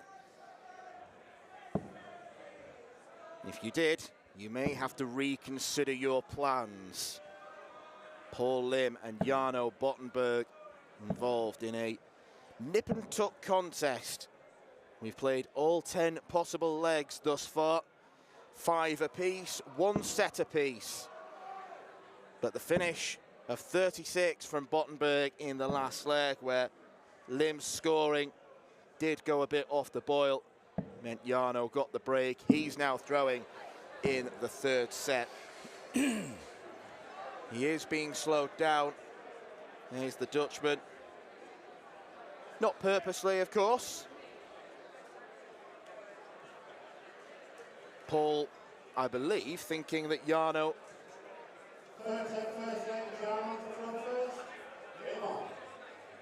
well, he thought that it was his throw first, and Our referee, Christian Sorensen, just making him aware that that's not the case.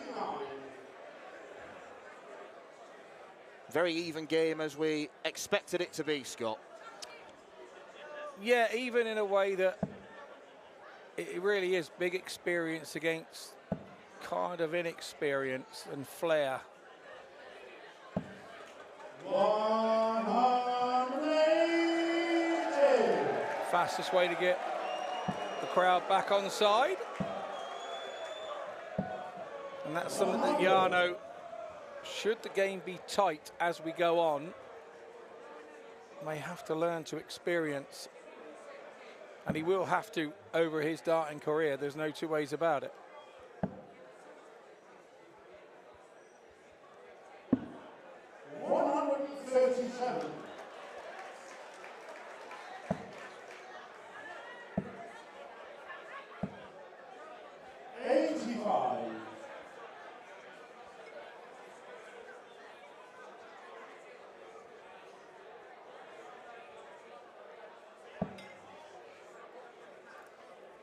It's fair to say that the stats say that Paul Lim is the underdog in this game.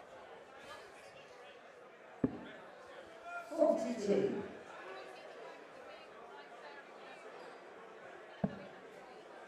It's the worst of all worlds, really, for Bottenberg, because 99. Paul Lim has got a legion of fans here, and yet most expect Jarno to win. So an unwanted combination. Paul opting to go for the bull to try and leave double 16.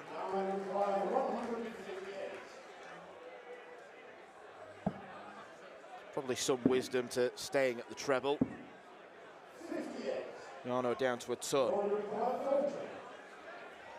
A 180 start means Lim is looking for a break.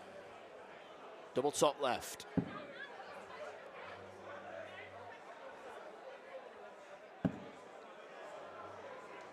Double 10.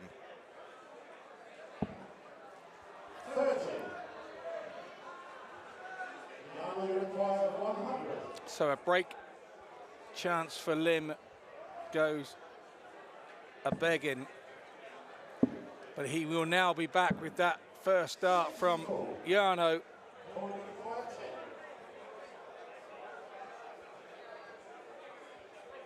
Takes his time, has a good look.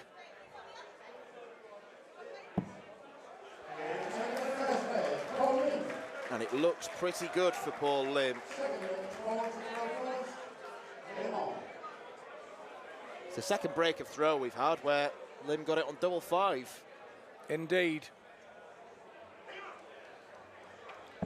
He's a player you would think is more used to going for the centre of the board these days, more used to that. Still involved in lots of soft tip action where darts connoisseurs will know the bullseye is very heavily used. 100. You are new to darts and you don't know what soft tip is. It's basically an electronic board that does the scoring for you. So a common theme of players who play a lot of soft tip is that they're not very good at counting because they've got machinery that does it for them. 96. There are machines now that enable you to do that with a steel tip board. With cameras upon them and locate where your dart actually goes. And there are varying clubs and pubs up and down the country that have this facility to be able to hire a dart ball for an hour or two, and basically you stand there and throw your darts and you press a few buttons and it takes it all off for you.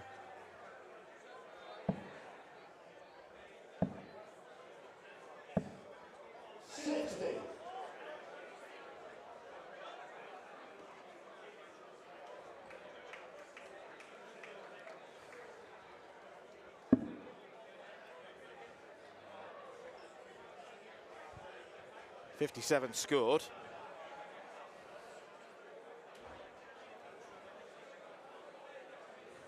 Jarno somewhat perturbed that Lim needed to ask our referee Christian Sorensen. And then proceeds to nearly lose his balance.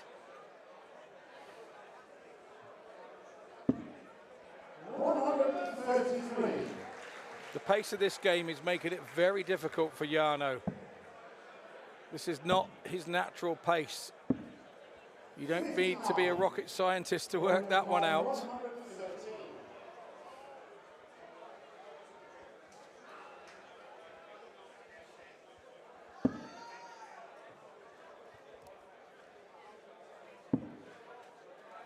Now we're going for his more usual route, the centre. Oh, I thought it was the centre of the board. Miscount by me.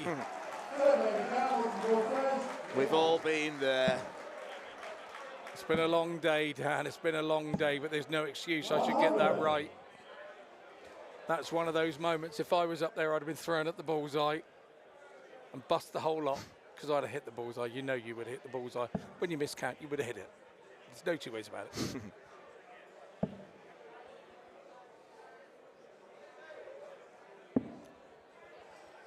I think I'll know about that one later with the lads on the officials table. We do like to have a little banter when a slight misdemeanor is made.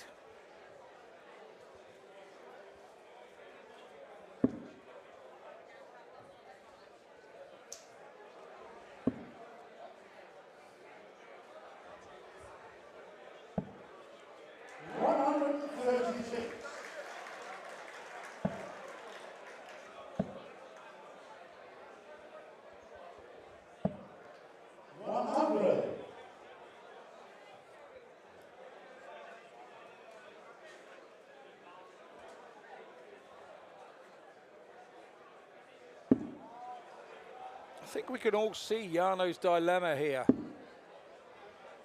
He's trying to do his thing. 133.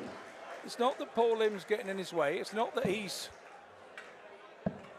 standing there at the board and not allowing him to throw.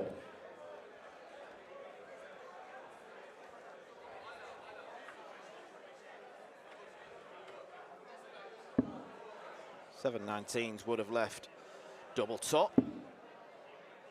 He's going either side of the treble 19. Jarno's had a wander off. Back to the water table. You don't need to be a body language expert to realise that Jarno's hating every moment of this game. Even if he comes through it to win it, I don't think he's going to enjoy it. 63. Quarterfinal 86.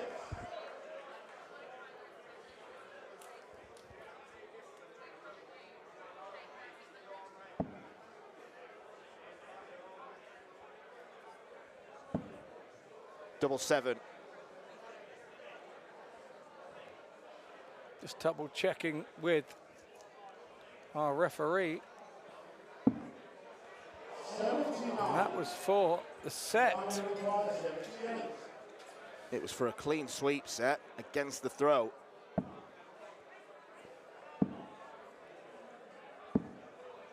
And Jarno misses two opportunities.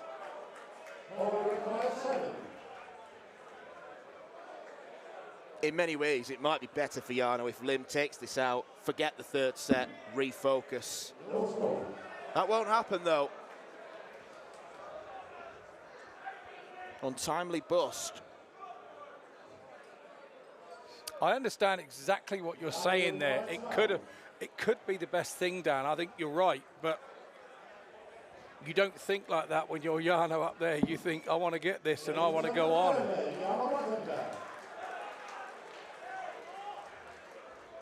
Paul Lim's still finding it funny. It's got to be well past his bedtime, surely. The night is still young if you're a darts lover.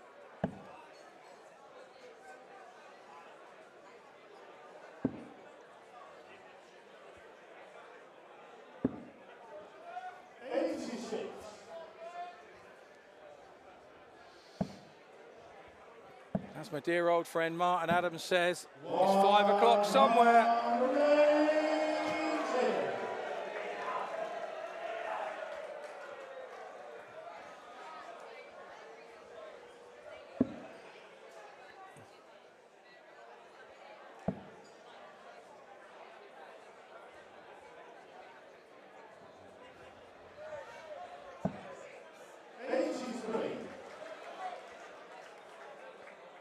Lim continues to plug away and has a little chat with himself. Jarno's got back into the habit of every throw looking at his brother in the crowd to try to steady his mind.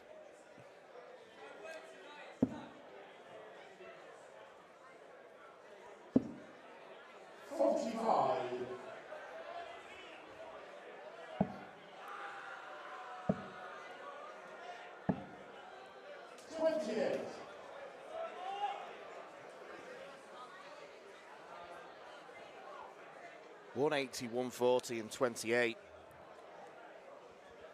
Jarno lucky that Lim is quite a way off.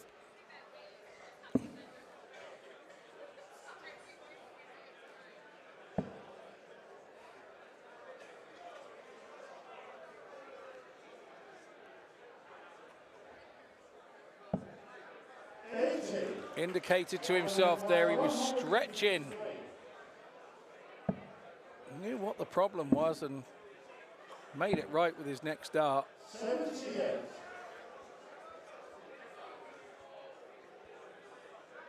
Loose last dart leaves one of those awkward mid-range checkouts. He might only get one dart. Two single 19s leaves 160. 85. Double 19 much better.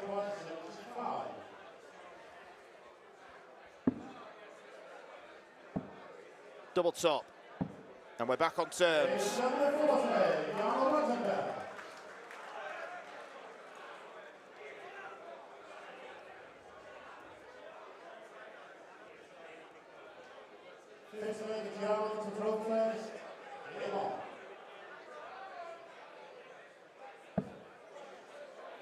Break of throw puts Jarno back in the driving seat for set 3.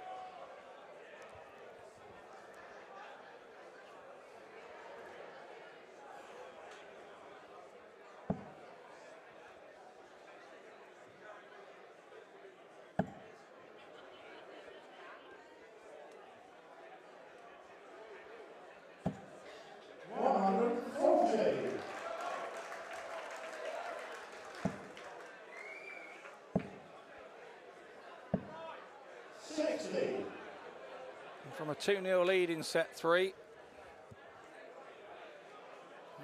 Paul Lim finds himself level.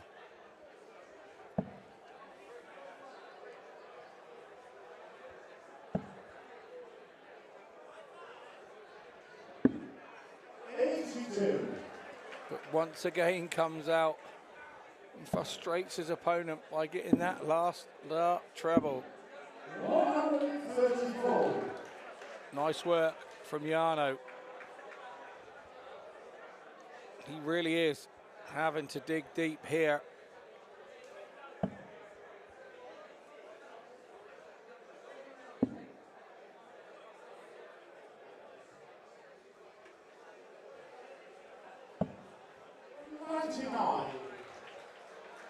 There will be another break before this game is completed. What's going to be the score at that break?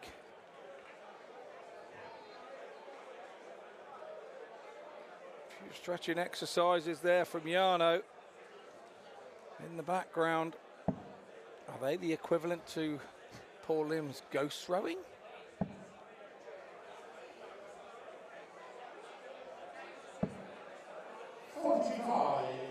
We'll never know. No, we will never know.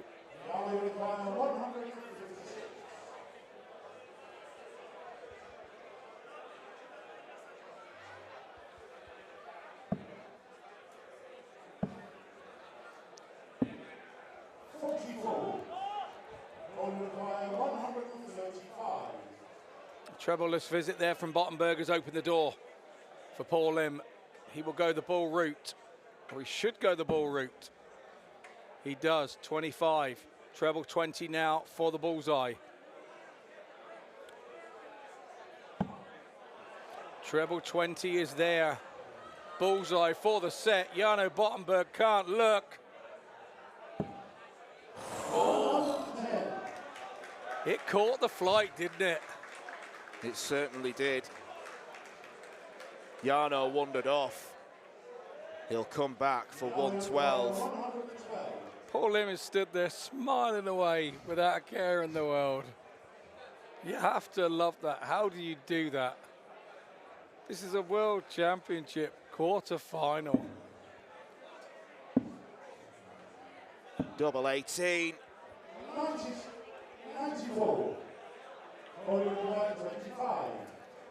Both players have missed set darts.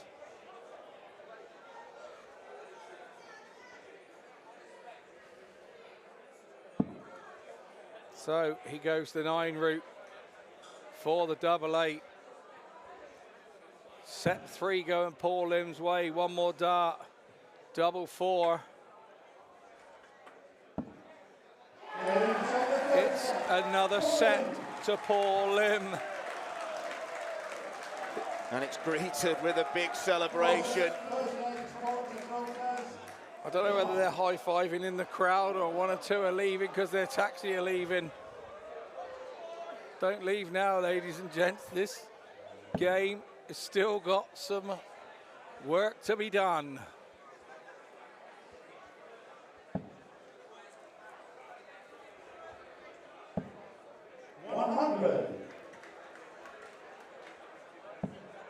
And 2 sets to 1 in favour of Paul Lim. The averages are 86 a piece. We said the Duff game earlier with Jason Brandon was a grinder and a scrapper. This one most certainly is because of the contrast in styles between the 2 players, the contrast in ages between the 2 players and the contrast in experience between the 2 players. And what other sport do you get this? That's why we love darts. If Jarno manages to overcome Paul, I would be very surprised if he'd ever been involved in such a grueler. 140. And these last couple of visits, Paul Lim has thrown a little bit quicker. And that suited Jarno's game.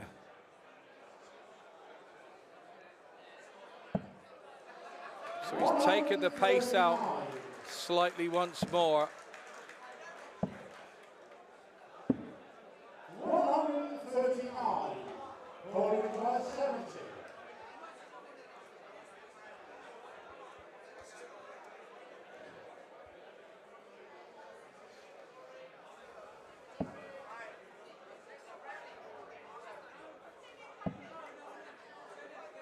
Double 16.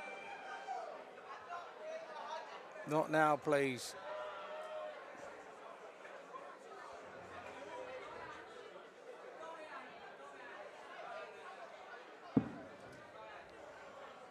Definitely put Paul Lim off there. Sounded like Beau Duke was in from the Dukes of Hazzard. That sounded like treble 10, double 16. And that looked like the fist pump of a relieved man. Second leg challenge for first. Game on.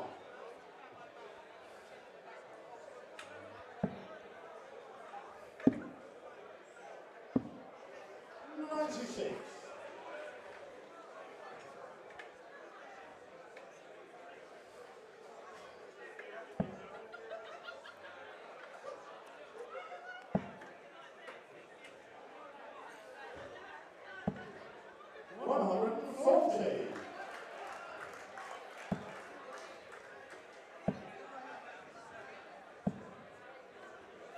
21.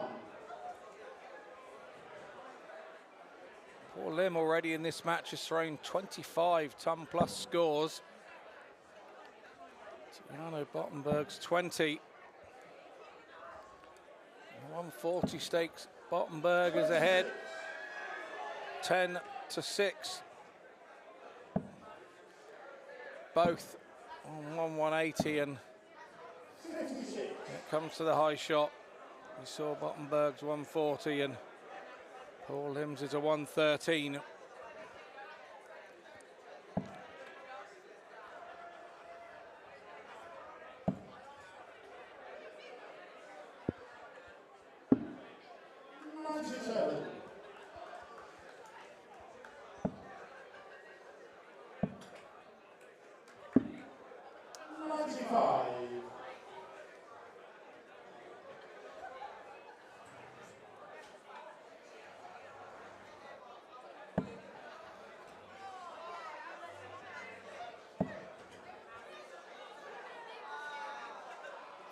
Frustration from Lim.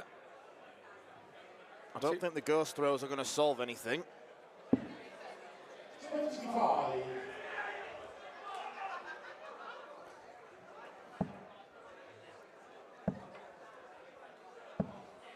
100.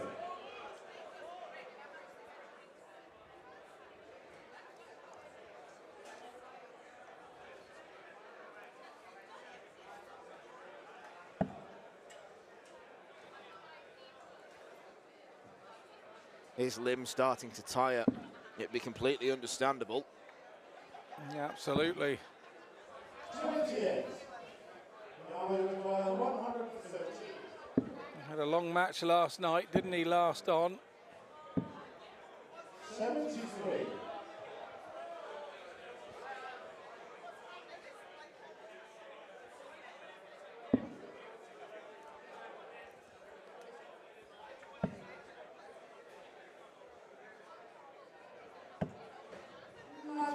And Yano had a relatively early night with a win over tournament favourite at the time, Jimmy Van Ski.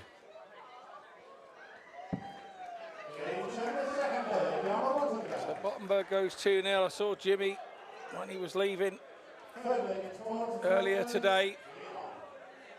He said, I need a break. I've been playing a lot of darts. I need some time off.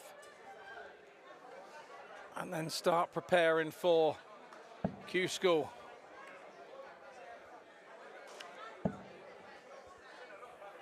He'll be playing in stage 2, so it won't quite be as long a week because of his Challenge Tour performances.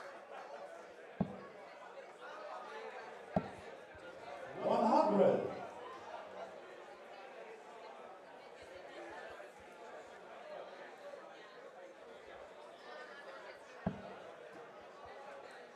I think Jimmy Van Ski is one of those that's taken a lot from this week. He's learned how to be a favourite, 95. or learned what it feels like to be a tournament favourite. I think he quite rightly had that branded upon him.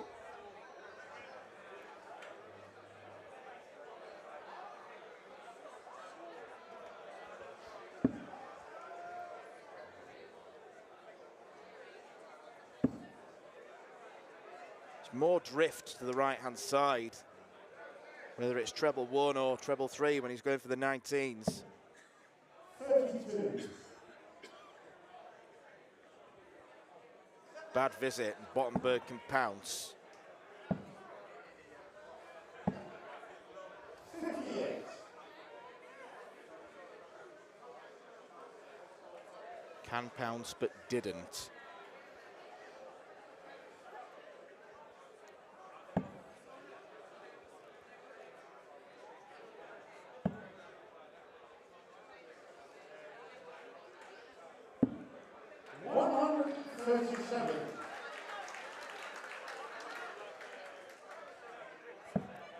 Despite his recent travails with darts drifting, Paul Lim's 100 points away from completing this leg and forcing Yano to serve it out for the set.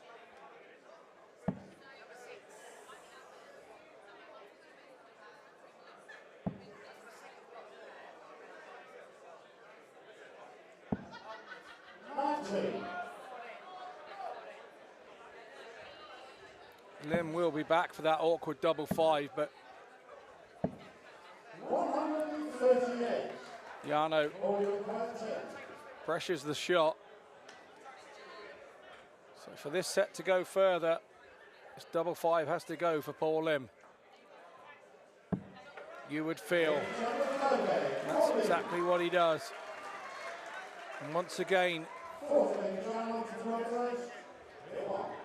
crowd applaud. Another Paul Lim leg. 134.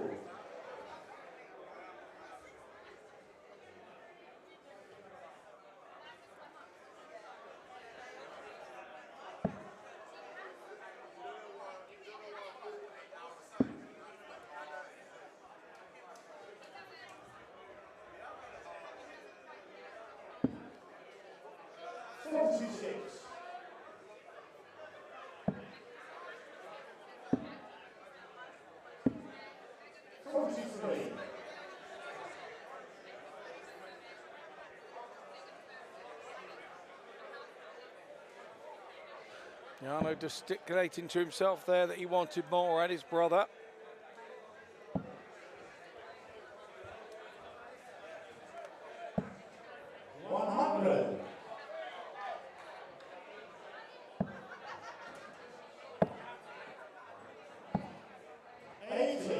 Another dart on the floor. Yeah, a big bounce out there.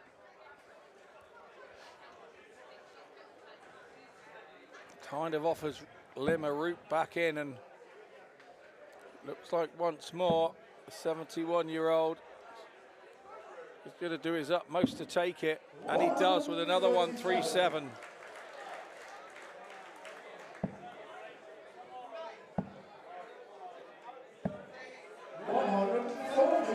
Big visit.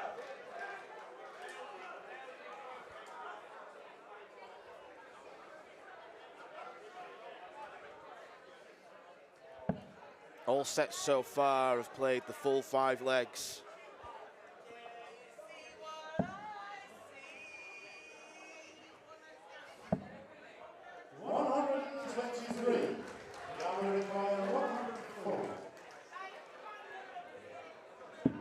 Paul is right on his coattails. 56.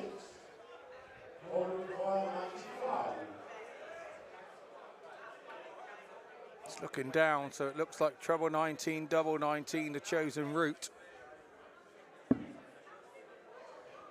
Treble 19 is hit.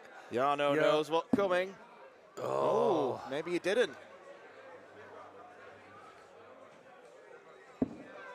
Paul Lim's disappointment when he misses something like that, it's like he's a teenager still.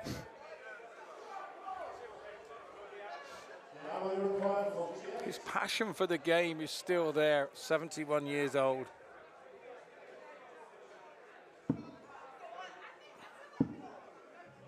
Double 8 for the set. I'm sure when that left Jarno's hand, he felt that was going, that would have felt good. Now it's Paul Lim for double 8. He did this last time, went inside.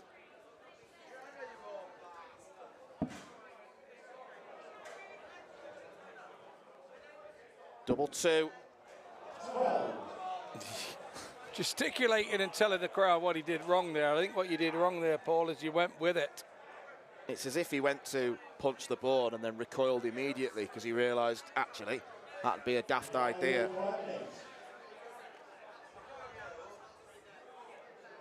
Yeah, that would have been a better one, Paul, that ghost throw. Frustration for Bottenberg as the crowd tried to lift Paul Lim.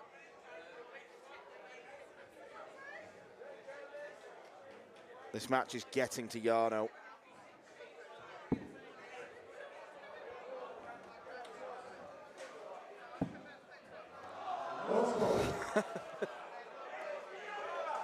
You don't expect stroppiness from Paul.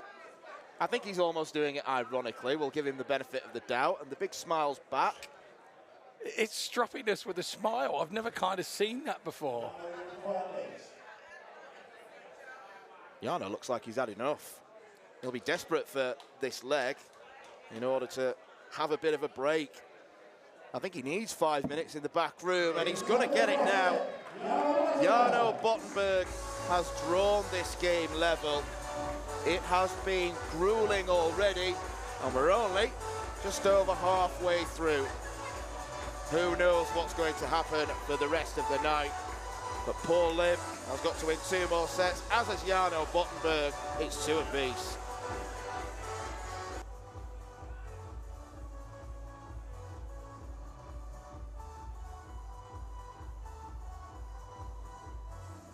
Tickets for the 2025 WDF Lakeside World Championships go on sale this Sunday at 6 p.m. Head over to www.eventbrite.co.uk to grab the best seats. The 46th annual Winmore Fleetwood Memorial Las Vegas Open will be held from January the 17th till the 19th. Sin City welcomes you to come and play in the entertainment capital of the world. Men's and women's champions win places at the 2025 World Championships. The Romanian Darts Festival is held from January the 24th till 26th. Join the party in Bucharest, register to play by Wednesday 22nd of January and kickstart the new WDF ranking season in historical Bucharest. The Toto Dutch Open Darts is held from January the 30th till February the 2nd. Registration is open until January the 15th. The Toto Dutch Open Darts is by far the largest darts party in the world that you should not miss. And the men's and women's champions go to Lakeside in December 2025. The Isle of Man International Darts Festival is held from March 6th to 9th, a triple header of darting fun on the Isle of Man with the Silver and Bronze Classic and Masters and the Unranked Open. The Denmark Open and Masters are held from May 2nd to 4th. One of the best run tournaments on the calendar in the beautiful city of Esbjerg, the Golden Denmark Open provides the champions a direct qualification into the 2025 Lakeside World Championships. Along with the Silver Denmark Masters, it's a tournament weekend to look forward to. The Toronto Area Open is held from May 30th till June the 1st. It will be the biggest WDF tournament in Canada in 2025, with the winners of the 501 singles directly qualifying for the Lakeside World Championships. Come join North America's best dart shooters in Toronto. The Swiss Open and Helvetia Open tournaments are held from May 30th till June the 1st. One of the longest running tournaments in Europe invites you to join them in between the most beautiful surroundings. The Swedish Open and Masters takes place from 15th to 17th of August. A popular tournament for many of Europe's best arrowsmiths, the double silver weekend always provides great entertainment. The Latvian Open and Riga Open are held from October 17th to 19th. One of the biggest tournament weekends in the Baltic region is near the end of the 2025 WDF season. An excellent chance to pick up your much needed points in this silver and bronze weekend. For more information on each of these tournaments, go to the link in the description. A special thanks to our tournament sponsors and partners, Mission, Blaze, Quiff, Great Game, Dart Connect, L-Style and MasterCooler.com.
It's just shy of 10 to midnight local time, and we may have 3 more sets of darts upon us. Both players will be hoping that it's 2. They'll be hoping that it's routine for the rest of the match. This has been so tough for Jarno Bottenberg, who has struggled to establish any sort of rhythm. He's still throwing some decent darts. It's an 86 average. It's kind of in keeping to a degree with where he's been for the majority of the tournament, 88, 89 and 92 in his previous games. So understandably, there's been a dip. Paul Lim just keeps rolling on. 54. I think the break will have come at the correct time for Jarno, because he was visibly getting incredibly frustrated. And, you know, I think if he thinks deeply, he's not going to blame Paul or anything like that. It's just the way he plays. He just wants this game over and done with. Well, that's Gary Stone didn't. When he faced Paul Lim, he said he just didn't do enough and allowed Paul chances. And this is the way that he plays. This is the way that he does it.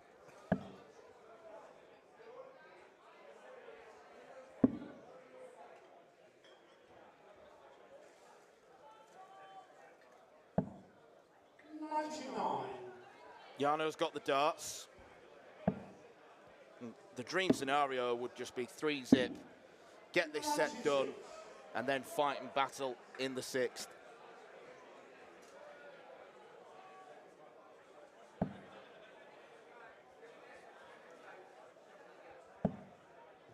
When you play a player like this, for Jarno, it gives you so much time to think of other things that are going on.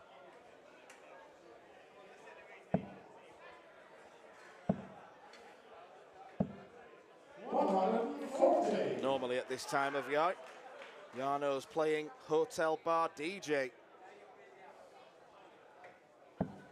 Yeah, I could hear it at 1:30 in the morning in my room last night. 81. Now we require 180.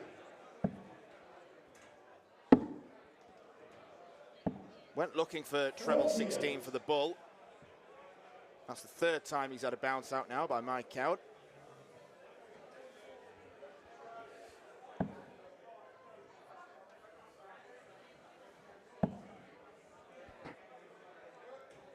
Lim needs a treble. 55. Now you require 80.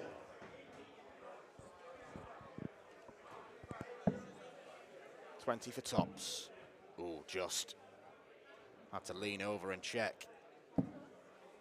41. He was just double checking with Christian, but he didn't have to check with that one. That was definitely a 1.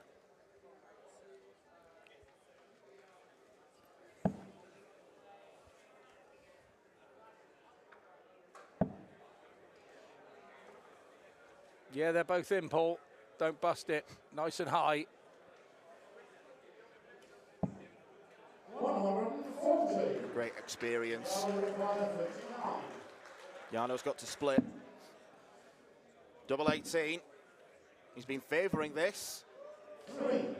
He has indeed, and the way his dart goes in the board, it kind of kicks that way and allows him to use that dart, doesn't it?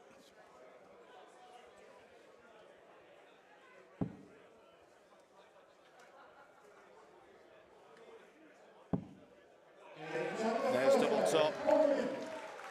Not the ideal start to this 5th set for Jarno Bottenberg.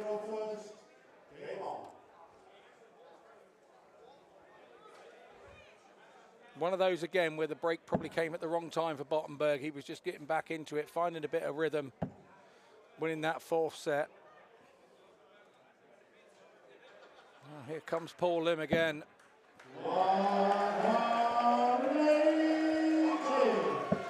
You just can't keep this guy down, can you? 96. He's a remarkable human being.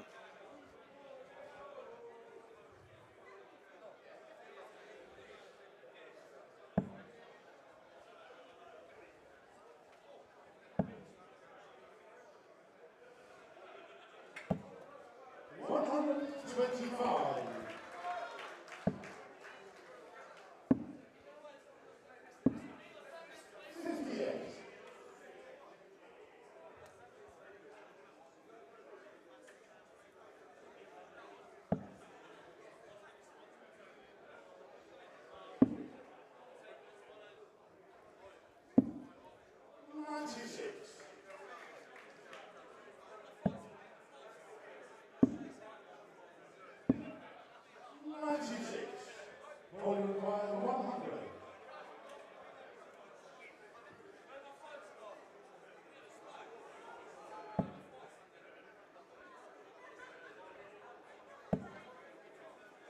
Slips into the one. That's been a recurring theme. 40. Not a great deal of damage done.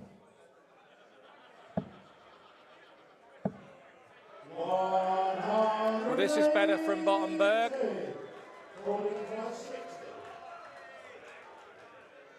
Pressure in the 60 of Paul Lim.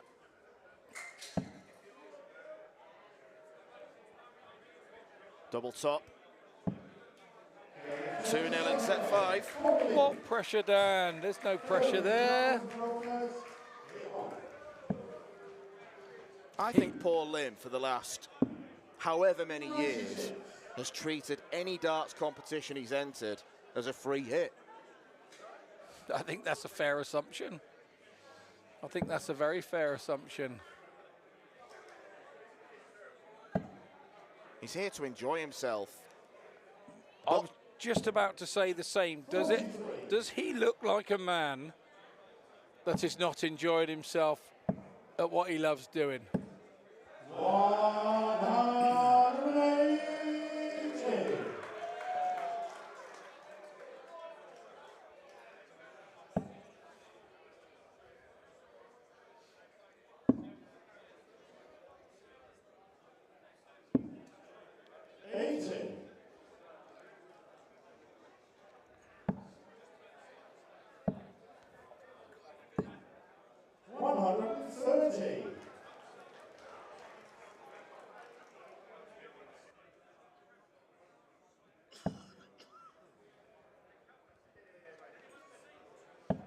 Could be an 11-darter here. 140.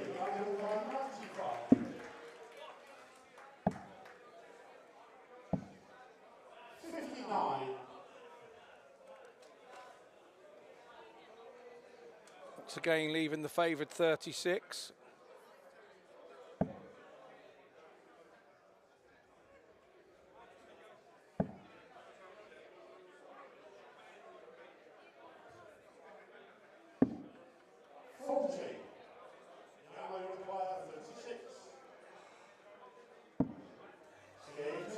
This time it's straight in. Nice hold of throw from Bottenberg there. Keeps the set alive.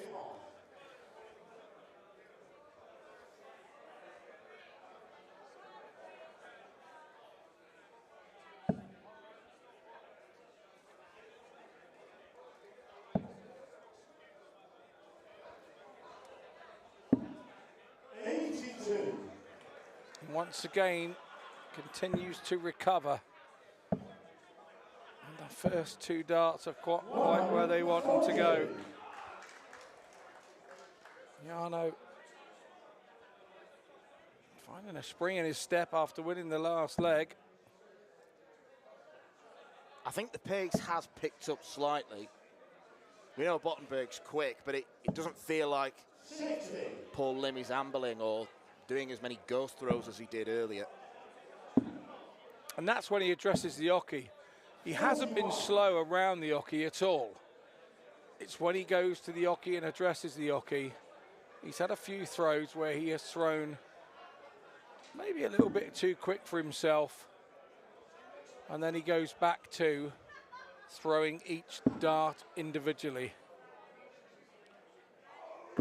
And basically what I would say, he's trying to give every dart a chance when it leaves his hand. He doesn't want the dart not to sit there properly. He doesn't want it to do anything untoward. And there's nothing wrong with that. 95.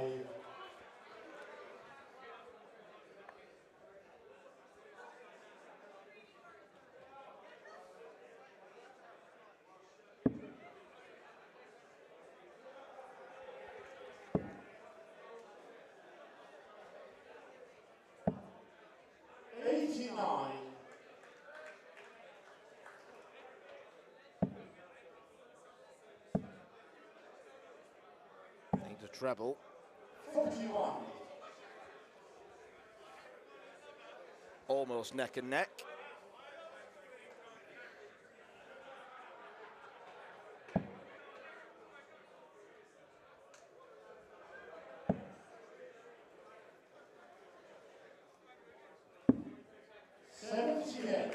Once again, there's that treble 20. The clock strikes midnight. 94. Will require 107. 107 then, Paul, for the third set.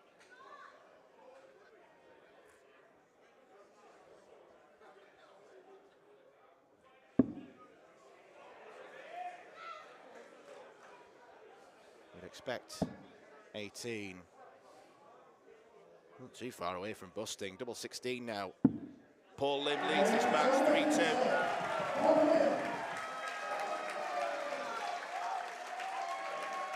Nerveless. His second ton plus checkout. Jarno can't believe this is happening, can he? I like to look at the player that's not throwing in situations like this, and it just looks like he can't believe what's happening here, Jarno. How is this happening? He's just had another set of his that he started with throw, and he's been turned over. Jarno Bottenberg must be stood there throwing darts, playing against 70-year-old Paul Lim, thinking he's in some kind of fever dream. I get you, Jarno. 83.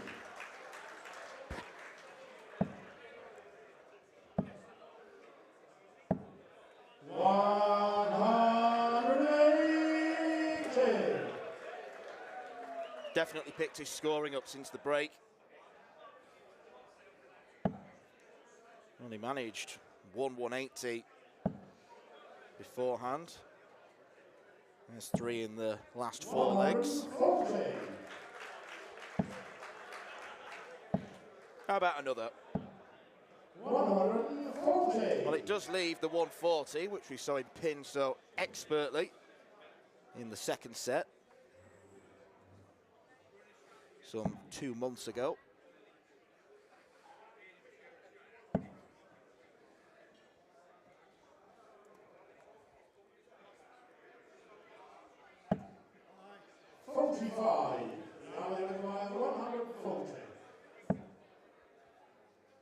Deja vu. Oh, he's banged it straight in. Yeah, we know you've done it twice, Jarno. I think that's what he was indicating anyway. The fingers were the wrong way round. If not, his brother's upset him in some way or another in the last 30 seconds.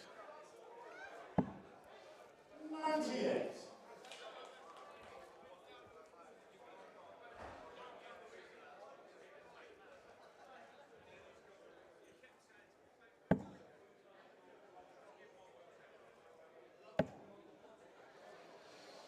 We've now gone past the midnight hour.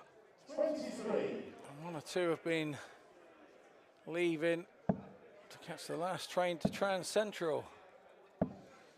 134.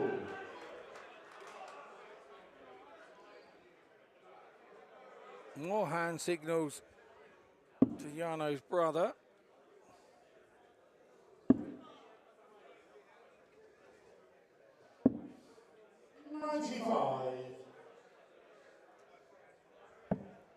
Paul Lim chips away at 95. 121.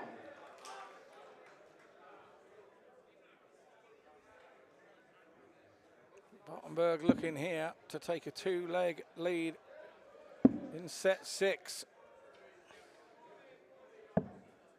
58. Yellow require 148. 73. 3:25 remaining. This might be the quickest set yet.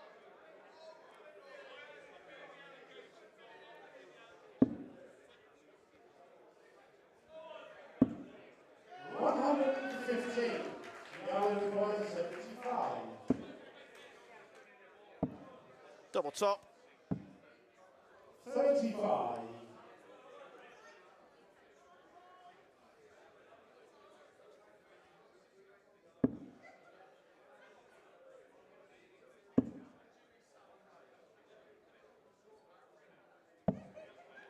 98.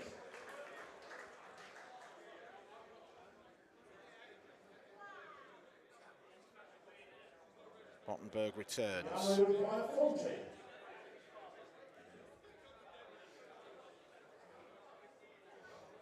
He looks, he takes aim. 20. And offers Paul Lim a chance 112. to take his first leg here in set 6.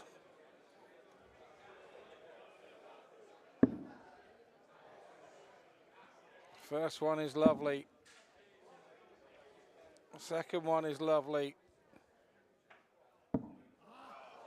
Got excited with the third, and you could hear from the oohs and the ahs of the crowd. Yellow require 20. I feel that's a chance missed for Paul Lim. Double 5. Jarno doubles his lead.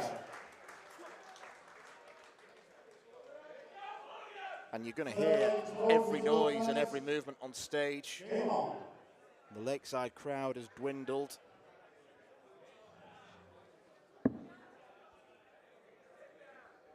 We have had a super crowd in here this evening. They have been brilliant, and they have been treated. 139. It's a late finish for some, understandably. They've got to get off. 135.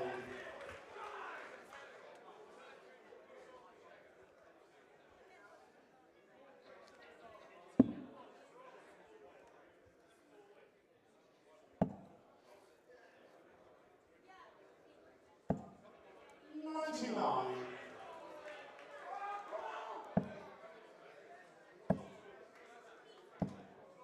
140.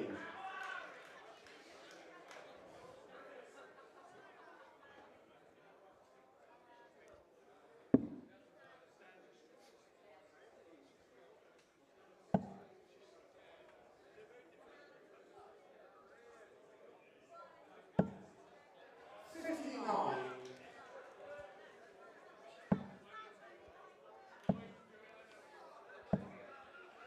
95.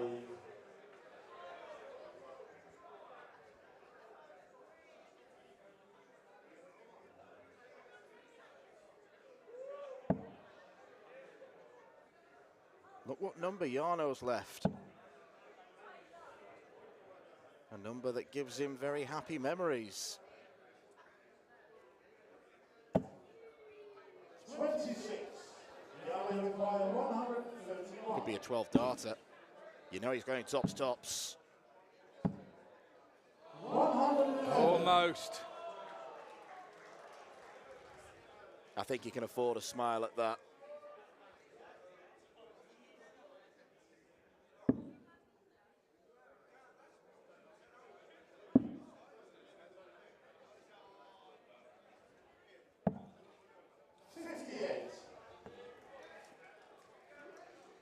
Thanks to Moreno Blom, he's just sent me a message saying Jarno's brother is not here today. It's his uncle and his friend in the crowd. His brother is in Sweden on a pre-booked holiday before Jarno qualified. Knowledge is the bomb. 7 set final set. First stage, German, Phil, game on.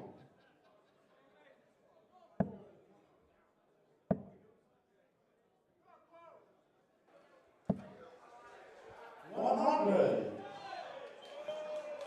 So, a 7th and deciding set. Buckle up your seatbelts.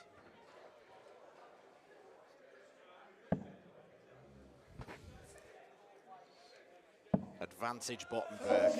He's got the throw, and he's made the better start. And is this Paul Lim darting fairy tale about to come to a quarter-final conclusion? It's the second time he's ever been in a World Championship, last 8. It's amazing to think that, other than the run in 1990, which saw him hit the 180,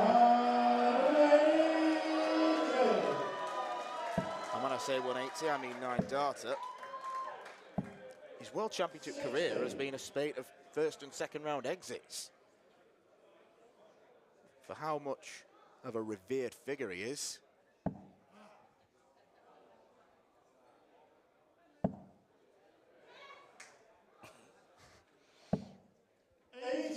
Someone enjoying that treble 20 there in the crowd. Every voice is amplified.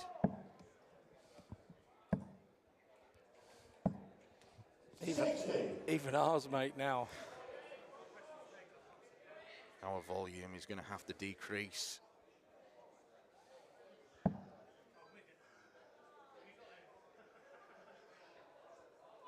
Those 2 4-0 quarterfinals of the afternoon session are distant memory now for us. They feel a long time ago.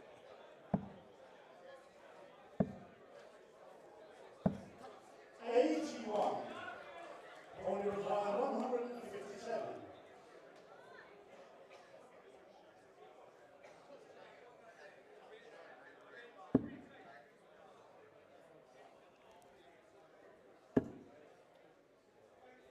Just to remind you, it was Francois Chouin who beat Thomas Youngens 4-0 in our first quarter-final earlier today, and Peter Machin lost out to Shane McGurk 4-0.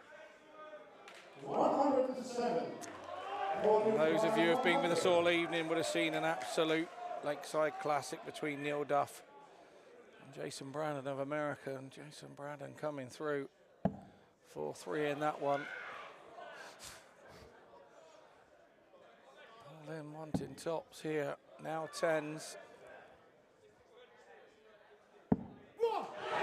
In the deciding set against the throw, Paul Lim strikes first.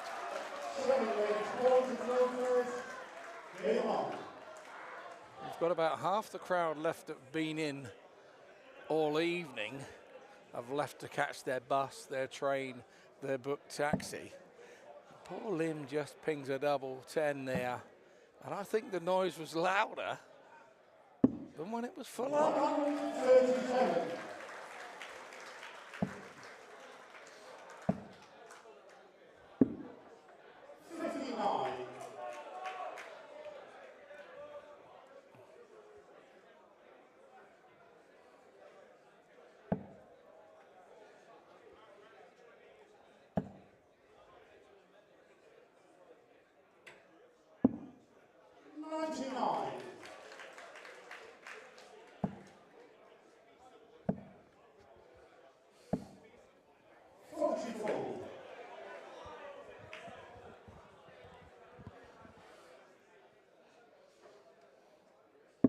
So one leg up here in set 7.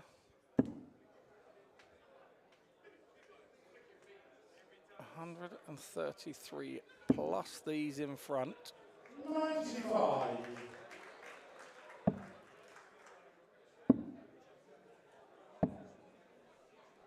62. Or we require 170.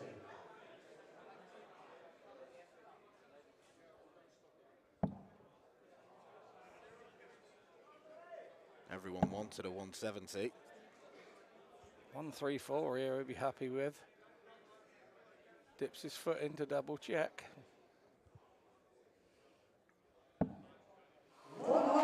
1-3-4 he gets.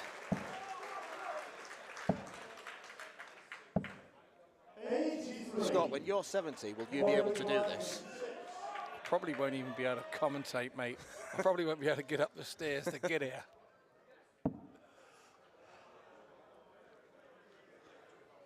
A dodgy double 9. He still goes for it. Paul Lim takes a 2-leg lead in this last set.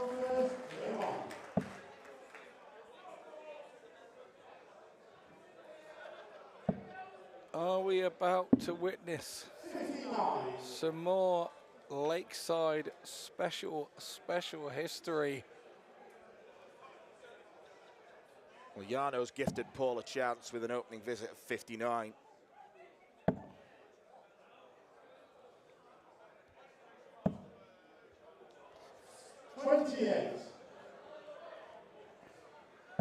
Did Paul Lim get a little excited there? Is he seeing the finishing line a little early?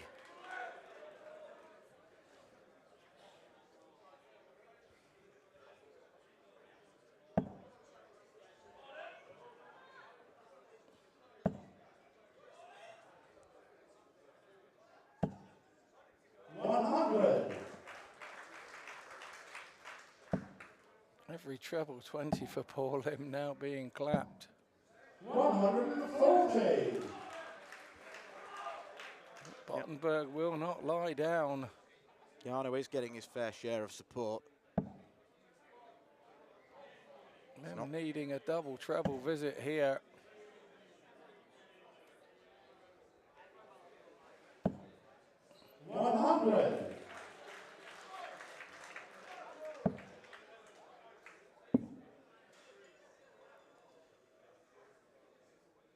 I think Jarno was distracted by someone dropping a bottle or something.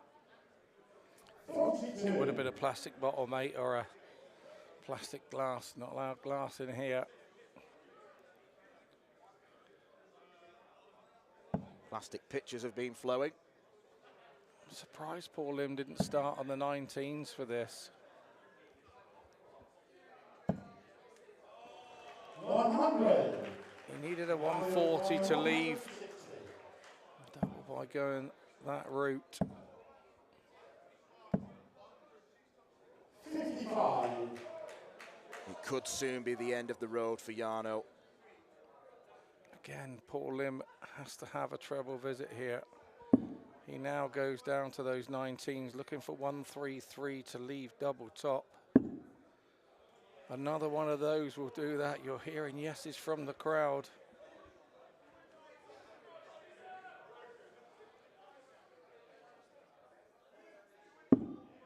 Oh, yes.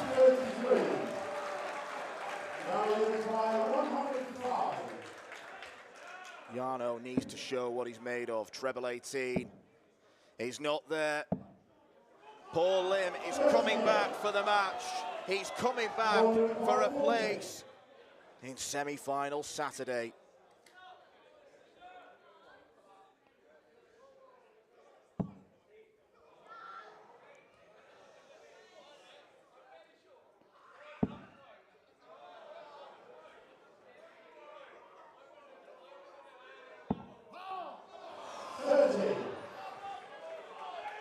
Three match starts go begging.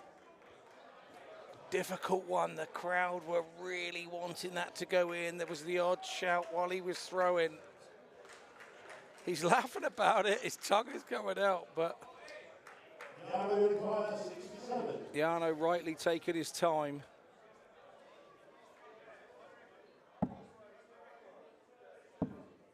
Double 18.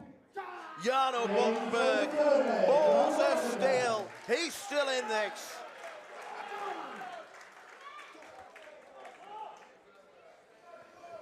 Is that relief or is that belief? Have we just seen the game, the tide turning?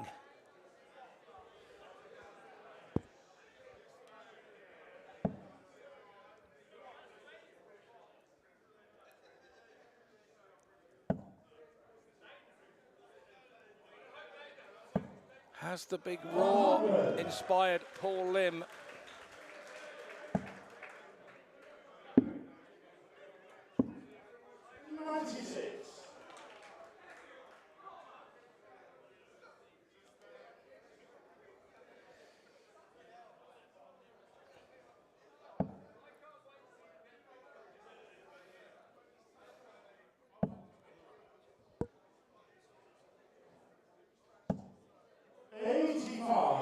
Great recovery. One treble per visit may just be enough.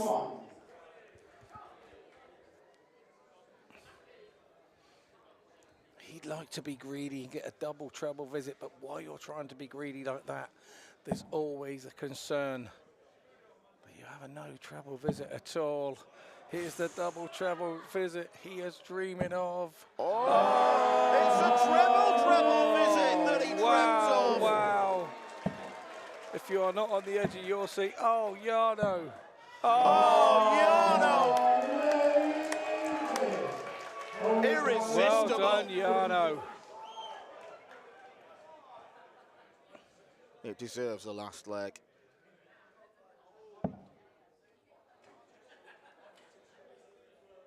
Going to lead the tops again, needs that treble 19.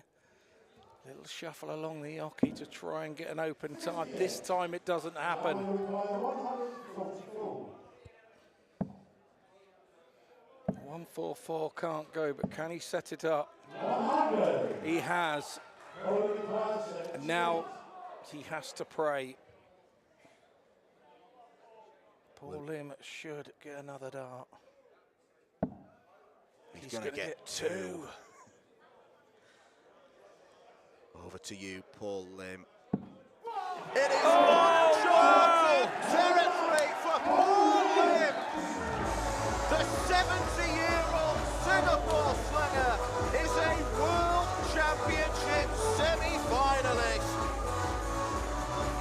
You almost wonder how you can back against him. Incredible. There are no other words.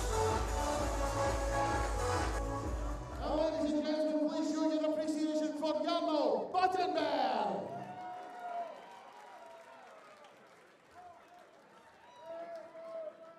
At 42 years after his debut, he's in his first World Championship semi-final. Paul Lim!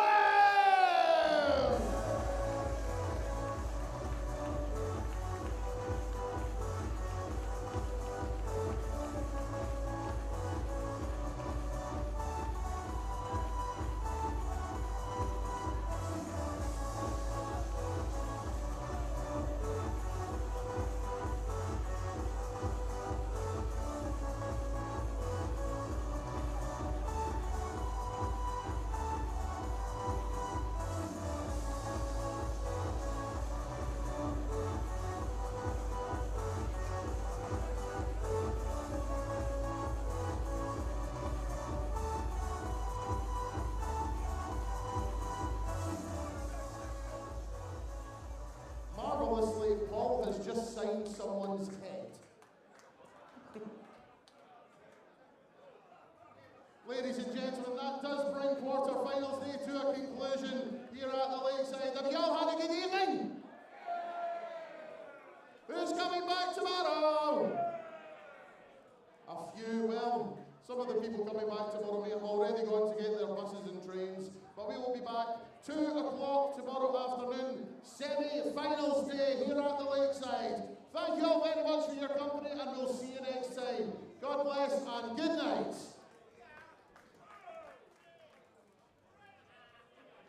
Tickets for the 2025 WDF Lakeside World Championships go on sale this Sunday at 6 p.m. Head over to www.eventbrite.co.uk to grab the best seats. The 46th annual Winmore Fleetwood Memorial Las Vegas Open will be held from January the 17th till the 19th. Sin City welcomes you to come and play in the entertainment capital of the world. Men's and women's champions win places at the 2025 World Championships. The Romanian Darts Festival is held from January the 24th till 26th. Join the party in Bucharest, register to play by Wednesday 22nd of January and kickstart the new WDF ranking season in historical Bucharest. The Toto Dutch Open Darts is held from January the 30th till February the 2nd. Registration is open until January the 15th. The Toto Dutch Open Darts is by far the largest darts party in the world that you should not miss. And the men's and women's champions go to Lakeside in December 2025. The Isle of Man International Darts Festival is held from March 6th to 9th, a triple header of darting fun on the Isle of Man with the Silver and Bronze Classic and Masters and the Unranked Open. The Denmark Open and Masters are held from May 2nd to 4th. One of the best run tournaments on the calendar in the beautiful city of Esbjerg, the Golden Denmark Open provides the champions a direct qualification into the 2025 Lakeside World Championships. Along with the Silver Denmark Masters, it's a tournament weekend to look forward to. The Toronto Area Open is held from May 30th till June the 1st. It will be the biggest WDF tournament in Canada in 2025, with the winners of the 501 singles directly qualifying for the Lakeside World Championships. Come join North America's best dart shooters in Toronto. The Swiss Open and Helvetia Open tournaments are held from May 30th till June the 1st. One of the longest running tournaments in Europe invites you to join them in between the most beautiful surroundings. The Swedish Open and Masters takes place from 15th to 17th of August. A popular tournament for many of Europe's best arrowsmiths, the double silver weekend always provides great entertainment. The Latvian Open and Riga Open are held from October 17th to 19th. One of the biggest tournament weekends in the Baltic region is near the end of the 2025 WDF season. An excellent chance to pick up your much-needed points in this silver and bronze weekend. For more information on each of these tournaments, go to the link in the description. A special thanks to our tournament sponsors and partners, Mission, Blaze, Quiff, Great Game, Dart Connect, L-Style and MasterCooler.com.